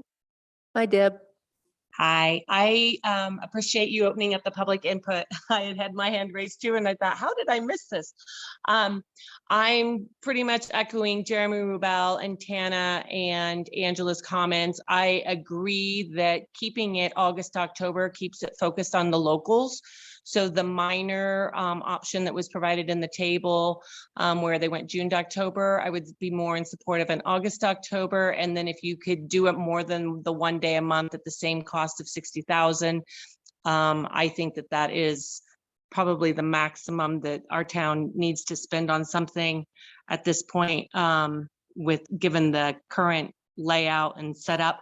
The other thing is I actually went and clicked through in the background, the minutes and the reports from the various months last year in preparation, and then even the November 4th recap, and then this, to kind of give you this is how it went and all the cost and the attendance and that sort of thing. And I think that the dollar amount per person definitely showed that it was a lot. And I understand that Max and Becca have a different perspective on it, but I do think when you break it down per person. But what I also noticed is they listed out different participants and people who helped contribute or whatever to the programming. And I didn't see Sundance in that list anywhere. And it's possible that I missed it, but I didn't see it. And then I only saw a couple of mentions where Kimball Arts was involved. And so I think, if Kimball and Sundance are supposed to be these big nonprofits that want to anchor in arts and culture, that they need to step up and be part of this programming. And so I agree that, let's have the city do maybe a minimal amount of programming, and let's see who will step up and actually take advantage of this space and deliver additional programming for our community. And that's it. Thank you very much. Thanks for hanging in there, Deb. Yep. Are there any more hands raised? No more hands, Mayor. All right, then let's move on to new business item number 3, consideration to approve ordinance 2022-10, an ordinance approving 1304 Park Avenue plat amendment located at 1304 Park Avenue.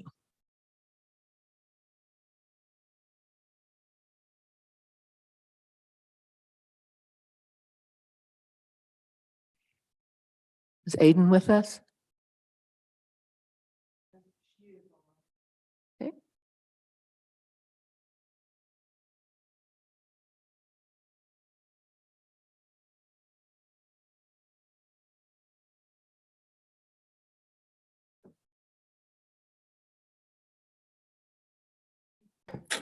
Good evening, Mayor and Council. My apologies. I was waiting to be promoted. One moment. Can see you. Awesome. Oh, we could have. Okay, there we go. Perfect. Yes, so tonight I am presenting a proposal for the 1304 Park Avenue plat amendment. So the applicant for this property is proposing to remove an existing internal block line to create a single lot of record in the historic residential medium density zoning district. Here is an image. It's not as clear. The clear version is in the staff report as an exhibit, but you can see that this would create Lot A of the 1304 Park Avenue plat amendment, removing this block line that runs through the center of an existing historic structure. This existing historic family home was constructed in circa 1885 and is a landmark historic site on Park City's historic sites inventory. Here's a photograph from the 1941 Summit County tax records of the site. On February 7th of 2022, the Planning Department received a complete plat amendment application, and on March 23rd, 2022, the Planning Commission reviewed the 1304 Park Avenue plat amendment and unanimously forwarded a positive recommendation to City Council.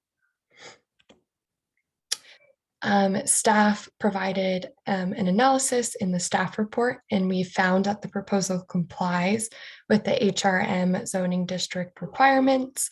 Here's a chart outlining some of these items, such as minimum lot size, minimum lot width.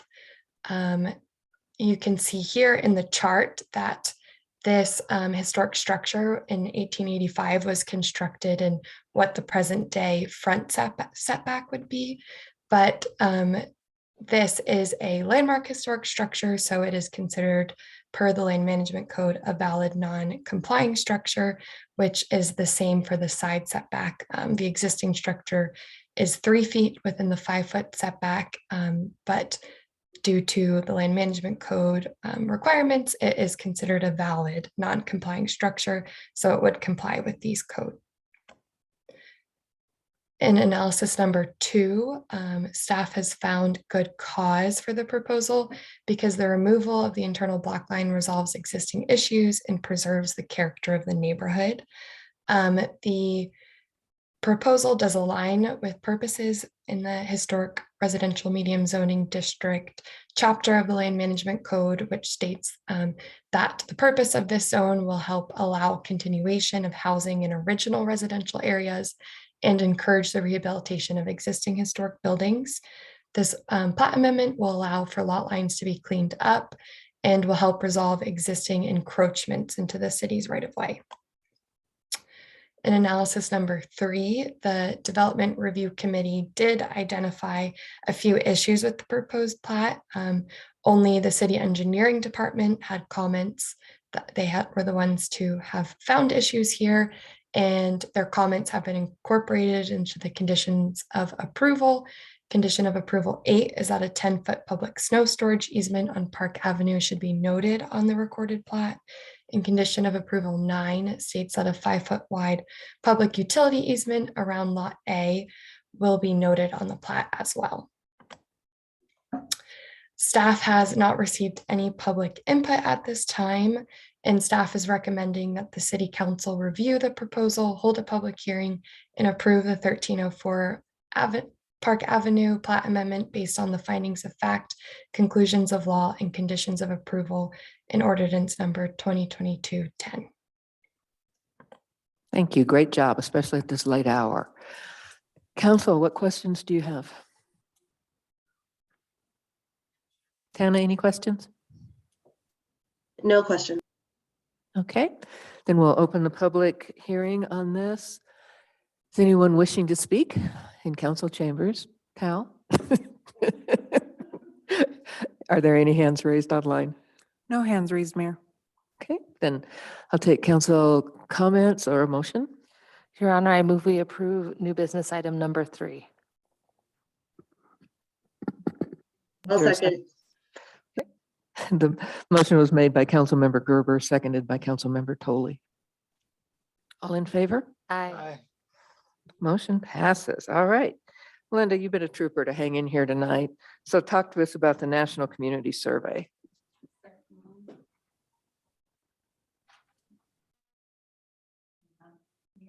Oh, there we go.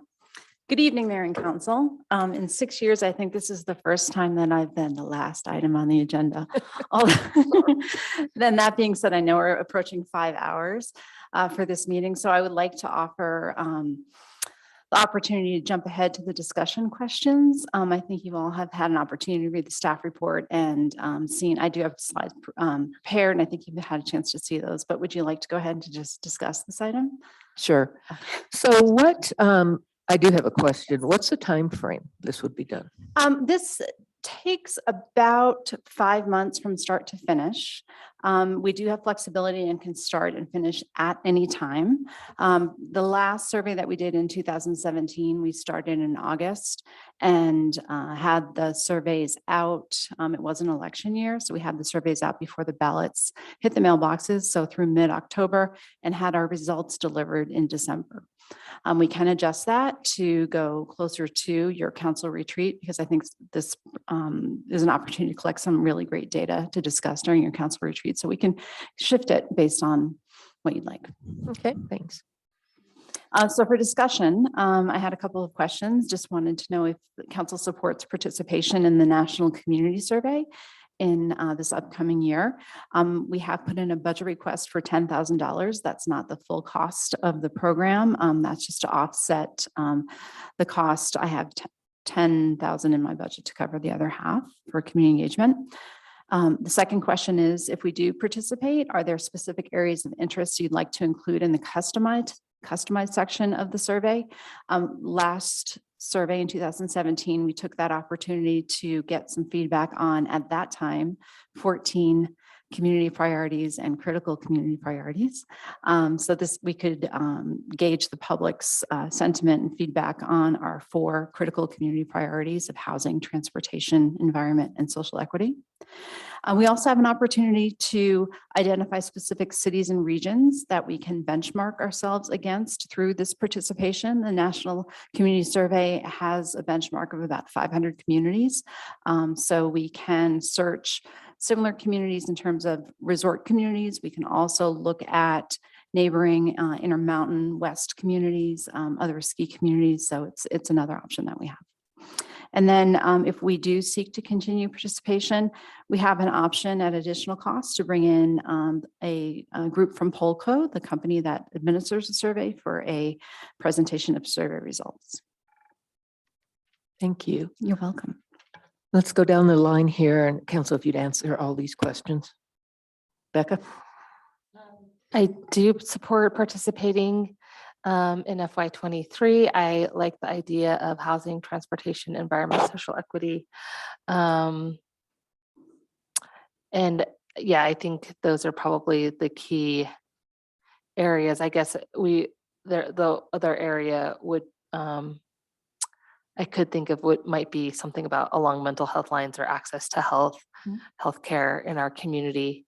And then I think that benchmarking us against resort communities makes the most sense, both in Colorado and maybe Moab and St. George areas, as opposed to necessarily areas closer into Park City. And then do you feel like it's useful to have a representative to come and present it, or is it someone essentially reading the numbers that you could read themselves in a presentation? Sure. In 2017, Jed and I did the presentation, and this is something that we work on in collaboration with strategic planning. So I do think it's something that we can present. It might just be a little bit deeper, a broader presentation. And Polco, which was formerly went under the National Citizen Survey banner, had come in previously. We'd have done the survey since 2011. So I know they had come in at least in 2015 to do the final report, but yes, I think we could cover that. Okay, then I don't think we need anyone else to read our numbers for us. Can I add one thing, as you mentioned, in terms of measuring mental health and access to healthcare? Keep in mind, we do have the Utah State University Wellness Survey that's coming, and that is a statistically relevant survey. We are actually up to close to 500 responses. I think it's the most that they've had in most of the communities that USU has been participating in. So we will have some feedback from that coming shortly. I think it'll be early winter. We'll bring that to If you council. feel like it's redundant, I trust your judgment. That's great. Always more. Thanks. Max? How often I guess one question I would have is, how often do communities do these surveys? And I mean, the world's changed since 2017, so I feel like it's not a bad time to do it, but I am curious on how often do surveys like this, is this something that happens every 5 years? Is that kind of the idea?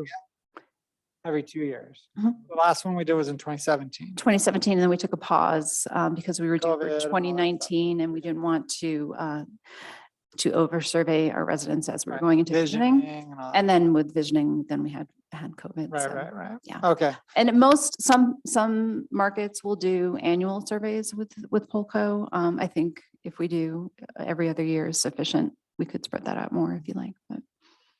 No, I think we're due, obviously. And I think actually as is fine. I don't really think we need to add too much more. I think we're going through this sort of deep dive already, and general plan updates and things like that. I feel like housing, transportation, environment, and social equity have clearly risen to the top again, and we're kind of using those as our benchmarks. So I think this is just another tool in the tool chest to either validate or not that we're on the right path. So I think as is just fine.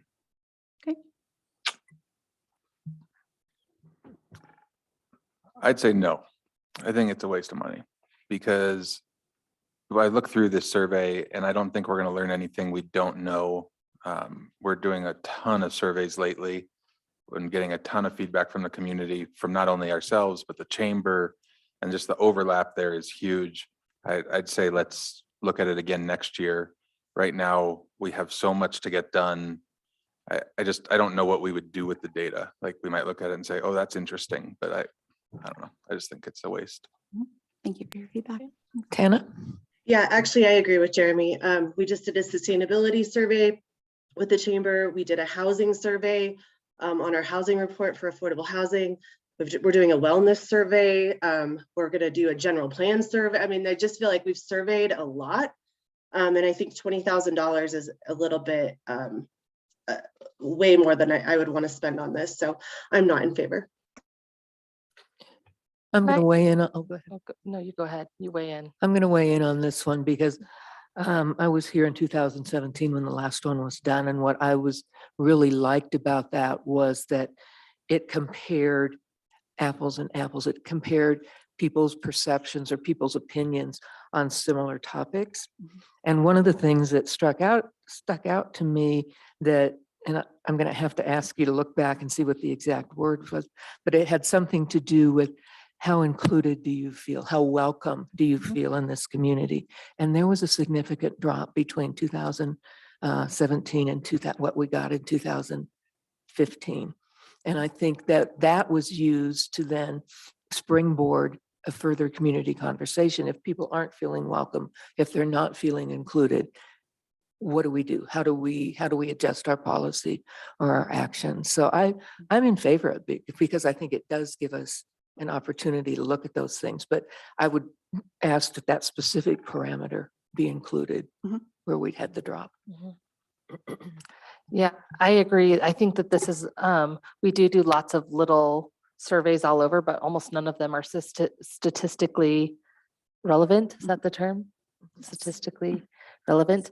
But this one, there is a science and and a method to the madness, I believe, and it is used as a really good broad snapshot of the community as a whole that you can use to compare over time and see both progress and also you can start to pull out patterns. And I think some of our surveys that we do in the city are very topic oriented and don't give you that broad snapshot. So I do think that this is important and it gives us a good look at our community overall. And also the ability to benchmark against other communities is really important. Any other comments? No, I still think it's a waste. You won't after you see the results. Maybe not. Does that give you enough direction? It does. Thank It's you not very noticed much. for public input. Don't want to miss that again. If there's no other further discussion on this, we are adjourned. Good evening.